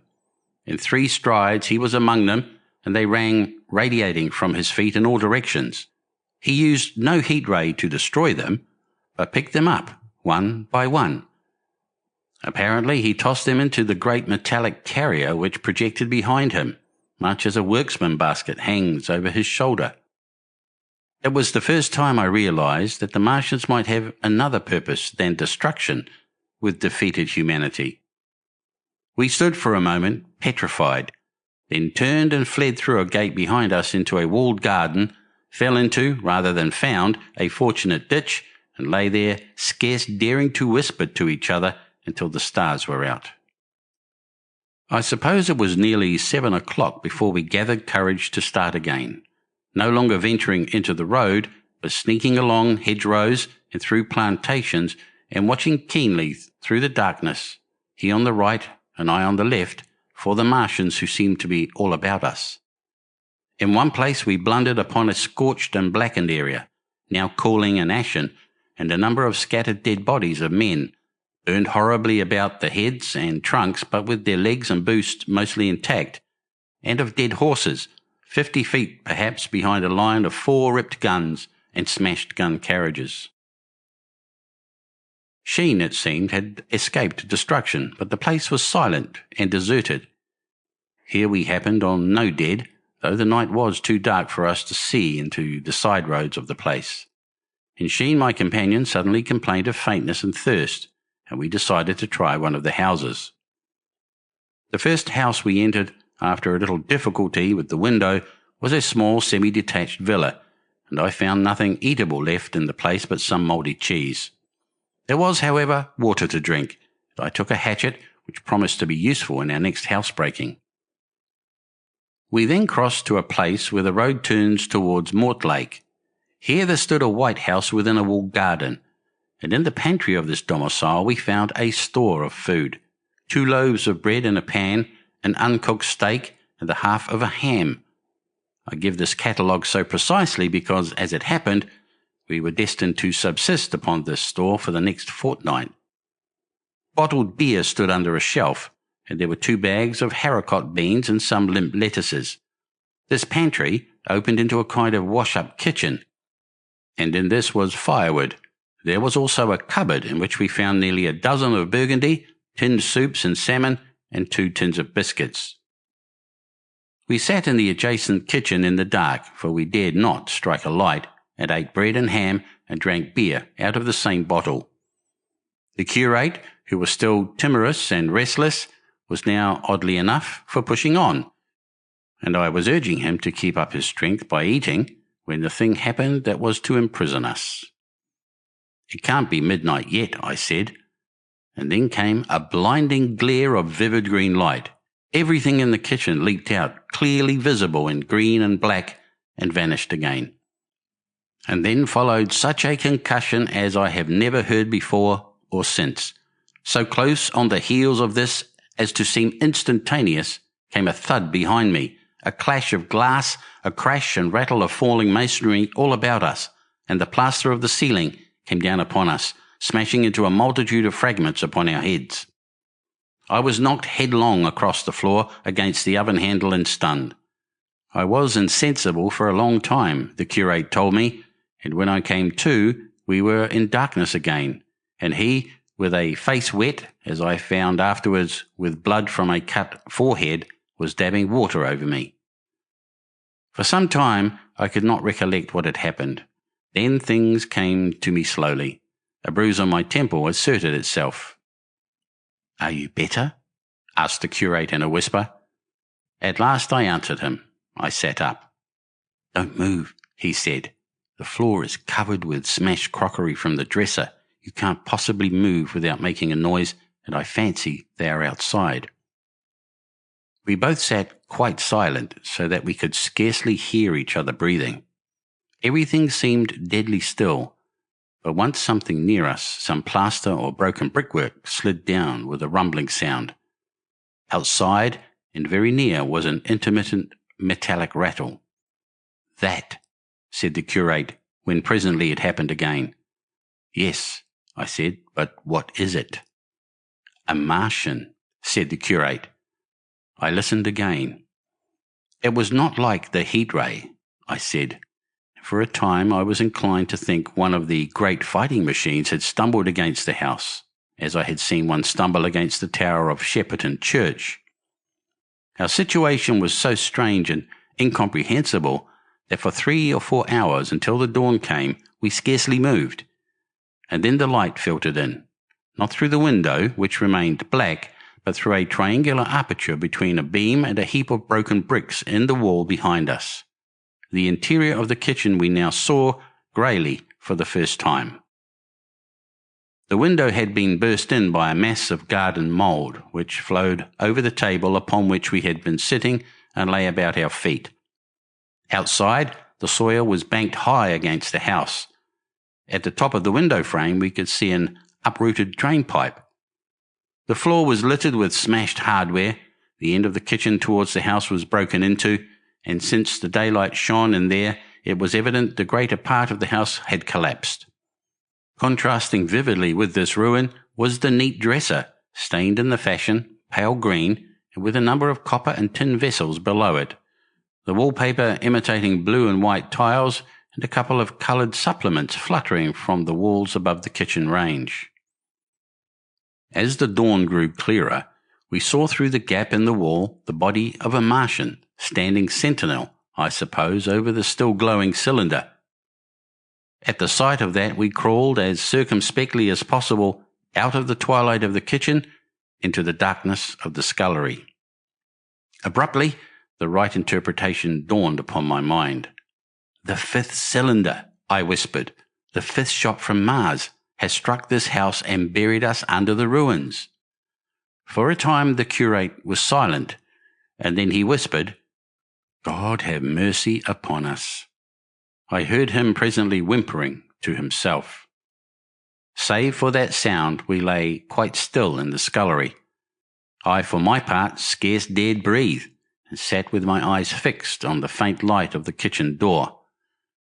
I could just see the curate's face, a dim oval shape, and his collar and cuffs.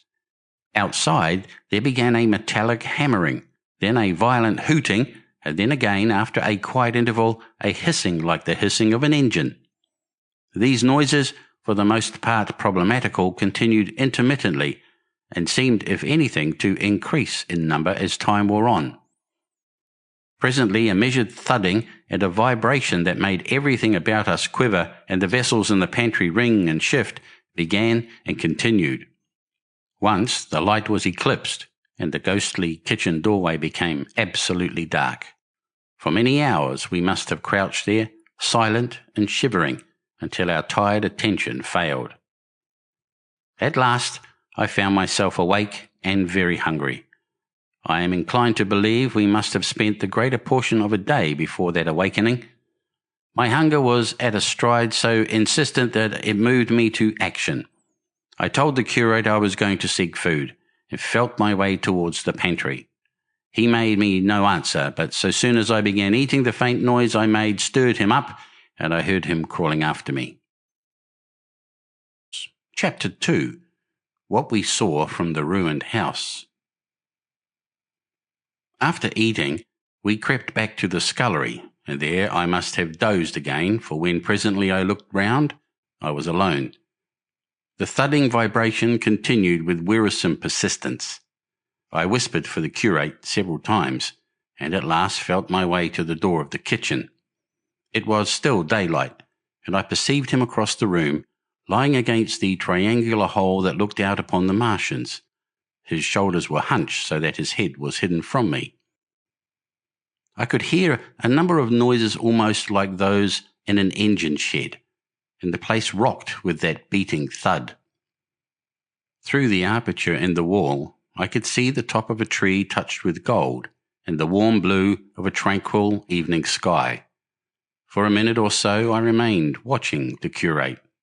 Then I advanced, crouching and stepping with extreme care amid the broken crockery that littered the floor. I touched the curate's leg, and he started so violently that a mass of plaster went sliding down outside and fell with a loud impact. I gripped his arm, fearing he might cry out, and for a long time we crouched, motionless. Then I turned to see how much of our rampart remained.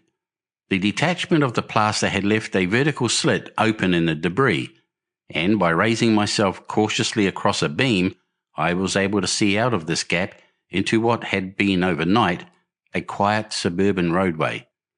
Vast, indeed, was the change that we beheld.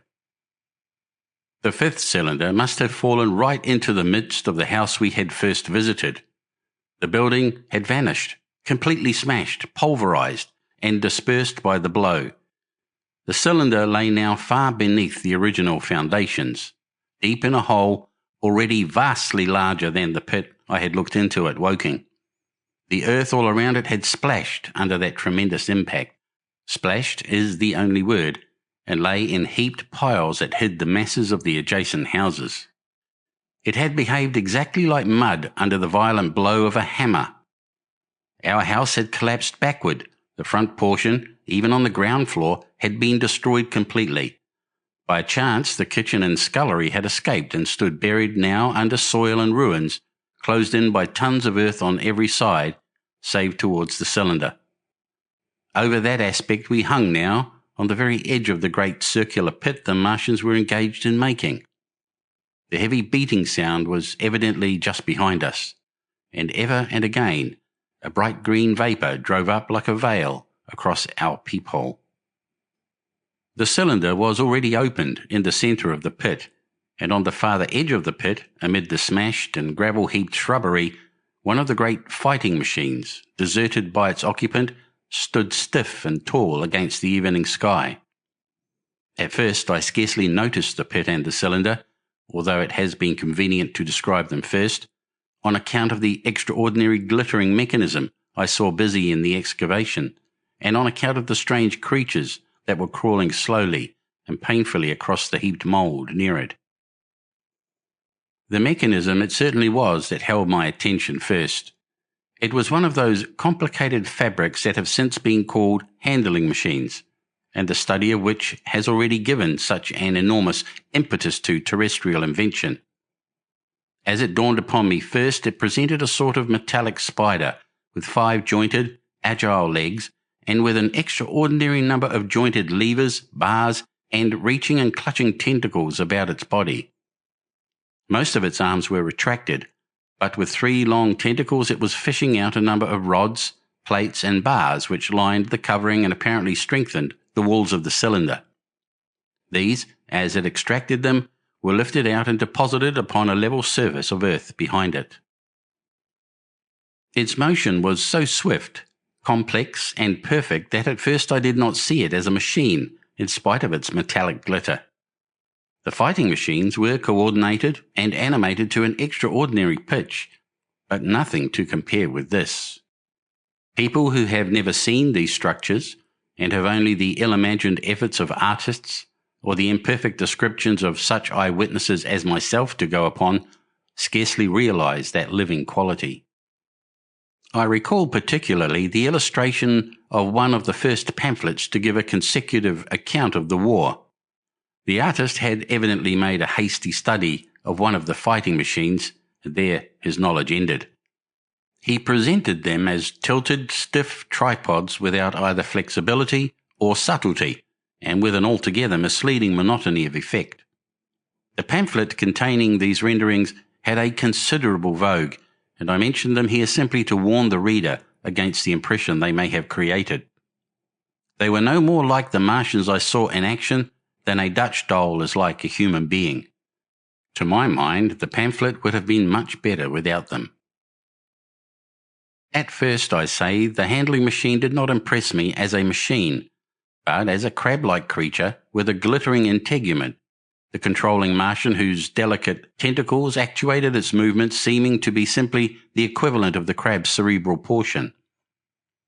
But then I perceived the resemblance of its grey-brown, shiny, leathery integument to that of the other sprawling bodies beyond, and the true nature of this dexterous workman dawned upon me.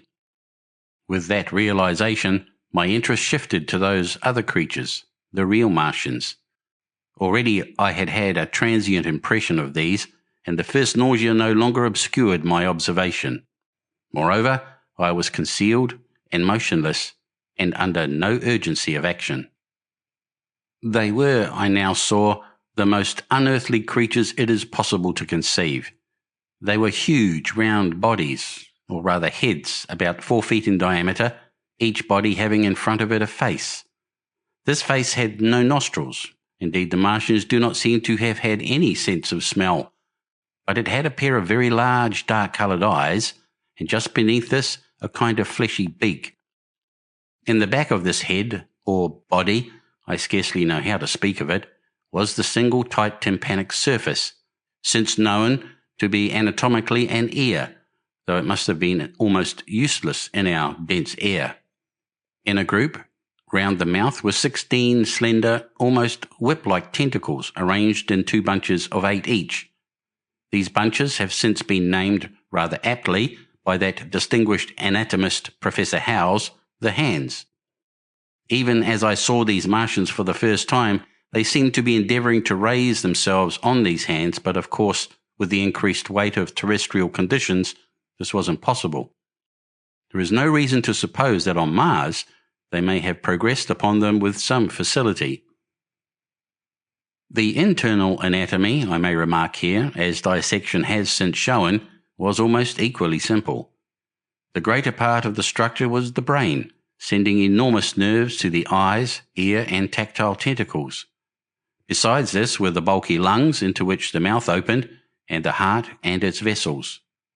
The pulmonary distress caused by the denser atmosphere and greater gravitational attraction was only too evident in the convulsive movements of the outer skin. And this was the sum of the Martian organs. Strange as it may seem to a human being, all the complex apparatus of digestion which makes up the bulk of our bodies did not exist in the Martians. They were heads, merely heads.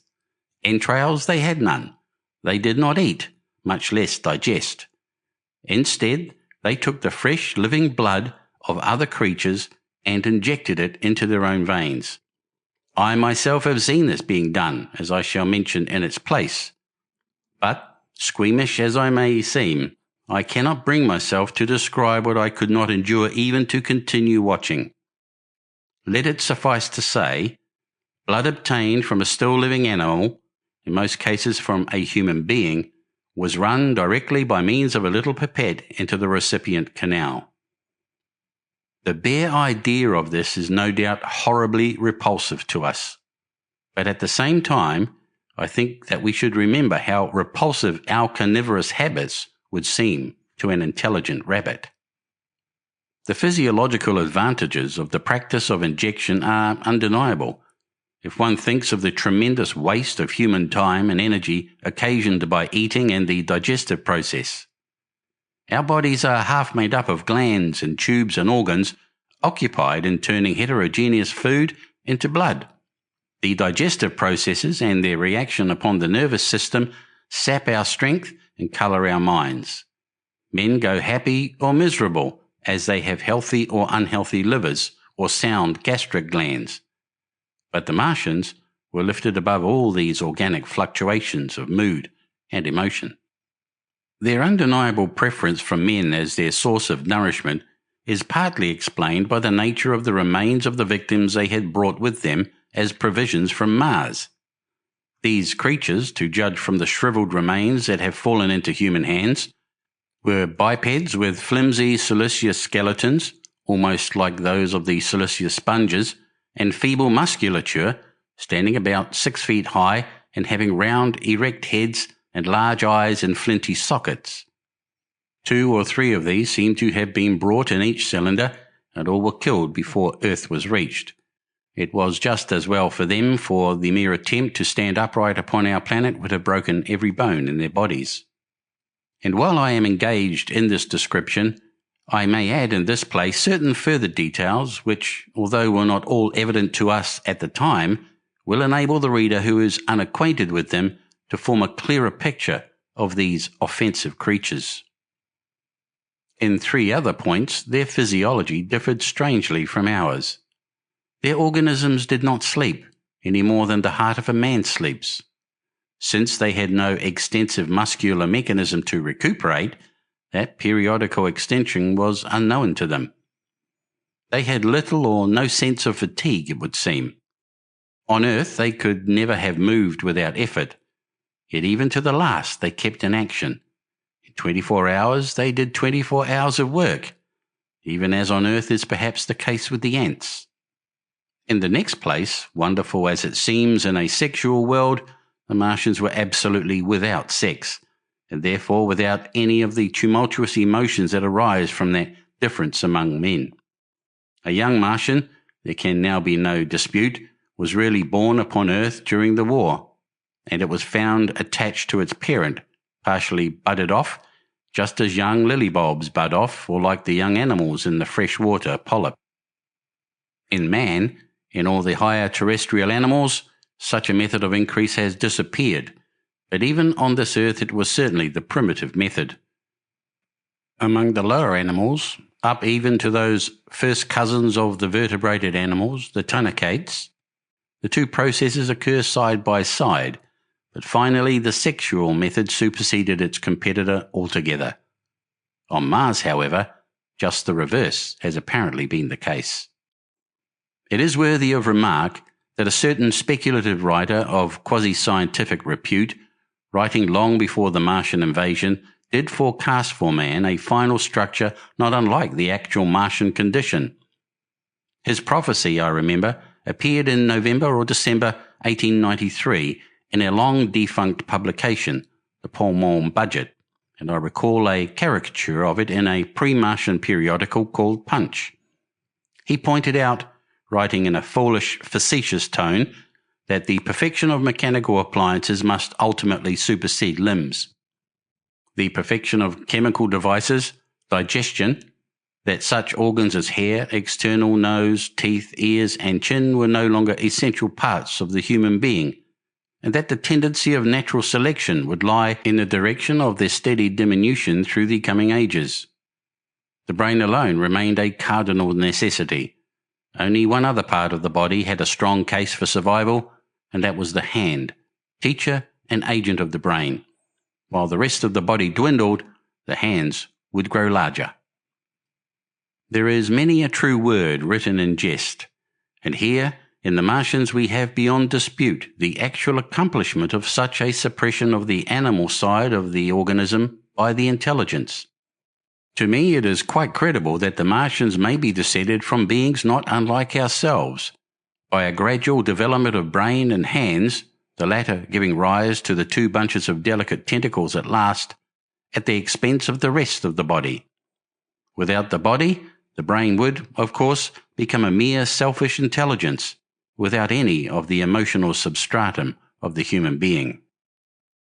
The last salient point in which the systems of these creatures differed from ours was in what one might have thought a very trivial particular.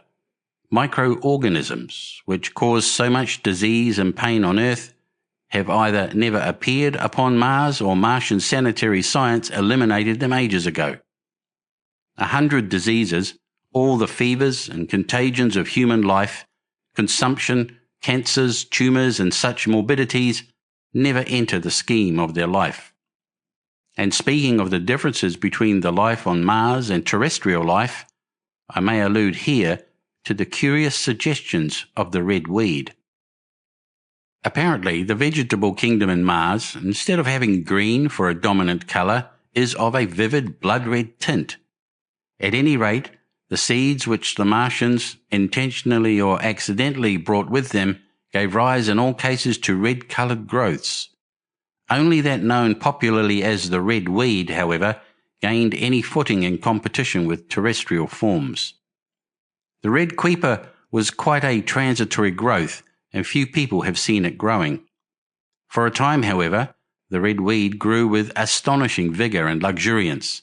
It spread up the sides of the pit by the third or fourth day of our imprisonment, and its cactus-like branches formed a carmine fringe to the edges of our triangular window, and afterwards I found it broadcast throughout the country, and especially wherever there was a stream of water.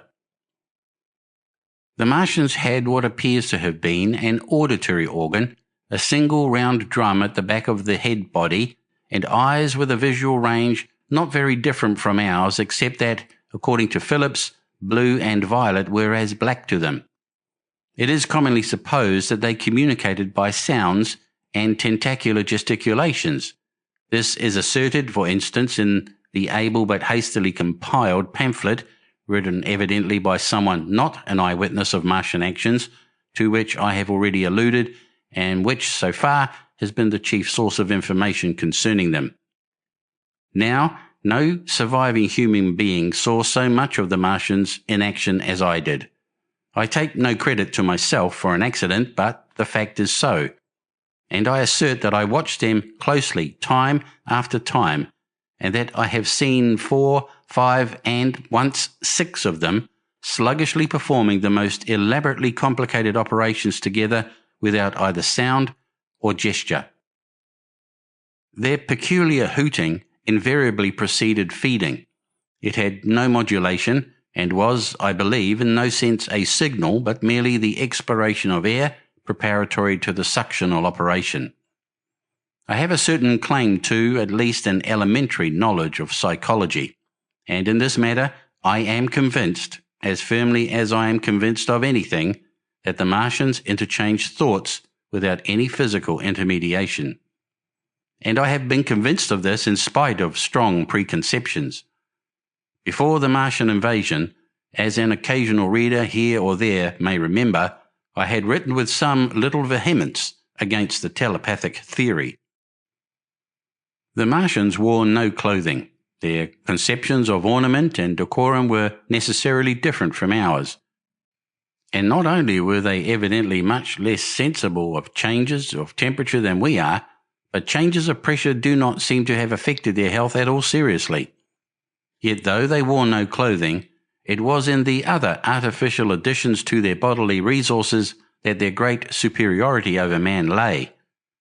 We men, with our bicycles and road skates, our lilienthal soaring machines, our guns and sticks and so forth, are just in the beginning of the evolution that the Martians have worked out. They have become practically mere brains, wearing different bodies according to their needs, just as men wear suits of clothes and take a bicycle in a hurry or an umbrella in the wet. And of their appliances, perhaps nothing is more wonderful to a man than the curious fact that what is the dominant feature of almost all human devices and mechanism is absent. The wheel is absent. Among all the things they brought to the earth, there is no trace or suggestion of their use of wheels. One would have at least expected it in locomotion. And in this connection it is curious to remark that even on this earth nature has never hit upon the wheel, or has preferred other expedients to its development. And not only did the Martians either not know of, which is incredible, or abstain from the wheel, but in their apparatus singularly little use is made of the fixed pivot or relatively fixed pivot, with circular motions thereabout confined to one plane. Almost all the joints of the machinery presented a complicated system of sliding parts moving over small but beautifully curved friction bearings.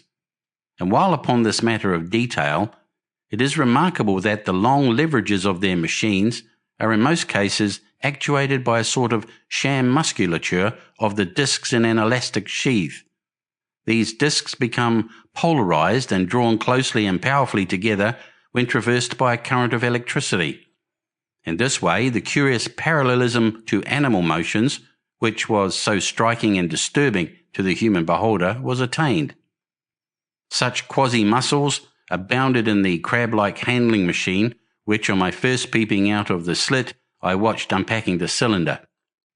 It seemed infinitely more alive than the actual Martians, lying beyond it in the sunset light, panting, stirring ineffectual tentacles, and moving feebly after their vast journey across space.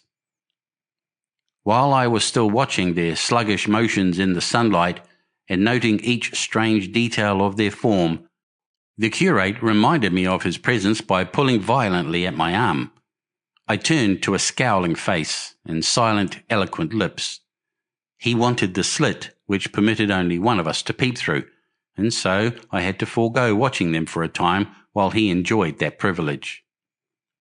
When I looked again, the busy handling machine had already put together several of the pieces of apparatus it had taken out of the cylinder into a shape having an unmistakable likeness to its own. And down on the left, a busy little digging mechanism had come into view, emitting jets of green vapour and working its way round the pit, excavating and embanking in a methodical and discriminating manner. This it was which had caused the regular beating noise and the rhythmic shocks that had kept our ruinous refuge quivering. It piped and whistled as it worked. So far as I could see, the thing was without a directing Martian at all. Chapter 3. The Days of Imprisonment. The arrival of a second fighting machine drove us from our peephole into the scullery, for we feared that from his elevation the Martian might see down upon us behind our barrier. At a later date we began to feel less in danger of their eyes, for to an eye in the dazzle of the sunlight outside, our refuge must have been blank blackness. But at first, the slightest suggestion of approach drove us into the scullery in heart-throbbing retreat. Yet, terrible as was the danger we incurred, the attraction of peeping was for both of us irresistible, and I recall now with a sort of wonder that, in spite of the infinite danger in which we were, between starvation and a still more terrible death, we could yet struggle bitterly for that horrible privilege of sight. We would race across the kitchen in a grotesque way between eagerness and the dread of making a noise, and strike each other and thrust and kick within a few inches of exposure. The fact is that we had absolutely incompatible dispositions and habits of thought and action, and our danger and isolation only accentuated the incompatibility. At Halliford, I had already come to hate the curate's trick of helpless exclamation, his stupid rigidity of mind. His endless muttering monologue vitiated every effort I made to think out a line of action, and drove me at times, thus pent up and intensified, almost to the verge of craziness. He was as lacking in restraint as a silly woman. He would weep for hours together, and I verily believe that to the very end the spoiled child of life thought his weak tears in some way efficacious. And I would sit in the darkness, unable to keep my mind off him by reason of his importunities. He ate more than I did, and it was in vain. I pointed out that our only chance of life was to stop in the house until the Martians had done with their pit. That in that long patience a time might presently come when we should need food. He ate and drank impulsively in heavy meals at long intervals. He slept little. As the days wore on, his utter carelessness of any consideration so intensified our distress and danger that I had, much as I loathed doing it, to resort to threats and at last to blows. That brought him to reason for a time, but he was one of those weak creatures, void of pride, timorous, anemic, hateful souls, full of shifty cunning, who face neither God nor man, who face not even themselves.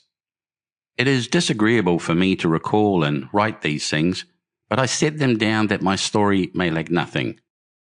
Those who have escaped the dark and terrible aspects of life will find my brutality, my flash of rage in our final tragedy, easy enough to blame, for they know what is wrong as well as any, but not what is possible to tortured men. But those who have been under the shadow, who have gone down at last to elemental things, will have a wider charity. And while within, we fought out our dark, dim contest of whispers, snatched food and drink, and gripping hands and blows, without, in the pitiless sunlight of that terrible June, was the strange wonder, the unfamiliar routine of the Martians in the pit. Let me return to those first new experiences of mine. After a long time, I ventured back to the peephole, to find that the newcomers had been reinforced by the occupants of no fewer than 3 of the fighting machines. These last had brought with them certain fresh appliances that stood in an orderly manner about the cylinder. The second handling machine was now completed, and was busied in serving one of the novel contrivances the big machine had brought. This was a body resembling a milk can in its general form, above which oscillated a pear-shaped receptacle, and from which a stream of white powder flowed into a circular basin below.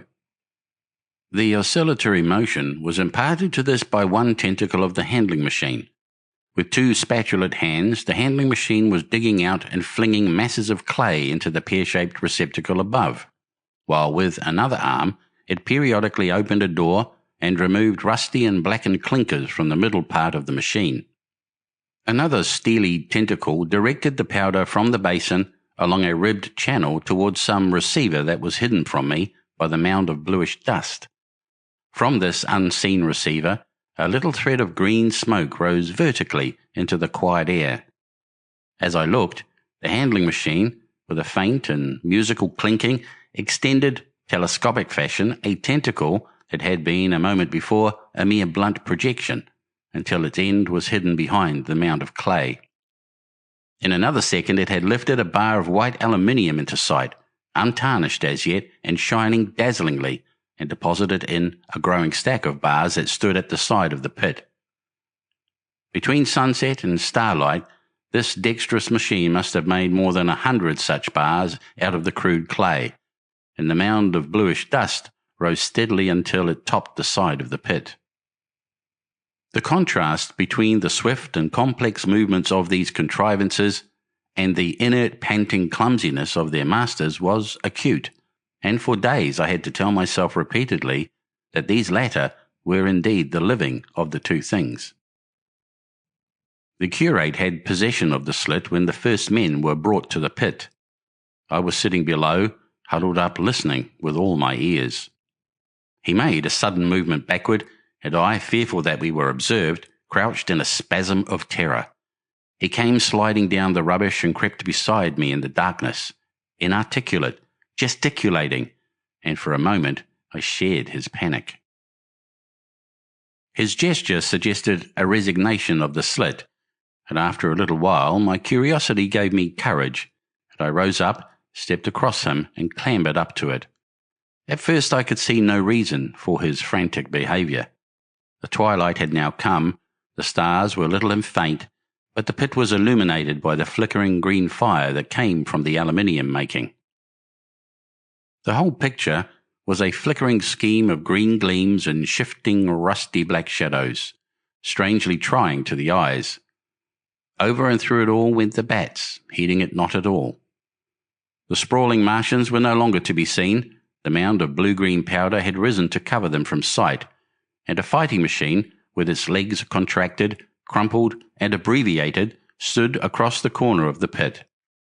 And then, amid the clangor of the machinery, came a drifting suspicion of human voices that I entertained at first only to dismiss. I crouched, watching this fighting machine closely, satisfying myself now for the first time that the hood did indeed contain a Martian. As the green flames lifted, I could see the oily gleam of his integument and the brightness of his eyes. And suddenly I heard a yell, and saw a long tentacle reaching over the shoulder of the machine to the little cage that hunched upon its back. Then something struggling violently was lifted high against the sky, a black, vague enigma against the starlight, and as this black object came down again, I saw by the green brightness that it was a man. For an instant he was clearly visible. He was a stout, ruddy, middle-aged man, well dressed. 3 days before, he must have been walking the world, a man of considerable consequence. I could see his staring eyes and gleams of light on his studs and watch chain. He vanished behind the mound, and for a moment there was silence. And then began a shrieking and a sustained and cheerful hooting from the Martians. I slid down the rubbish, struggled to my feet, clapped my hands over my ears, and bolted into the scullery. The curate, who had been crouching silently with his arms over his head, looked up as I passed, cried out quite loudly at my desertion of him, and came running after me. That night, as we lurked in the scullery, balanced between our horror and the terrible fascination this peeping had, although I felt an urgent need of action, I tried in vain to conceive some plan of escape. But afterwards, during the second day, I was able to consider our position with great clearness. The curate, I found, was quite incapable of discussion. This new and culminating atrocity had robbed him of all vestiges of reason or forethought. Practically, he had already sunk to the level of an animal. But as the saying goes, I gripped myself with both hands.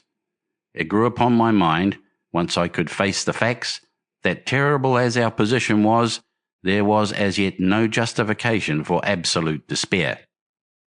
Our chief chance lay in the possibility of the Martians making the pit nothing more than a temporary encampment, or even if they kept it permanently, they might not consider it necessary to guard it, and a chance of escape might be afforded us.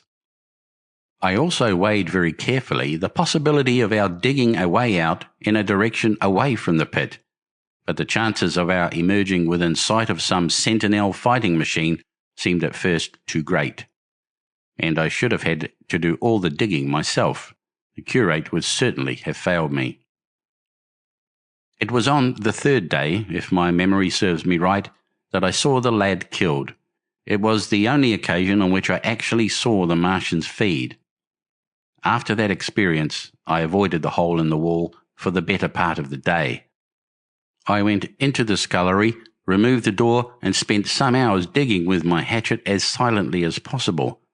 But when I had made a hole about a couple of feet deep, the loose earth collapsed noisily, and I did not dare continue.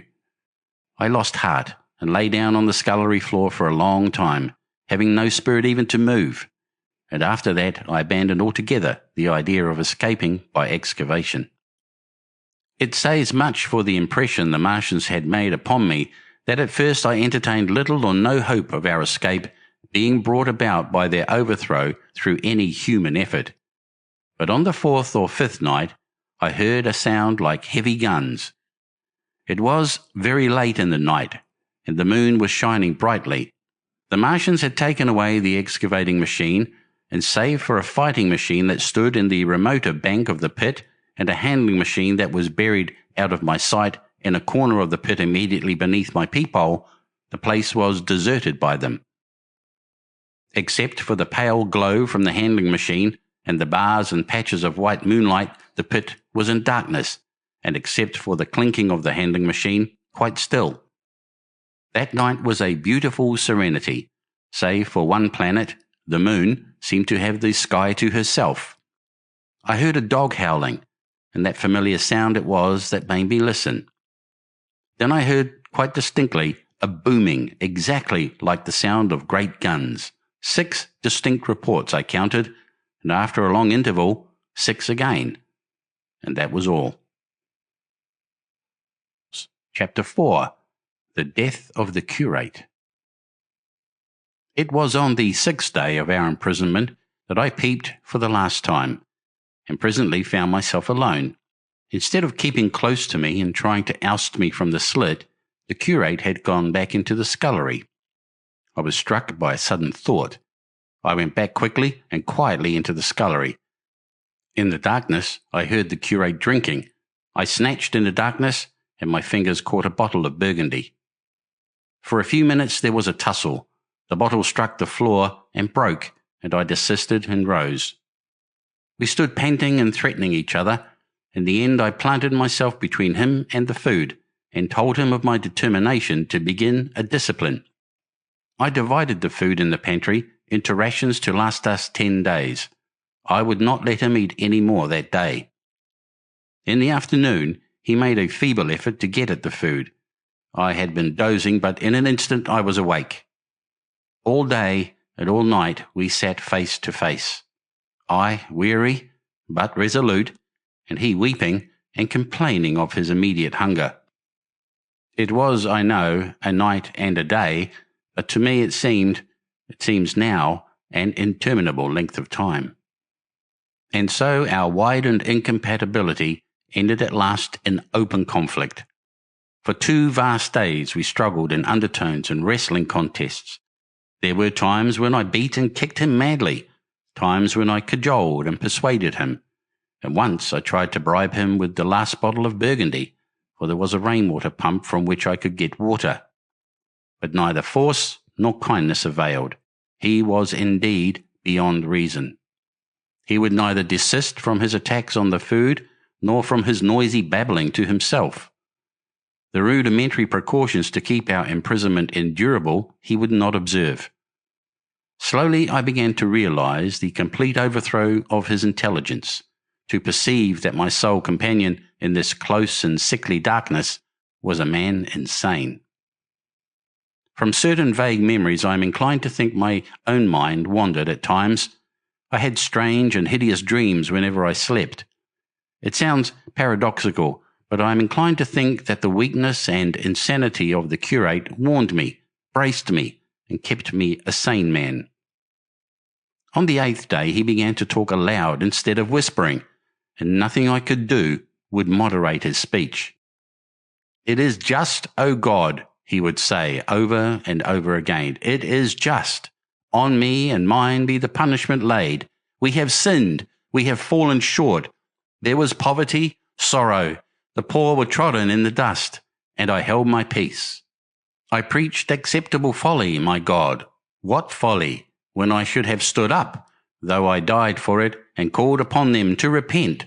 Repent, oppressors of the poor and needy, the winepress of God.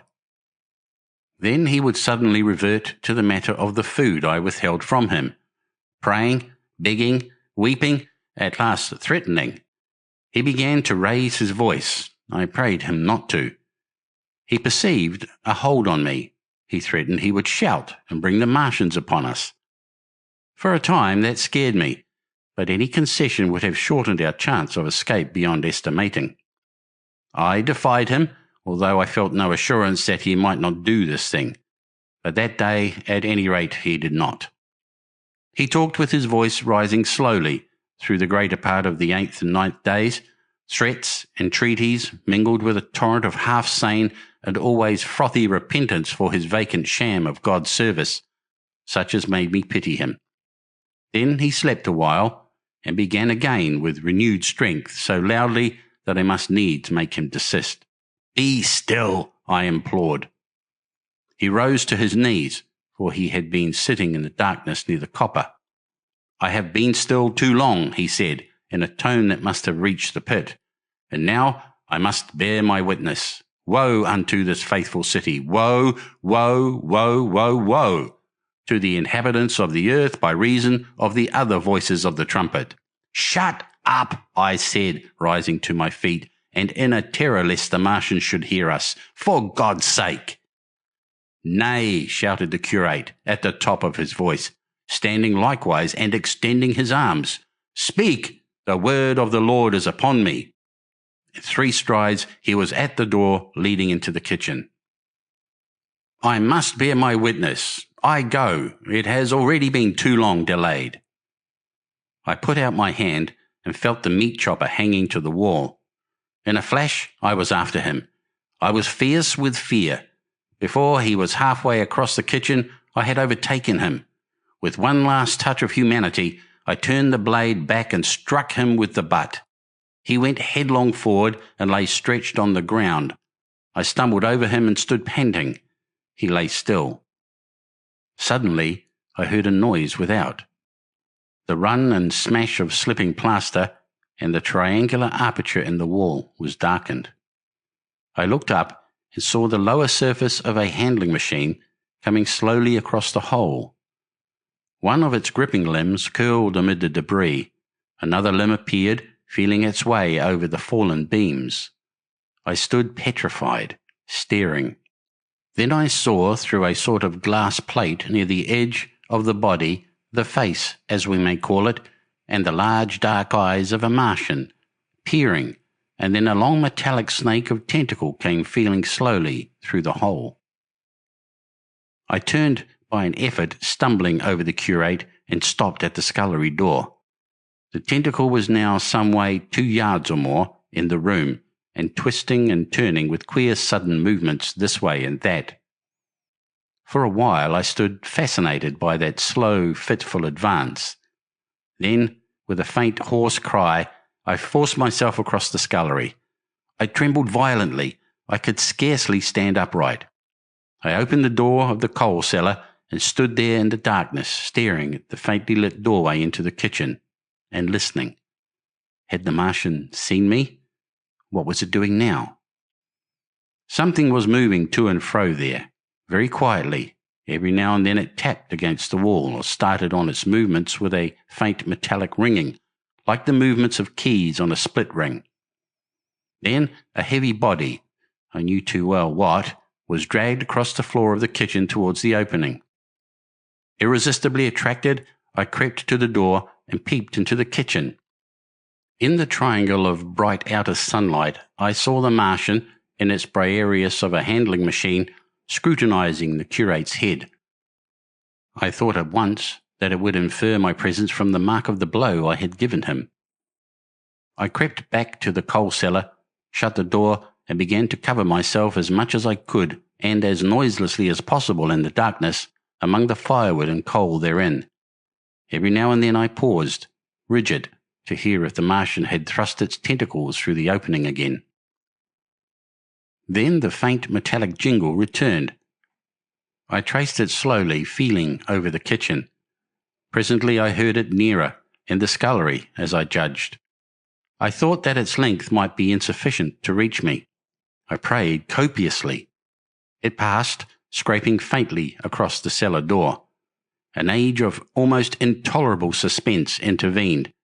Then I heard it fumbling at the latch. It had found the door. The Martians understood doors. It worried at the catch for a minute, perhaps, and then the door opened. In the darkness I could just see the thing, like an elephant's trunk more than anything else, waving towards me and touching and examining the walls, coals, wood and ceiling. It was like a black worm swaying its blind head to and fro. Once, even, it touched the heel of my boot. I was on the verge of screaming. I bit my hand. For a time the tentacle was silent. I could have fancied it had been withdrawn. Presently, with an abrupt click, it gripped something. I thought it had me, and seemed to go out of the cellar again. For a minute I was not sure. Apparently it had taken a lump of coal to examine. I seized the opportunity of slightly shifting my position, which had become cramped, and then listened. I whispered passionate prayers for safety. Then I heard the slow, deliberate sound creeping towards me again. Slowly, slowly it drew near, scratching against the walls and tapping the furniture. While I was still doubtful, it rapped smartly against the cellar door and closed it. I heard it go into the pantry, and the biscuit tins rattled and a bottle smashed, and then came a heavy bump against the cellar door. Then silence that passed into an infinity of suspense. Had it gone? At last I decided that it had. It came into the scullery no more, but I lay all the 10th day in the close darkness, buried among coals and firewood, not daring even to crawl out for the drink for which I craved. It was the 11th day before I ventured so far from my security. Chapter 5. The Stillness. My first act before I went into the pantry was to fasten the door between the kitchen and the scullery. But the pantry was empty. Every scrap of food had gone. Apparently the Martian had taken it all on the previous day. At that discovery, I despaired for the first time. I took no food, or no drink either, on the 11th or the 12th day. At first my mouth and throat were parched, and my strength ebbed sensibly. I sat about in the darkness of the scullery in a state of despondent wretchedness. My mind ran on eating. I thought I had become deaf, for the noises of movement I had been accustomed to hear from the pit had ceased absolutely. I did not feel strong enough to crawl noiselessly to the peephole, or I would have gone there. On the 12th day my throat was so painful that, taking the chance of alarming the Martians, I attacked the creaking rainwater pump that stood by the sink and got a couple of glassfuls of blackened and tainted rainwater. I was greatly refreshed by this, and emboldened by the fact that no inquiring tentacle followed the noise of my pumping. During these days, in a rambling, inconclusive way, I thought much of the curate and of the manner of his death. On the 13th day I drank some more water, and dozed and thought disjointedly of eating and of vague impossible plans of escape. Whenever I dozed I dreamt of horrible phantasms, of the death of the curate, or of sumptuous dinners, but, asleep or awake, I felt a keen pain that urged me to drink again and again. The light that came into the scullery was no longer grey, but red. To my disordered imagination it seemed the colour of blood.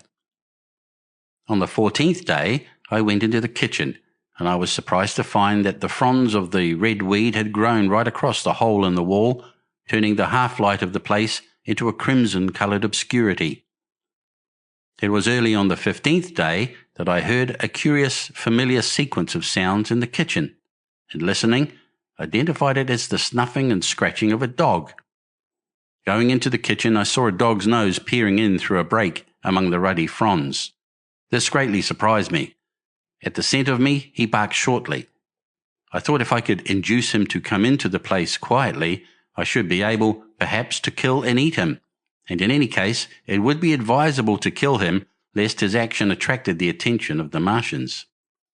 I crept forward, saying, "Good dog," very softly, but he suddenly withdrew his head and disappeared.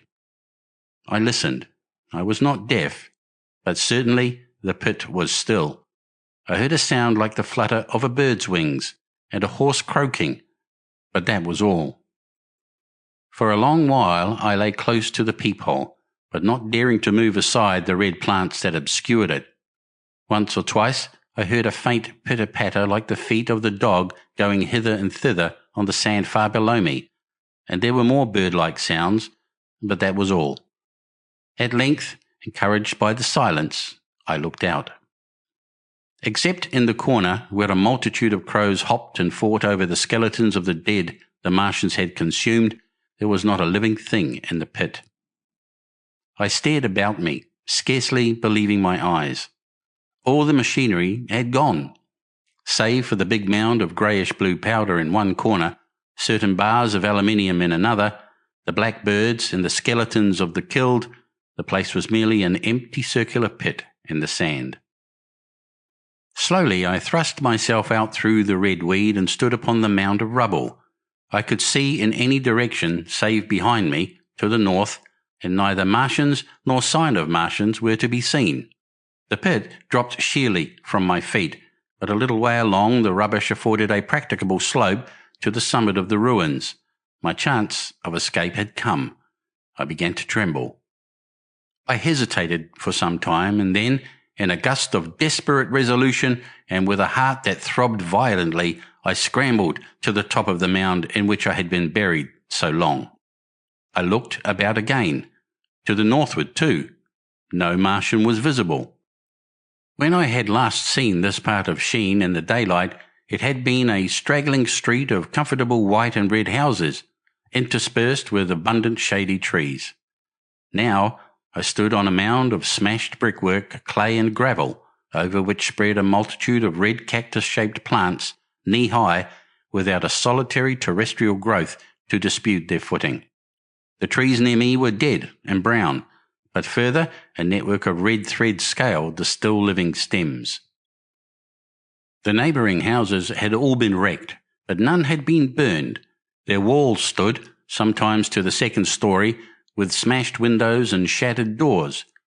The red weed grew tumultuously in their roofless rooms. Below me was the great pit, with the crows struggling for its refuse. A number of other birds hopped about among the ruins. Far away I saw a gaunt cat slink crouchingly along a wall, but traces of men there were none. The day seemed, by contrast with my recent confinement, dazzlingly bright, the sky a glowing blue. A gentle breeze kept the red weed that covered every scrap of unoccupied ground gently swaying, and oh, the sweetness of the air. Chapter 6. The Work of 15 Days. For some time I stood tottering on the mound, regardless of my safety. Within that noisome den from which I had emerged, I had thought, with a narrow intensity, only of our immediate security. I had not realized what had been happening to the world, had not anticipated this startling vision of unfamiliar things. I had expected to see Sheen in ruins. I found about me the landscape, weird and lurid, of another planet. For that moment, I touched an emotion beyond the common range of men, yet one that the poor brutes we dominate know only too well. I felt as a rabbit might feel returning to his burrow and suddenly confronted by the work of a dozen busy navvies digging the foundations of a house. I felt the first inkling of a thing that presently grew quite clear in my mind, that oppressed me for many days. A sense of dethronement, a persuasion that I was no longer a master, but an animal among the animals under the Martian heel. With us it would be as with them, to lurk and watch, to run and hide. The fear and empire of man had passed away. But so soon as this strangeness had been realized, It passed, and my dominant motive became the hunger of my long and dismal fast. In the direction away from the pit, I saw, beyond a red-covered wall, a patch of garden ground, unburied. This gave me a hint, and I went knee-deep and sometimes neck-deep in the red weed. The density of the weed gave me a reassuring sense of hiding. The wall was some 6 feet high, and when I attempted to clamber it, I found I could not lift my feet to the crest. So I went along by the side of it, and came to a corner and a rockwork that enabled me to get to the top and tumble into the garden I coveted. Here I found some young onions, a couple of gladiolus bulbs, and a quantity of immature carrots, all of which I secured, and, scrambling over a ruined wall, went on my way through scarlet and crimson trees towards Kew. It was like walking through an avenue of gigantic blood drops, possessed with two ideas: to get more food, and to limp as soon and as far as my strength permitted out of this accursed, unearthly region of the pit. Some way farther, in a grassy place, was a group of mushrooms, which I also devoured. And then I came upon a brown sheet of flowing shallow water, where meadows used to be. These fragments of nourishment served only to whet my hunger. At first, I was surprised at this flood in a hot, dry summer, but afterwards I discovered that it was caused by the tropical exuberance of the red weed. Directly this extraordinary growth encountered water, it straightway became gigantic and of unparalleled fecundity. Its seeds were simply poured down into the water of the Wey and Thames, and its swiftly growing and titanic water fronds speedily choked both those rivers. At Putney, as I afterwards saw, the bridge was almost lost in a tangle of this weed, and at Richmond too, the Thames water poured in a broad and shallow stream across the meadows of Hampton and Twickenham. As the water spread, the weed followed them, until the ruined villas of the Thames Valley were for a time lost in this red swamp, whose margin I explored, and much of the desolation the Martians had caused was concealed. In the end, the red weed succumbed almost as quickly as it had spread. A cankering disease, due, it is believed, to the action of certain bacteria presently seized upon it. Now, by the action of natural selection, all terrestrial plants have acquired a resisting power against bacterial diseases. They never succumb without a severe struggle. But the red weed rotted like a thing already dead. The fronds became bleached and then shriveled and brittle. They broke off at the least touch, and the waters that had stimulated their early growth carried their last vestiges out to sea. My first act on coming to this water was, of course, to slake my thirst. I drank a great deal of it, and, moved by an impulse, gnawed some fronds of red weed, but they were watery and had a sickly metallic taste. I found the water was sufficiently shallow for me to wade securely, although the red weed impeded my feet a little, but the flood evidently got deeper towards the river, and I turned back to Mortlake. I managed to make out the road by means of occasional ruins of its villas and fences and lamps, and so presently I got out of this spate and made my way to the hill going up towards Roehampton and came out on Putney Common. Here the scenery changed from the strange and unfamiliar to the wreckage of the familiar. Patches of ground exhibited the devastation of a cyclone, and in a few score yards I would come upon perfectly undisturbed spaces, houses with their blinds trimly drawn and doors closed as if they had been left for a day by the owners, or as if their inhabitants slept within. The red weed was less abundant. The tall trees along the lane were free from the red creeper. I hunted for food among the trees, finding nothing, and I also raided a couple of silent houses, but they had already been broken into and ransacked. I rested for the remainder of the daylight in a shrubbery, being in my enfeebled condition too fatigued to push on. All this time I saw no human beings and no signs of the Martians. I encountered a couple of hungry-looking dogs, but both hurried circuitously away from the advances I made them. Near Roehampton I had seen 2 human skeletons. Not bodies, but skeletons, picked clean, and in the wood by me I found the crushed and scattered bones of several cats and rabbits, and the skull of a sheep. But though I gnawed parts of these in my mouth, there was nothing to be got from them. After sunset, I struggled on along the road towards Putney, where I think the heat ray must have been used for some reason. And in the garden beyond Roehampton, I got a quantity of immature potatoes sufficient to stay my hunger. From this garden, one looked down upon Putney and the river. The aspect of the place in the dusk was singularly desolate. Blackened trees, blackened desolate ruins, and down the hill the sheets of the flooded river, red-tinged with the weed. And over all, silence. It filled me with indescribable terror to think how swiftly that desolating change had come. For a time I believed that mankind had been swept out of existence, and that I stood there alone, the last man left alive. Hard by the top of Putney Hill, I came upon another skeleton, with the arms dislocated and removed several yards from the rest of the body. As I proceeded, I became more and more convinced that the extermination of mankind was, save for such stragglers as myself, already accomplished in this part of the world.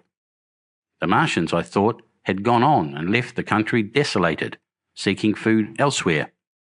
Perhaps even now they were destroying Berlin or Paris, or it might be they had gone northward. Chapter 7. The Man on Putney Hill. I spent that night in the inn that stands at the top of Putney Hill, sleeping in a made bed for the first time since my flight to Leatherhead.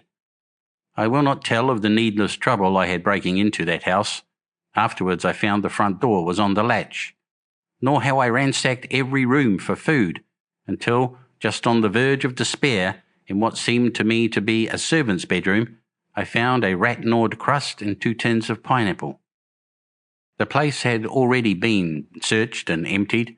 In the bar I afterwards found some biscuits and sandwiches that had been overlooked.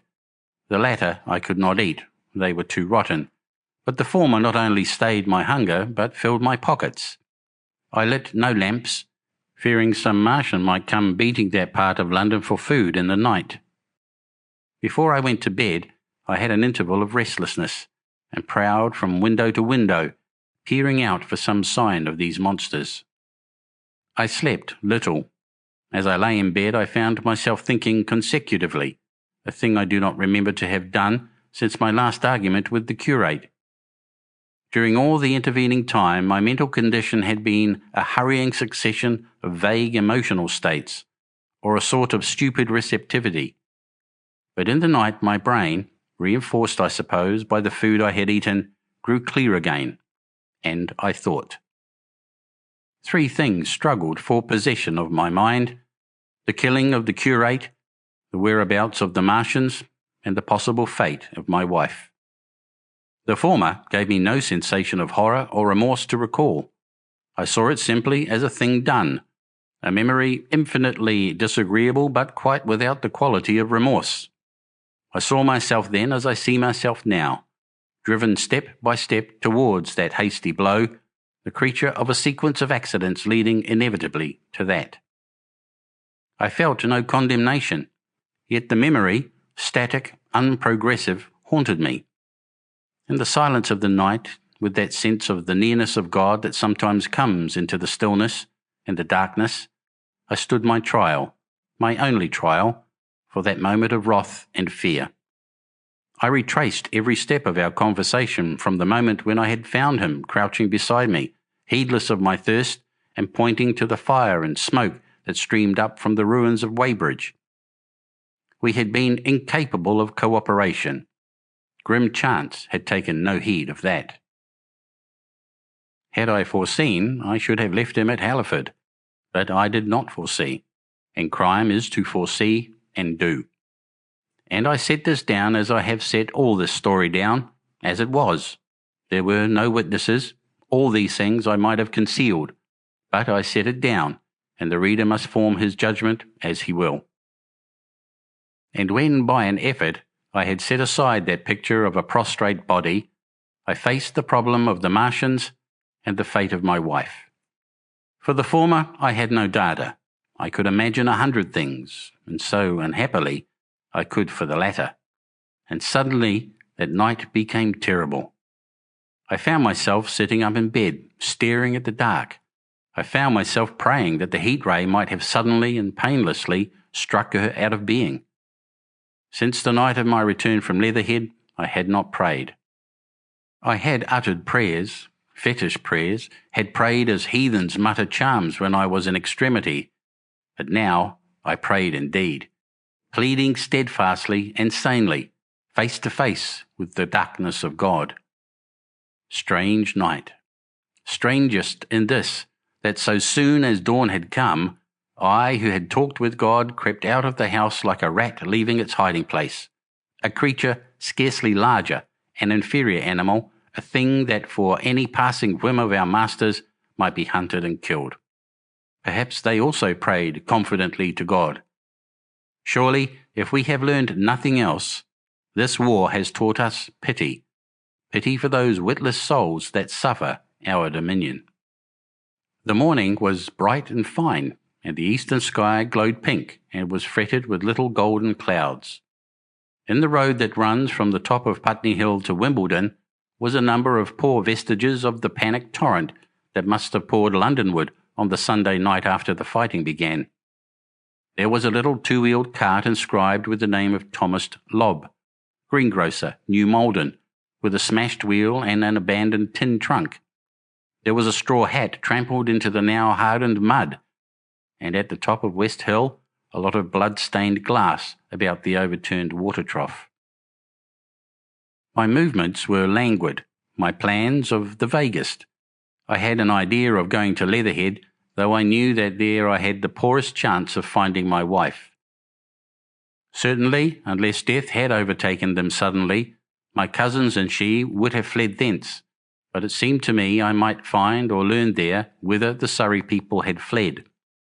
I knew I wanted to find my wife, that my heart ached for her and the world of men, but I had no clear idea how the finding might be done. I was also sharply aware now of my intense loneliness. From the corner I went under cover of a thicket of trees and bushes to the edge of Wimbledon Common, stretching far and wide. That dark expanse was lit in patches by yellow gorse and broom. There was no red weed to be seen, and as I prowled, hesitating, on the verge of the open, the sun rose, flooding it all with light and vitality. I came upon a busy swarm of little frogs in a swampy place among the trees. I stopped to look at them, drawing a lesson from their stout resolve to live. And presently, turning suddenly, with an odd feeling of being watched, I beheld something crouching amid a clump of bushes. I stood regarding this. I made a step towards it, and it rose up and became a man armed with a cutlass. I approached him slowly. He stood silent and motionless regarding me. As I drew nearer, I perceived he was dressed in clothes as dusty and filthy as my own. He looked indeed as though he had been dragged through a culvert. Nearer, I distinguished the green slime of ditches mixing with the pale drab of dried clay and shiny, coaly patches. His black hair fell over his eyes, and his face was dark and dirty and sunken, so that at first I did not recognize him. There was a red cut across the lower part of his face. "Stop!" he cried when I was within 10 yards of him, and I stopped. His voice was hoarse. "Where do you come from?" he said. I thought, surveying him. "I come from Mortlake," I said. "I was buried near the pit the Martians made about their cylinder. I have worked my way out and escaped." "There is no food about here," he said. "This is my country. All this hill down to the river and back to Clapham and up to the edge of the common. There is only food for one. Which way are you going?" I answered slowly. "I don't know," I said.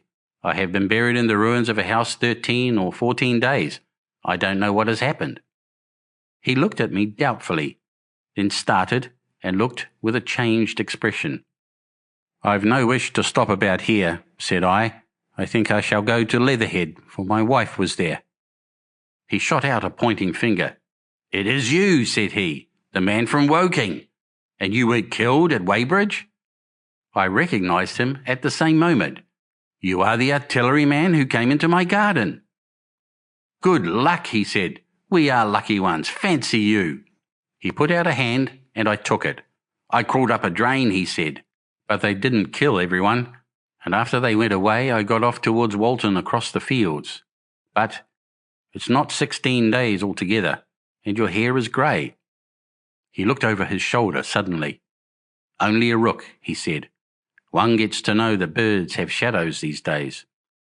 This is a bit open. Let us crawl under those bushes and talk. Have you seen any Martians? I said, since I crawled out.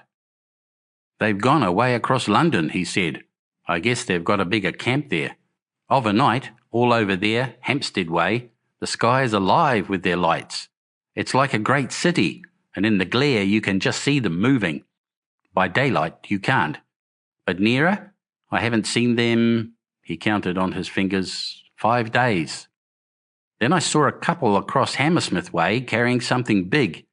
And the night before last, he stopped and spoke impressively, it was just a matter of lights. But it was something up in the air. I believe they built a flying machine and are learning to fly. I stopped, on hands and knees, for we had come to the bushes. Fly? Yes, he said, fly. I went on into a little bower and sat down. It is all over with humanity, I said. If they can do that, they will simply go round the world. He nodded. They will. But it will relieve things over here a bit. And besides, he looked at me, aren't you satisfied it is up with humanity? I am. We're down. We're beat. I stared. Strange as it may seem, I had not arrived at this fact. A fact perfectly obvious so soon as he spoke. I had still held a vague hope. Rather, I had kept a lifelong habit of mind. He repeated his words. We're beat. They carried absolute conviction. It's all over, he said. They've lost one, just one, and they've made their footing good and crippled the greatest power in the world. They've walked over us. The death of that one at Weybridge was an accident, and these are only pioneers. They kept on coming, these green stars. I've seen none these 5 or 6 days, but I've no doubt they're falling somewhere every night. Nothing's to be done. We're under. We're beat. I made him no answer. I sat staring before me, trying in vain to devise some countervailing thought. This isn't a war, said the artilleryman. It never was a war, any more than there's war between man and ants. Suddenly, I recalled the night in the observatory. After the 10th shot, they fired no more, at least until the first cylinder came. How do you know? Said the artilleryman. I explained. He thought. Something wrong with the gun, he said. Well, what if there is? They'll get it right again, and even if there's a delay, how can it alter the end? It's just men and ants. There's the ants, build their cities, live their lives, have wars, revolutions, until the men want them out of the way, and then they go out of the way. That's what we are now, just ants. Only, yes, I said, we're eatable ants. We sat looking at each other. And what will they do with us, I said. That's what I've been thinking, he said. That's what I've been thinking. After Weybridge, I went south, thinking. I saw what was up. Most of the people were hard at it, squealing and exciting themselves. But I'm not so fond of squealing. I've been in sight of death once or twice. I'm not an ornamental soldier, and at the best and worst, death, it's just death. And it's the man that keeps on thinking comes through. I saw everyone tracking away south. Says I, food won't last this way, and I turned right back. I went for the Martians like a sparrow goes for man, all round. He waved a hand to the horizon. They're starving in heaps, bolting, treading on each other. He saw my face and halted awkwardly. No doubt lots who had money have gone away to France, he said. He seemed to hesitate whether to apologize, met my eyes and went on. There's food all about here, canned things in shops, wine, spirits, mineral waters, and the water mains and drains are empty. Well, I was telling you what I was thinking. Here's intelligent things, I said, and it seems they want us for food. First they'll smash us up, ships, machines, guns, cities, all the order and organisation. All that will go. If we were the size of ants, we might pull through. But we're not. It's all too bulky to stop. That's the first certainty, eh? I assented. It is. I've thought it out. Very well then. Next. At present we're caught as we're wanted. A Martian has only to go a few miles to get a crowd on the run, and I saw one day, out by Wandsworth, picking houses to pieces and routing among the wreckage. But they won't keep on doing that.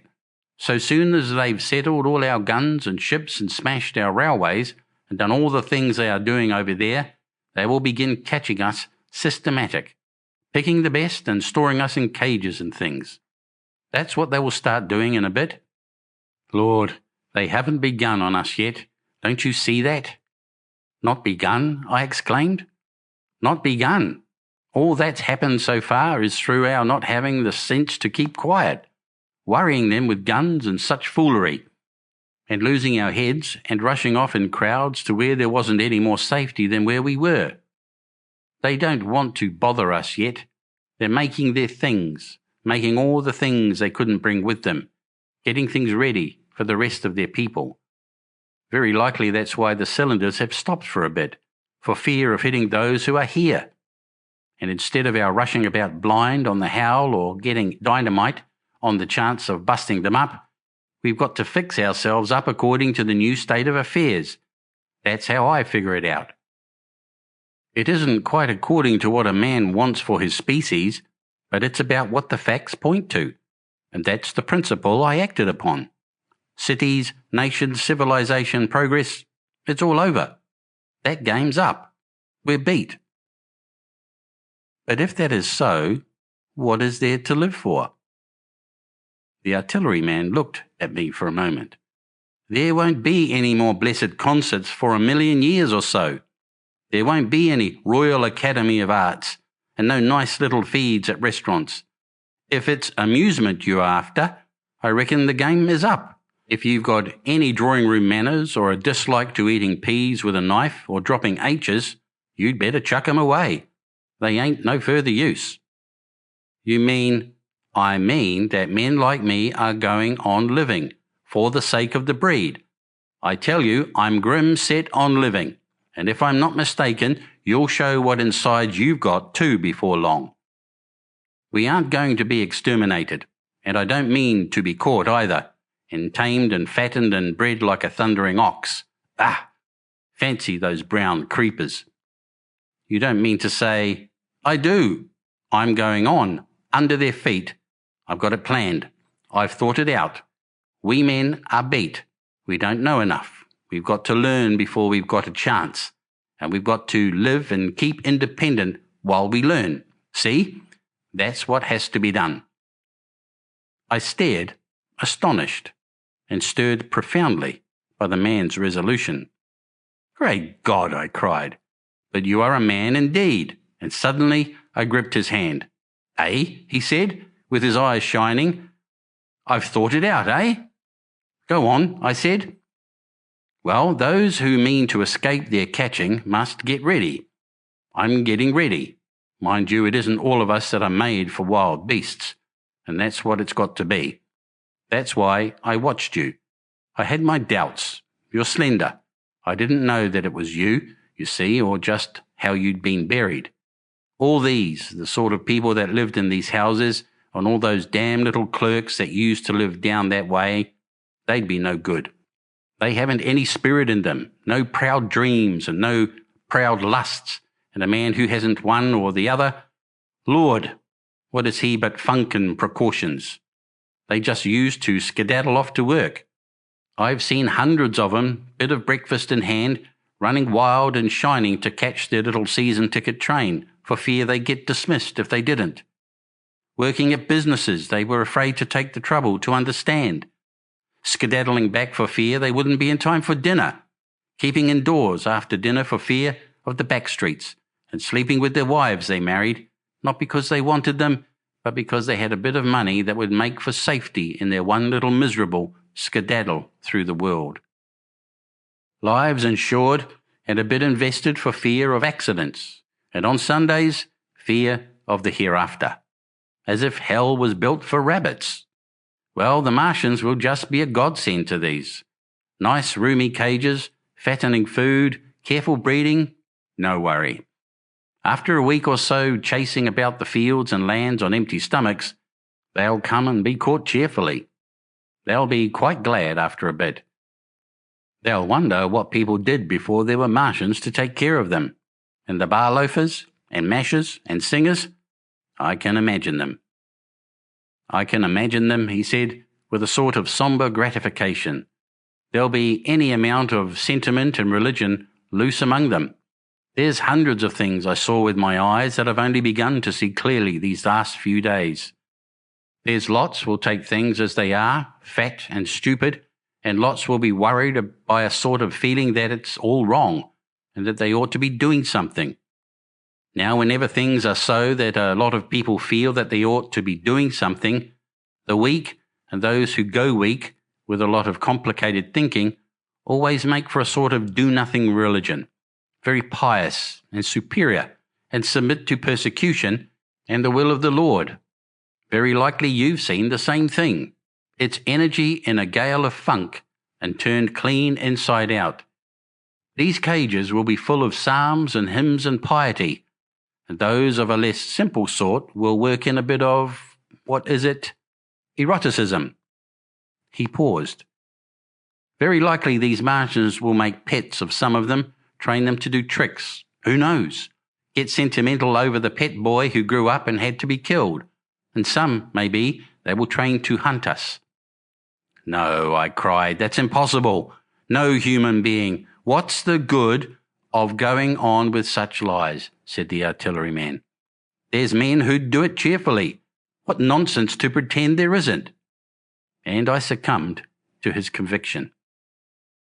If they come after me, he said, Lord, if they come after me, and subsided into a grim meditation. I sat contemplating these things. I could find nothing to bring against this man's reasoning. In the days before the invasion, no one would have questioned my intellectual superiority to his. I, a professed and recognized writer on philosophical themes, and he a common soldier, and yet he had already formulated a situation that I had scarcely realized. What are you doing? I said presently. What plans have you made? He hesitated. Well, it's like this, he said. What have we to do? We have to invent a sort of life where men can live and breed and be sufficiently secure to bring the children up. Yes, wait a bit, and I'll make it clearer what I think ought to be done. The tame ones will go like all tame beasts. In a few generations they'll be big, beautiful, rich-blooded, stupid, rubbish. The risk is that we who keep wild will go savage, degenerate into a sort of big savage rat. You see, how I mean to live is underground. I've been thinking about the drains. Of course, those who don't know drains think horrible things. But under this London are miles and miles, hundreds of miles, and a few days' rain, and London empty will leave them sweet and clean. The main drains are big enough and airy enough for everyone. Then there's cellars, vaults, stores, from which bolting passages may be made to the drains. And the railway tunnels and subways. Eh? You begin to see? We form a band, able-bodied, clean-minded men. We're not going to pick up any rubbish that drifts in. Weaklings, go out again. As you meant me to go? Well, I parleyed, didn't I? We won't quarrel about that. Go on. Those who stop obey orders. Able-bodied, clean-minded women we want also. Mothers and teachers. No lackadaisical ladies, no blasted rolling eyes. We can't have any weak or silly. Life is real again, and the useless and cumbersome and mischievous have to die. They ought to die. They ought to be willing to die. It's a sort of disloyalty, after all, to live and taint the race. and they can't be happy. Moreover, dying's none so dreadful, it's the funking makes it bad. And in all those places we shall gather. Our district will be London, and we may even be able to keep a watch and run about in the open when the Martians keep away. Play cricket, perhaps. That's how we shall save the race, eh? It's a possible thing. But saving the race is nothing in itself. As I say, that's only being rats. It's saving our knowledge and adding to it is the thing. There men like you come in. There's books, there's models. We must make great safe places down deep and get all the books we can.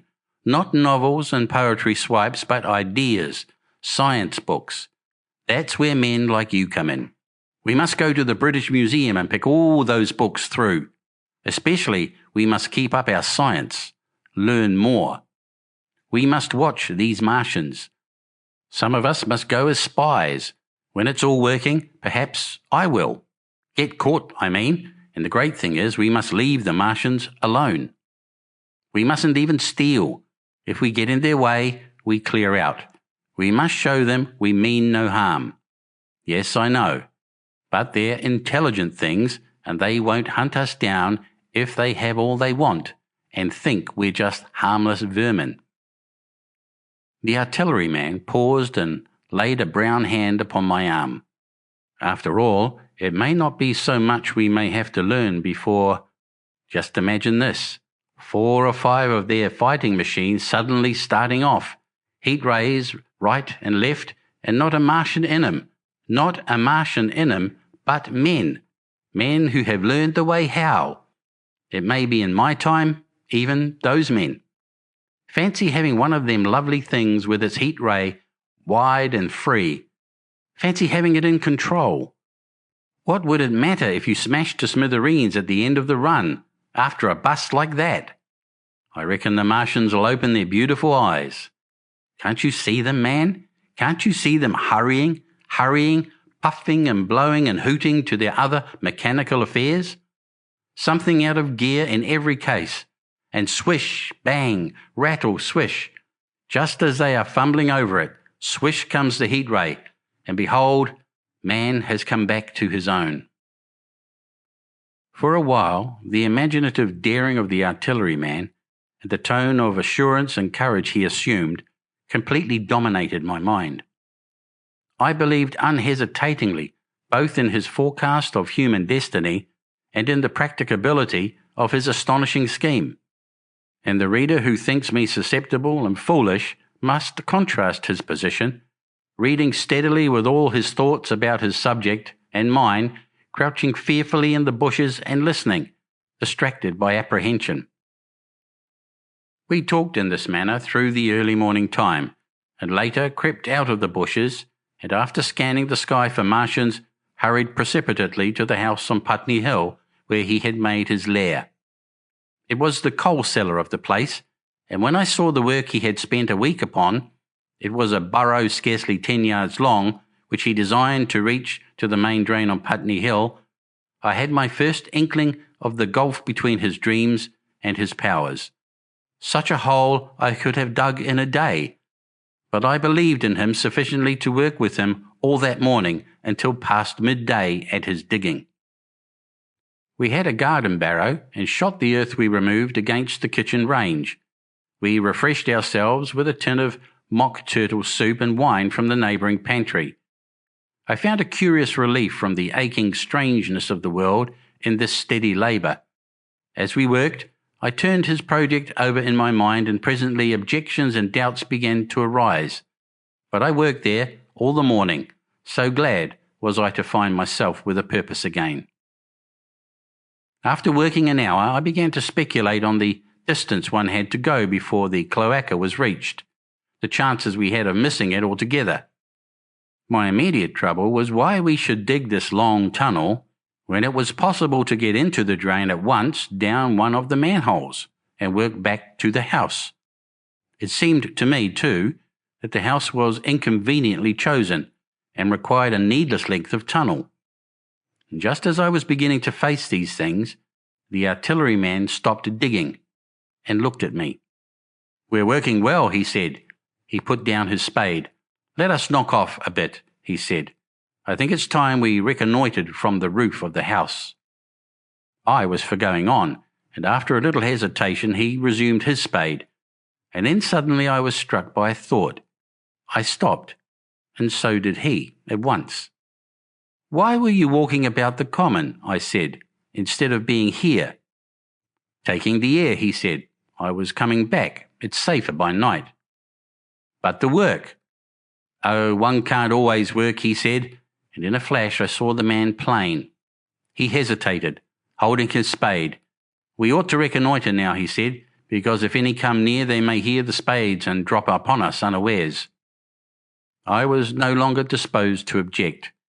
We went together to the roof and stood on a ladder peeping out of the roof door. No Martians were to be seen, and we ventured out on the tiles and slipped down under the shelter of the parapet. From this position a shrubbery hid the greater portion of Putney, but we could see the river below, a bubbly mass of red weed, and the low parts of Lambeth flooded and red. The red creeper swarmed up the trees about the old palace, and their branches stretched gaunt and dead and set with shrivelled leaves from amid its clusters. It was strange how entirely dependent both these things were upon flowing water for their propagation. About us neither had gained a footing.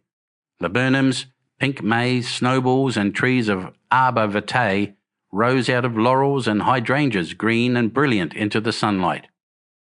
Beyond Kensington dense smoke was rising, and that and a blue haze hid the northward hills. The artilleryman began to tell me of the sort of people who still remained in London.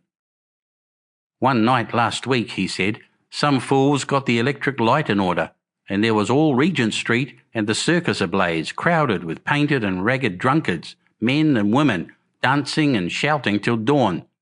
A man who was there told me. And as the day came, they became aware of a fighting machine standing nearby the Langham and looking down at them. Heaven knows how long he had been there. It must have given some of them a nasty turn. He came down the road towards them and picked up nearly 100, too drunk or frightened to run away. Grotesque gleam of a time no history will ever fully describe. From that, in answer to my questions, he came round to his grandiose plans again. He grew enthusiastic. He talked so eloquently of the possibility of capturing a fighting machine that I more than half believed in him again. But now that I was beginning to understand something of his quality, I could divine the stress he laid on doing nothing precipitately, and I noted that now there was no question that he personally was to capture and fight the great machine. After a time we went down to the cellar. Neither of us seemed disposed to resume digging, and when he suggested a meal I was nothing loath. He became suddenly very generous, and when we had eaten he went away and returned with some excellent cigars. We lit these, and his optimism glowed. He was inclined to regard my coming as a great occasion. "There's some champagne in the cellar," he said. "We can dig better on this Thames-side Burgundy," said I. "No," said he, "I am host today. Champagne. Great God, we've a heavy enough task before us.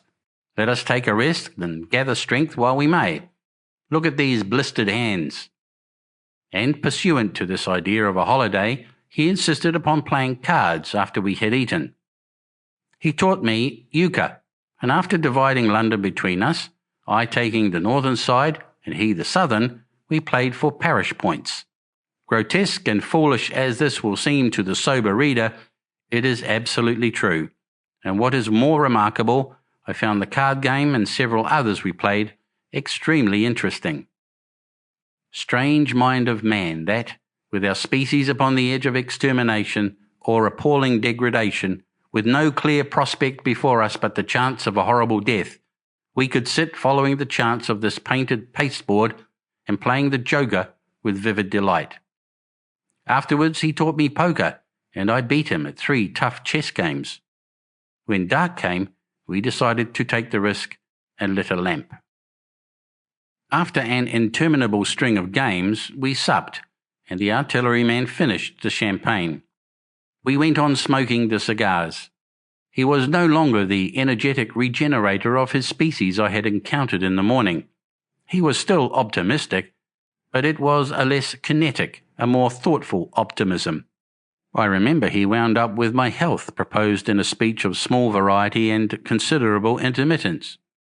I took a cigar and went upstairs to look at the lights of which he had spoken that blazed so greenly along the Highgate hills. At first I stared unintelligently across the London Valley. The northern hills were shrouded in darkness. The fires near Kensington glowed redly, and now and then an orange-red tongue of flame flashed up and vanished in the deep blue night. All the rest of London was black. Then nearer I perceived a strange light, a pale violet-purple fluorescent glow, quivering under the night breeze. For a space I could not understand it, and then I knew that it must be the red weed from which this faint irradiation proceeded. With that realization, my dormant sense of wonder, my sense of the proportion of things, awoke again. I glanced from that to Mars, red and clear, glowing high in the west, and then gazed long and earnestly at the darkness of Hampstead and Highgate. I remained a very long time upon the roof, wondering at the grotesque changes of the day. I recalled my mental states from the midnight prayer to the foolish card playing. I had a violent revulsion of feeling. I remember I flung away the cigar with a certain wasteful symbolism. My folly came to me with glaring exaggeration. I seemed a traitor to my wife and to my kind. I was filled with remorse. I resolved to leave this strange, undisciplined dreamer of great things to his drink and gluttony, and to go on into London. There, it seemed to me, I had the best chance of learning what the Martians and my fellow men were doing. I was still upon the roof when the late moon rose. Chapter 8. Dead London. After I had parted from the artilleryman, I went down the hill and by the High Street across the bridge to Fulham. The red weed was tumultuous at that time and nearly choked the bridge roadway, but its fronds were already whitened in patches by the spreading disease that presently removed it so swiftly. At the corner of the lane that runs to Putney Bridge Station, I found a man lying. He was as black as a sweep with the black dust, alive, but helplessly and speechlessly drunk. I could get nothing from him but curses and furious lunges at my head. I think I should have stayed by him but for the brutal expression of his face. There was black dust along the roadway from the bridge onwards, and it grew thicker in Fulham. The streets were horribly quiet. I got food, sour, hard and mouldy, but quite eatable, in a baker's shop here. Some way towards Walham Green, the streets became clear of powder, and I passed a white terrace of houses on fire. The noise of the burning was an absolute relief. Going on towards Brompton, the streets were quiet again. Here I came once more upon the black powder in the streets and upon dead bodies. I saw altogether about a dozen in the length of the Fulham Road. They had been dead many days, so that I hurried quickly past them. The black powder covered them over and softened their outlines. One or two had been disturbed by dogs. Where there was no black powder, it was curiously like a Sunday in the city, with the closed shops, the houses locked up and the blinds drawn, the desertion and the stillness. In some places plunderers had been at work, but rarely at other than the provision and wine shops. A jeweller's window had been broken open in one place, but apparently the thief had been disturbed, and a number of gold chains and a watch lay scattered on the pavement. I did not trouble to touch them. Farther on was a tattered woman in a heap on a doorstep. The hand that hung over her knee was gashed and bled down her rusty brown dress, and a smashed magnum of champagne formed a pool across the pavement. She seemed asleep, but she was dead. The farther I penetrated into London, the profounder grew the stillness. But it was not so much the stillness of death. It was the stillness of suspense, of expectation. At any time, the destruction that had already singed the northwestern borders of the metropolis and had annihilated Ealing and Kilburn might strike among these houses and leave them smoking ruins. It was a city condemned and derelict. In South Kensington, the streets were clear of dead and of black powder. It was near South Kensington that I first heard the howling. It crept almost imperceptibly upon my senses. It was a sobbing alternation of two notes. Ooh-la, ooh-la, ooh-la, ooh-la, keeping on perpetually. When I passed streets that ran northward, it grew in volume, and houses and buildings seemed to deaden and cut it off again. It came in a full tide down Exhibition Road. I stopped, staring towards Kensington Gardens, wondering at the strange, remote wailing. It was as if that mighty desert of houses had found a voice for its fear and solitude. Ooh-la, ooh-la, ooh-la, ooh-la, wailed that superhuman note, great waves of sound sweeping down the broad sunlit roadway between the tall buildings on each side. I turned northwards, marvelling, towards the iron gates of Hyde Park. I had half a mind to break into the Natural History Museum and find my way up to the summits of the towers in order to see across the park. But I decided to keep to the ground where quick hiding was possible, and so went up on the Exhibition Road. All the large mansions on each side of the road were empty and still, and my footsteps echoed against the sides of the houses. At the top, near the park gate, I came upon a strange sight. A bus overturned, and the skeleton of a horse picked clean. I puzzled over this for a time, and then went on to the bridge over the Serpentine. The voice grew stronger and stronger, though I could see nothing above the housetops on the north side of the park, save a haze of smoke to the northwest. Ooh-la, ooh-la, ooh-la, ooh-la, cried the voice, coming, as it seemed to me, from the district about Regent's Park. The desolating cry worked upon my mind. The mood that had sustained me passed. The wailing took possession of me. I found I was intensely weary, footsore, and now again hungry and thirsty. It was already past noon. Why was I wandering alone in the city of the dead? Why was I alone when all London was lying in state and in its black shroud? I felt intolerably lonely. My mind ran on old friends that I had forgotten for years. I thought of the poisons in the chemist shops, of the liquors the wine merchants stored.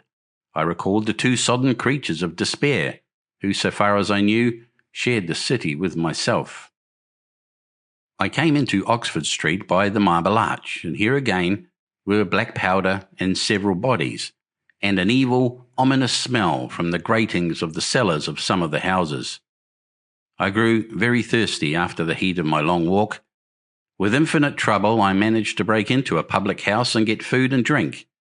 I was weary after eating, and went into the parlour behind the bar and slept on a black horsehair sofa I found there. I awoke to find that dismal howling still in my ears. Ooh-la, ooh-la, ooh-la, ooh-la. It was now dusk, and after I had routed out some biscuits and a cheese in the bar, there was a meat safe, but it contained nothing but maggots. I wandered on through the silent residential squares to Baker Street. Portman Square is the only one I can name, and so came out at last upon Regent's Park. As I emerged from the top of Baker Street, I saw far away over the trees in the clearness of the sunset the hood of the Martian giant from which this howling proceeded. I was not terrified. I came upon him as if it were a matter of course. I watched him for some time, but he did not move. He appeared to be standing and yelling, for no reason that I could discover. I tried to formulate a plan of action. That perpetual sound of ooh-la, ooh-la, ooh-la, ooh-la confused my mind. Perhaps I was too tired to be very fearful. Certainly I was more curious to know the reason of this monotonous crying than afraid. I turned back away from the park and struck into Park Road, intending to skirt the park, went along under the shelter of the terraces and got a view of this stationary, howling Martian from the direction of St. John's Wood. A couple of 100 yards out of Baker Street, I heard a yelping chorus and saw, first a dog with a piece of putrescent red meat in his jaws coming headlong towards me, and then a pack of starving mongrels in pursuit of him. He made a wide curve to avoid me as though he feared I might prove a fresh competitor. As the yelping died away down the silent road, the wailing sound of ooh-la, ooh-la, ooh-la, ooh-la reasserted itself. I came upon the wrecked handling machine halfway to St. John's Wood Station. At first, I thought a house had fallen across the road. It was only as I clambered among the ruins that I saw, with a start, this mechanical Samson lying with its tentacles bent and smashed and twisted among the ruins it had made. The forepart was shattered. It seemed as if it had driven blindly straight at the house and had been overwhelmed in its overthrow. It seemed to me then that this might have happened by a handling machine escaping from the guidance of its Martian. I could not clamber among the ruins to see it, and the twilight was now so far advanced that the blood with which its seat was smeared and the gnawed gristle of the Martian that the dogs had left were invisible to me. Wondering still more at all that I had seen, I pushed onwards towards Primrose Hill. Far away, through a gap in the trees, I saw a second Martian, as motionless as the first, standing in the park towards the zoological gardens, and silent. A little beyond the ruins, about the smashed handling machine, I came upon the red weed again, and found the Regent's Canal, a spongy mass of dark red vegetation.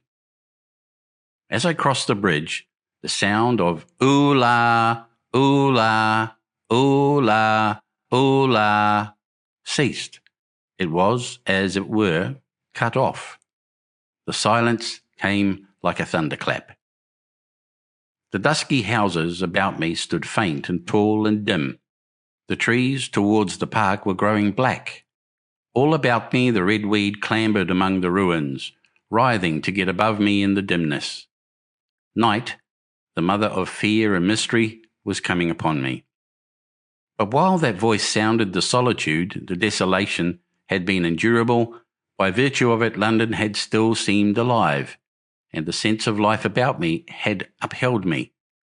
Then suddenly a change, the passing of something, I knew not what, and then a stillness that could be felt. Nothing but this gaunt quiet. London about me gazed at me spectrally. The windows in the white houses were like the eye sockets of skulls. About me my imagination found 1,000 noiseless enemies moving. Terror seized me, a horror of my temerity. In front of me the road became pitchy black as though it were tarred, and I saw a contorted shape lying across the pathway. I could not bring myself to go on. I turned down St. John's Wood Road and ran headlong from this unendurable stillness towards Kilburn. I hid from the night and the silence until long after midnight, in a cabman's shelter in Harrow Road. But before the dawn my courage returned, and while the stars were still in the sky, I turned once more towards Regent's Park. I missed my way among the streets, and presently saw down a long avenue, in the half-light of the early dawn, the curve of Primrose Hill. On the summit, towering up to the fading stars, was a third Martian, erect and motionless like the others. An insane resolve possessed me. I would die and end it, and I would save myself even the trouble of killing myself. I marched on recklessly towards this Titan, and then as I drew nearer and the light grew, I saw that a multitude of black birds were circling and clustering about the hood. At that my heart gave a bound, and I began running along the road. I hurried through the red weed that choked St. Edmund's Terrace. I waded breast high across a torrent of water that was rushing down from the waterworks towards the Albert Road, and emerged upon the grass before the rising of the sun. Great mounds had been heaped about the crest of the hill, making a huge redoubt of it. It was the final and largest place the Martians had made, and from behind these heaps there rose a thin smoke against the sky. Against the skyline, an eager dog ran and disappeared. The thought that had flashed into my mind grew real, grew credible. I felt no fear, only a wild, trembling exultation as I ran up the hill towards the motionless monster. Out of the hood hung lank shreds of brown, at which the hungry birds pecked and tore. In another moment I had scrambled up the earthen rampart and stood upon its crest, and the interior of the redoubt was below me. A mighty space it was, with gigantic machines here and there within it, huge mounds of material and strange shelter places. And scattered about it, some in their overturned war machines, some in the now rigid handling machines, and a dozen of them stark and silent and laid in a row, were the Martians. Dead, slain by the putrefactive and disease bacteria against which their systems were unprepared. Slain as the red weed was being slain. Slain after all man's devices had failed by the humblest things that God, in his wisdom, had put upon this earth. For so it had come about, as indeed I and many men might have foreseen, had not terror and disaster blinded our minds. These germs of disease have taken toll of humanity since the beginning of things, taken toll of our pre-human ancestors since life began here. But by virtue of this natural selection of our kind, we have developed resisting power. To no germs do we succumb without a struggle, and to many, those that cause putrefaction in dead matter, for instance, our living frames are altogether immune. But there are no bacteria in Mars, and directly these invaders arrived, directly they drank and fed, our microscopic allies began to work their overthrow. Already when I watched them, they were irrevocably doomed, dying and rotting even as they went to and fro. It was inevitable. By the toll of 1 billion deaths, man has bought his birthright of the earth, and it is his against all comers. It would still be his, were the Martians 10 times as mighty as they are, for neither do men live nor die in vain. Here and there were scattered nearly 50 altogether in that great gulf they had made, overtaken by a death that must have seemed to them as incomprehensible as any death could be. To me also at that time this death was incomprehensible. All I knew was that these things that had been alive and so terrible to men were dead. For a moment, I believed that the destruction of Sennacherib had been repeated, that God had repented, that the angel of death had slain them in the night. I stood staring into the pit, and my heart lightened gloriously, even as the rising sun struck the world to fire about me with its rays. The pit was still in darkness. The mighty engines, so great and wonderful in their power and complexity, so unearthly in their torturous forms, rose weird and vague and strange out of the shadows towards the light. A multitude of dogs, I could hear, fought over the bodies that lay darkly in the depth of the pit far below me. Across the pit, on its farther lip, flat and vast and strange, lay the great flying machine, with which they had been experimenting upon our denser atmosphere when decay and death arrested them. Death had come not a day too soon.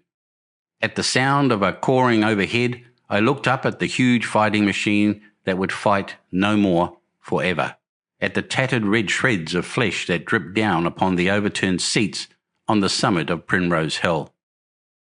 I turned and looked down the slope of the hill to where, enhaloed now in birds, stood those other 2 Martians that I had seen overnight, just as death had overtaken them. The one had died even as it had been crying to its companions. Perhaps it was the last to die, and its voice had gone on perpetually until the force of its machinery was exhausted. They glittered now, harmless tripod towers of shining metal in the brightness of the rising sun. All about the pit, and saved as by a miracle from everlasting destruction, stretched the great mother of cities. Those who have only seen London veiled in her sombre robes of smoke can scarcely imagine the naked clearness and beauty of the silent wilderness of houses. Eastward, over the blackened ruins of the Albert Terrace and the splintered spire of the church, the sun blazed dazzling in a clear sky, and here and there some facet in the great wilderness of roofs caught the light and glared with a white intensity. Northward were Kilburn and Hampstead, blue and crowded with houses.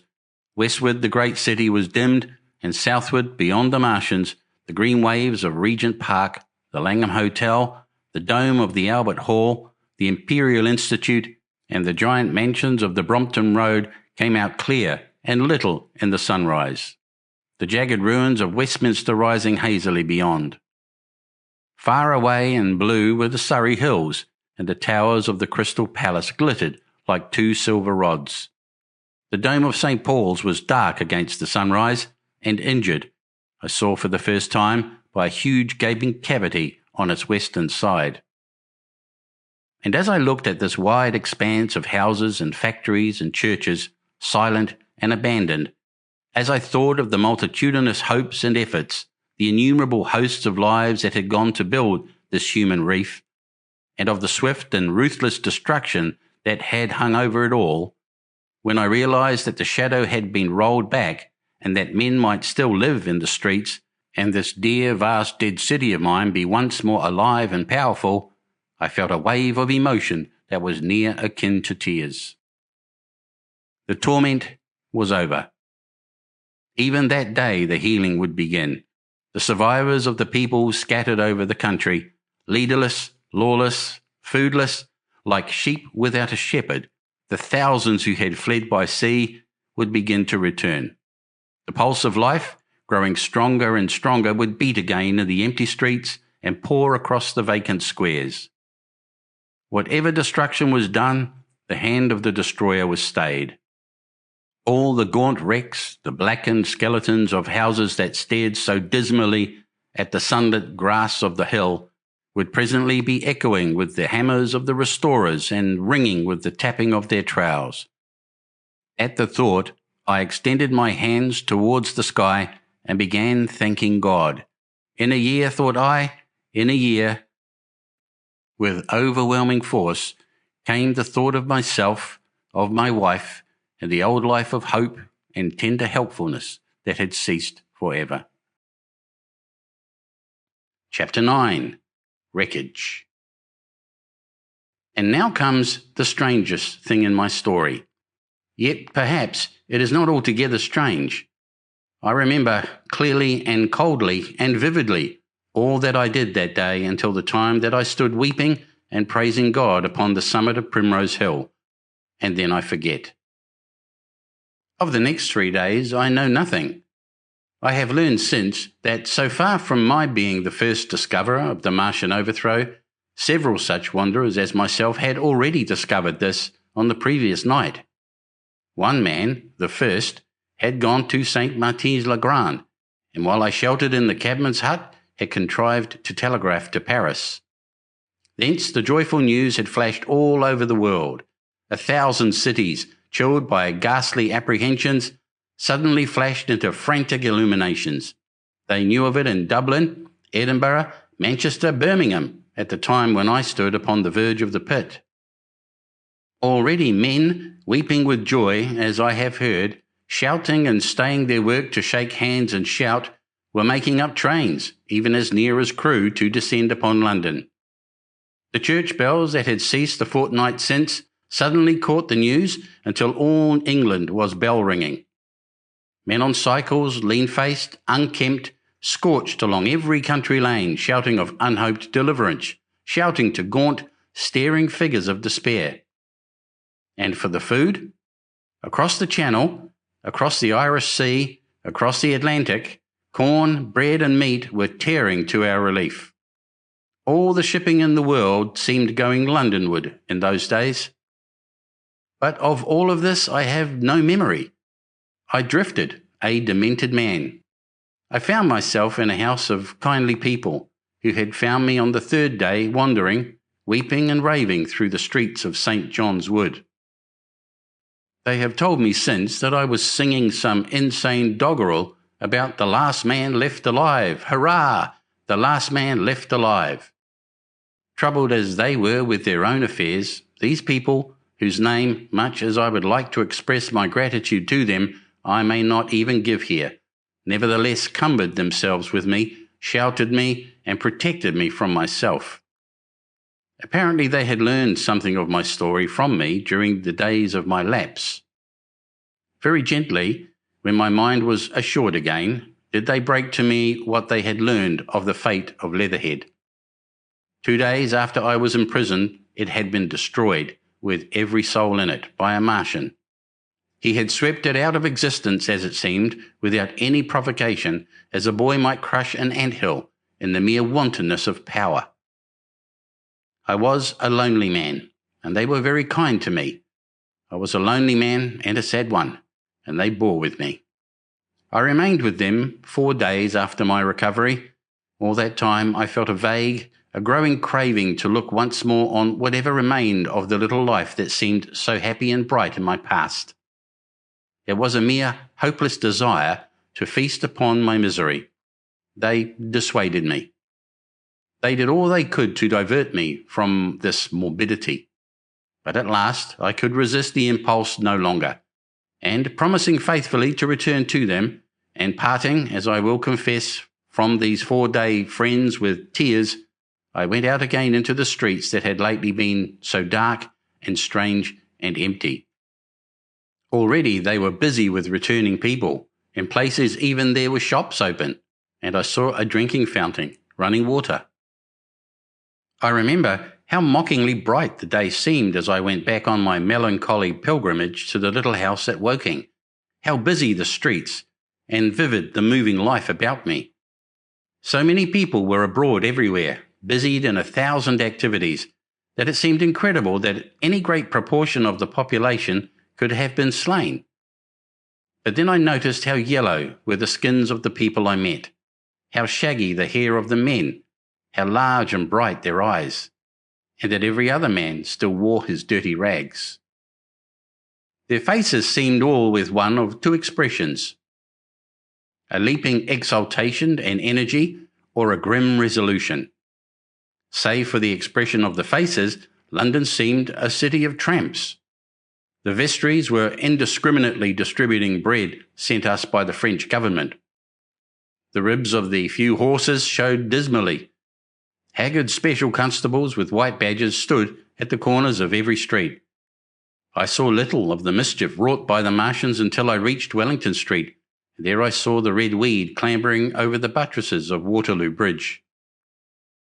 At the corner of the bridge, too, I saw one of the common contrasts of that grotesque time, a sheet of paper flaunting against a thicket of the red weed, transfixed by a stick that kept it in place. It was the placard of the first newspaper to resume publication, the Daily Mail. I bought a copy for a blackened shilling I found in my pocket. Most of it was in blank, but the solitary compositor who did the thing had amused himself by making a grotesque scheme of advertisement stereo on the back page. The matter he printed was emotional. The news organisation had not as yet found its way back. I learned nothing fresh except that already in 1 week the examination of the Martian mechanisms had yielded astonishing results.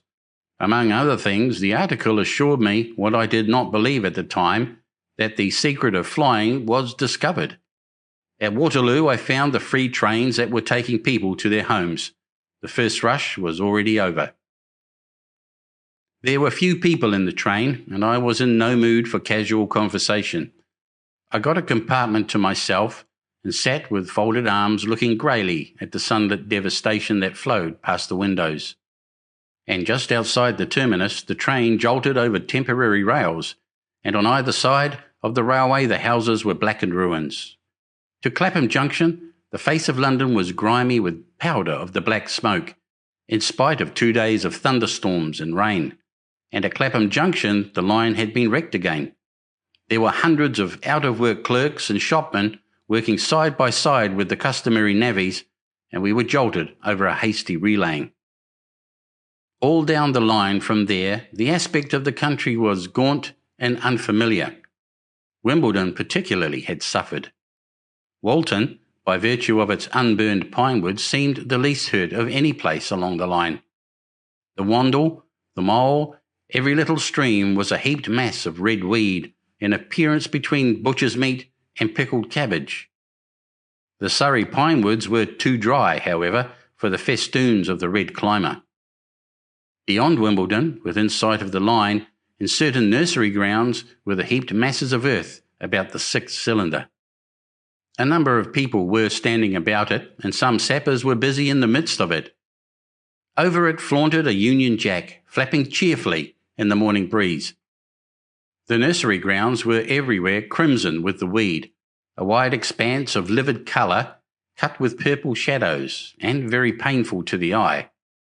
One's gaze went with infinite relief from the scorched greys and sullen reds of the foreground to the blue-green softness of the eastward hills. The line on the London side of Woking Station was still undergoing repair, so I descended at Byfleet Station and took the road to Maybury, past the place where I and the artilleryman had talked to the hussars, and on by the spot where the Martian had appeared to me in the thunderstorm. Here, moved by curiosity, I turned aside to find, among a tangle of red fronds, the warped and broken dog-cart with the whitened bones of the horse scattered and gnawed. For a time I stood regarding these vestiges. Then I returned through the pinewood, neck-high with red weed here and there, to find the landlord of the spotted dog had already found burial, and so came home past the College Arms. A man standing at an open cottage door greeted me by name as I passed. I looked at my house with a quick flash of hope that faded immediately. The door had been forced. It was unfast and was opening slowly as I approached. It slammed again. The curtains of my study fluttered out of the open window from which I and the artilleryman had watched the dawn. No one had closed it since. The smashed bushes were just as I had left them nearly 4 weeks ago. I stumbled into the hall, and the house felt empty. The stair carpet was ruffled and discoloured where I had crouched, soaked to the skin from the thunderstorm the night of the catastrophe. Our muddy footsteps, I saw, still went up the stairs. I followed them to my study, and found lying on my writing table still, with the selenite paperweight upon it, the sheet of work I had left on the afternoon of the opening of the cylinder. For a space I stood reading over my abandoned arguments. It was a paper on the probable development of moral ideas with the development of the civilizing process. And the last sentence was the opening of my prophecy. In about 200 years, I had written, we may expect... The sentence ended abruptly. I remembered my inability to fix my mind that morning, scarcely a month gone by, and how I had broken off to get my daily chronicle from the newsboy. I remembered how I went down to the garden gate as he came along, and how I had listened to his odd story of men from Mars. I came down and went into the dining room. There were the mutton and the bread, both far gone now in decay, and a beer bottle overturned just as I and the artilleryman had left them. My home was desolate. I perceived the folly of the faint hope I had cherished so long. And then a strange thing occurred. "It is no use," said a voice. "The house is deserted. No one has been here these 10 days. Do not stay here to torment yourself. No one escaped but you." I was startled. Had I spoken my thought aloud? I turned, and the French window was open behind me. I made a step to it and stood looking out. And there, amazed and afraid, even as I stood amazed and afraid, were my cousin and my wife. My wife, white and tearless. She gave a faint cry. "I came," she said. "I knew. She put her hand to her throat, swayed. I made a step forward and caught her in my arms. Chapter 10, The Epilogue.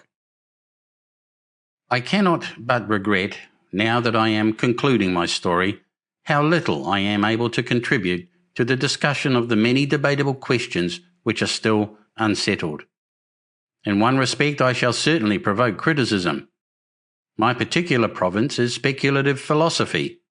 My knowledge of comparative physiology is confined to a book or two, but it seems to me that Carver's suggestions as to the reason of the rapid death of the Martians is so probable as to be regarded almost as a proven conclusion. I have assumed that in the body of my narrative. At any rate, in all the bodies of the Martians that were examined after the war, no bacteria except those already known as terrestrial species were found. That they did not bury any of their dead, and the reckless slaughter they perpetrated, point also to an entire ignorance of the putrefactive process. But probable as this seems, it is by no means a proven conclusion. Neither is the composition of the black smoke known, which the Martian used with such deadly effect, and the generator of the heat ray remains a puzzle. The terrible disasters at the Ealing and South Kensington laboratories have disinclined analysts for further investigations upon the latter. Spectrum analysis of the black powder points unmistakably to the presence of an unknown element with a brilliant group of 3 lines in the green, and it is possible that it combines with argon to form a compound which acts at once with deadly effect upon some constituent in the blood. But such unproven speculations will scarcely be of interest to the general reader to whom this story is addressed. None of the brown scum that drifted down the Thames after the destruction of Shepparton was examined at the time, and now none is forthcoming. The results of an anatomical examination of the Martians, so far as the prowling dogs had left such an examination possible, I have already given. But everyone is familiar with the magnificent and almost complete specimen in spirits at the Natural History Museum, and the countless drawings that have been made from it, and beyond that, the interest of their physiology and structure is purely scientific. A question of graver and universal interest is the possibility of another attack from the Martians. I do not think that nearly enough attention is being given to this aspect of the matter. At present, the planet Mars is in conjunction, but with every return to opposition, I, for one, anticipate a renewal of their adventure. In any case, we should be prepared. It seems to me that it should be possible to define the position of the gun from which the shots are discharged, to keep a sustained watch upon this part of the planet, and to anticipate the arrival of the next attack. In that case, the cylinder might be destroyed with dynamite or artillery before it was sufficiently cool for the Martians to emerge, or they might be butchered by means of guns so soon as the screw opened. It seems to me that they have lost a vast advantage in the failure of their first surprise. Possibly they see it in the same light. Lessing has advanced excellent reasons for supposing that the Martians have actually succeeded in effecting a landing on the planet Venus. 7 months ago now, Venus and Mars were in alignment with the Sun. That is to say, Mars was in opposition from the point of view of an observer on Venus. Subsequently, a peculiar luminous and sinuous marking appeared on the unillumined half of the inner planet, and almost simultaneously a faint dark mark of a similar sinuous character was detected upon a photograph of the Martian disk. One needs to see the drawings of these appearances in order to appreciate fully their remarkable resemblance in character. At any rate, whether we expect another invasion or not, our views of the human future must be greatly modified by these events. We have learned now that we cannot regard this planet as being fenced in and a secure abiding place for man. We can never anticipate the unseen good or evil that may come upon us suddenly out of space. It may be that in the larger design of the universe, this invasion from Mars is not without its ultimate benefit for men. It has robbed us of that serene confidence in the future, which is the most fruitful source of decadence. The gifts to human science it has brought are enormous, and it has done much to promote the conception of the common weal of mankind. It may be that across the immensity of space, The Martians have watched the fate of these pioneers of theirs and learned their lesson, and that on the planet Venus they have found a securer settlement. Be that as it may, for many years yet there will certainly be no relaxation of the eager scrutiny of the Martian disk, and those fiery darts of the sky, the shooting stars, will bring with them as they fall an unavoidable apprehension to all the sons of men. The broadening of men's views that has resulted can scarcely be exaggerated. Before the cylinder fell, there was a general persuasion that through all the deep of space, no life existed beyond the petty surface of our minute sphere. Now we see further. If the Martians can reach Venus, there is no reason to suppose that the thing is impossible for men. And when the slow cooling of the sun makes this earth uninhabitable, as at last it must do, it may be that the thread of life that has begun here will have streamed out and caught our sister planet within its toils. Dim and wonderful is the vision I have conjured up in my mind of life spreading slowly from this little seedbed of the solar system throughout the inanimate vastness of sidereal space. But that is a remote dream. It may be, on the other hand, that the destruction of the Martians is only a reprieve. To them, and not to us, perhaps, is the future ordained. I must confess the stress and danger of the time have left an abiding sense of doubt and insecurity in my mind. I sit in my study writing by lamplight, and suddenly I see again the healing valley below set with writhing flames, and feel the house behind and about me empty and desolate. I go out into the Byfleet Road and vehicles pass me, a butcher boy in a cart, a cab full of visitors, a workman on a bicycle, children going to school, and suddenly they become vague and unreal, and I hurry again with the artilleryman through the hot, brooding silence. Of a night, I see the black powder darkening the silent streets and the contorted bodies shrouded in that layer. They rise upon me, tattered and dog-bitten. They gibber and grow fiercer, paler, uglier, mad distortions of humanity at last, and I wake, cold and wretched, in the darkness of the night. I go to London and see the busy multitudes in Fleet Street and the Strand, and it comes across my mind that they are but the ghosts of the past, haunting the streets that I have seen silent and wretched, going to and fro, phantasms in a dead city, the mockery of life in a galvanized body. And strange, too, it is to stand on Primrose Hill, as I did but a day before writing this last chapter, to see the great province of houses dim and blue through the haze of the smoke and mist, vanishing at last into the vague lower sky, to see the people walking to and fro among the flower beds on the hill, to see the sightseers about the Martian machine that stands there still, to hear the tumult of playing children, and to recall the time when I saw it all bright and clear-cut, hard and silent, under the dawn of that last great day.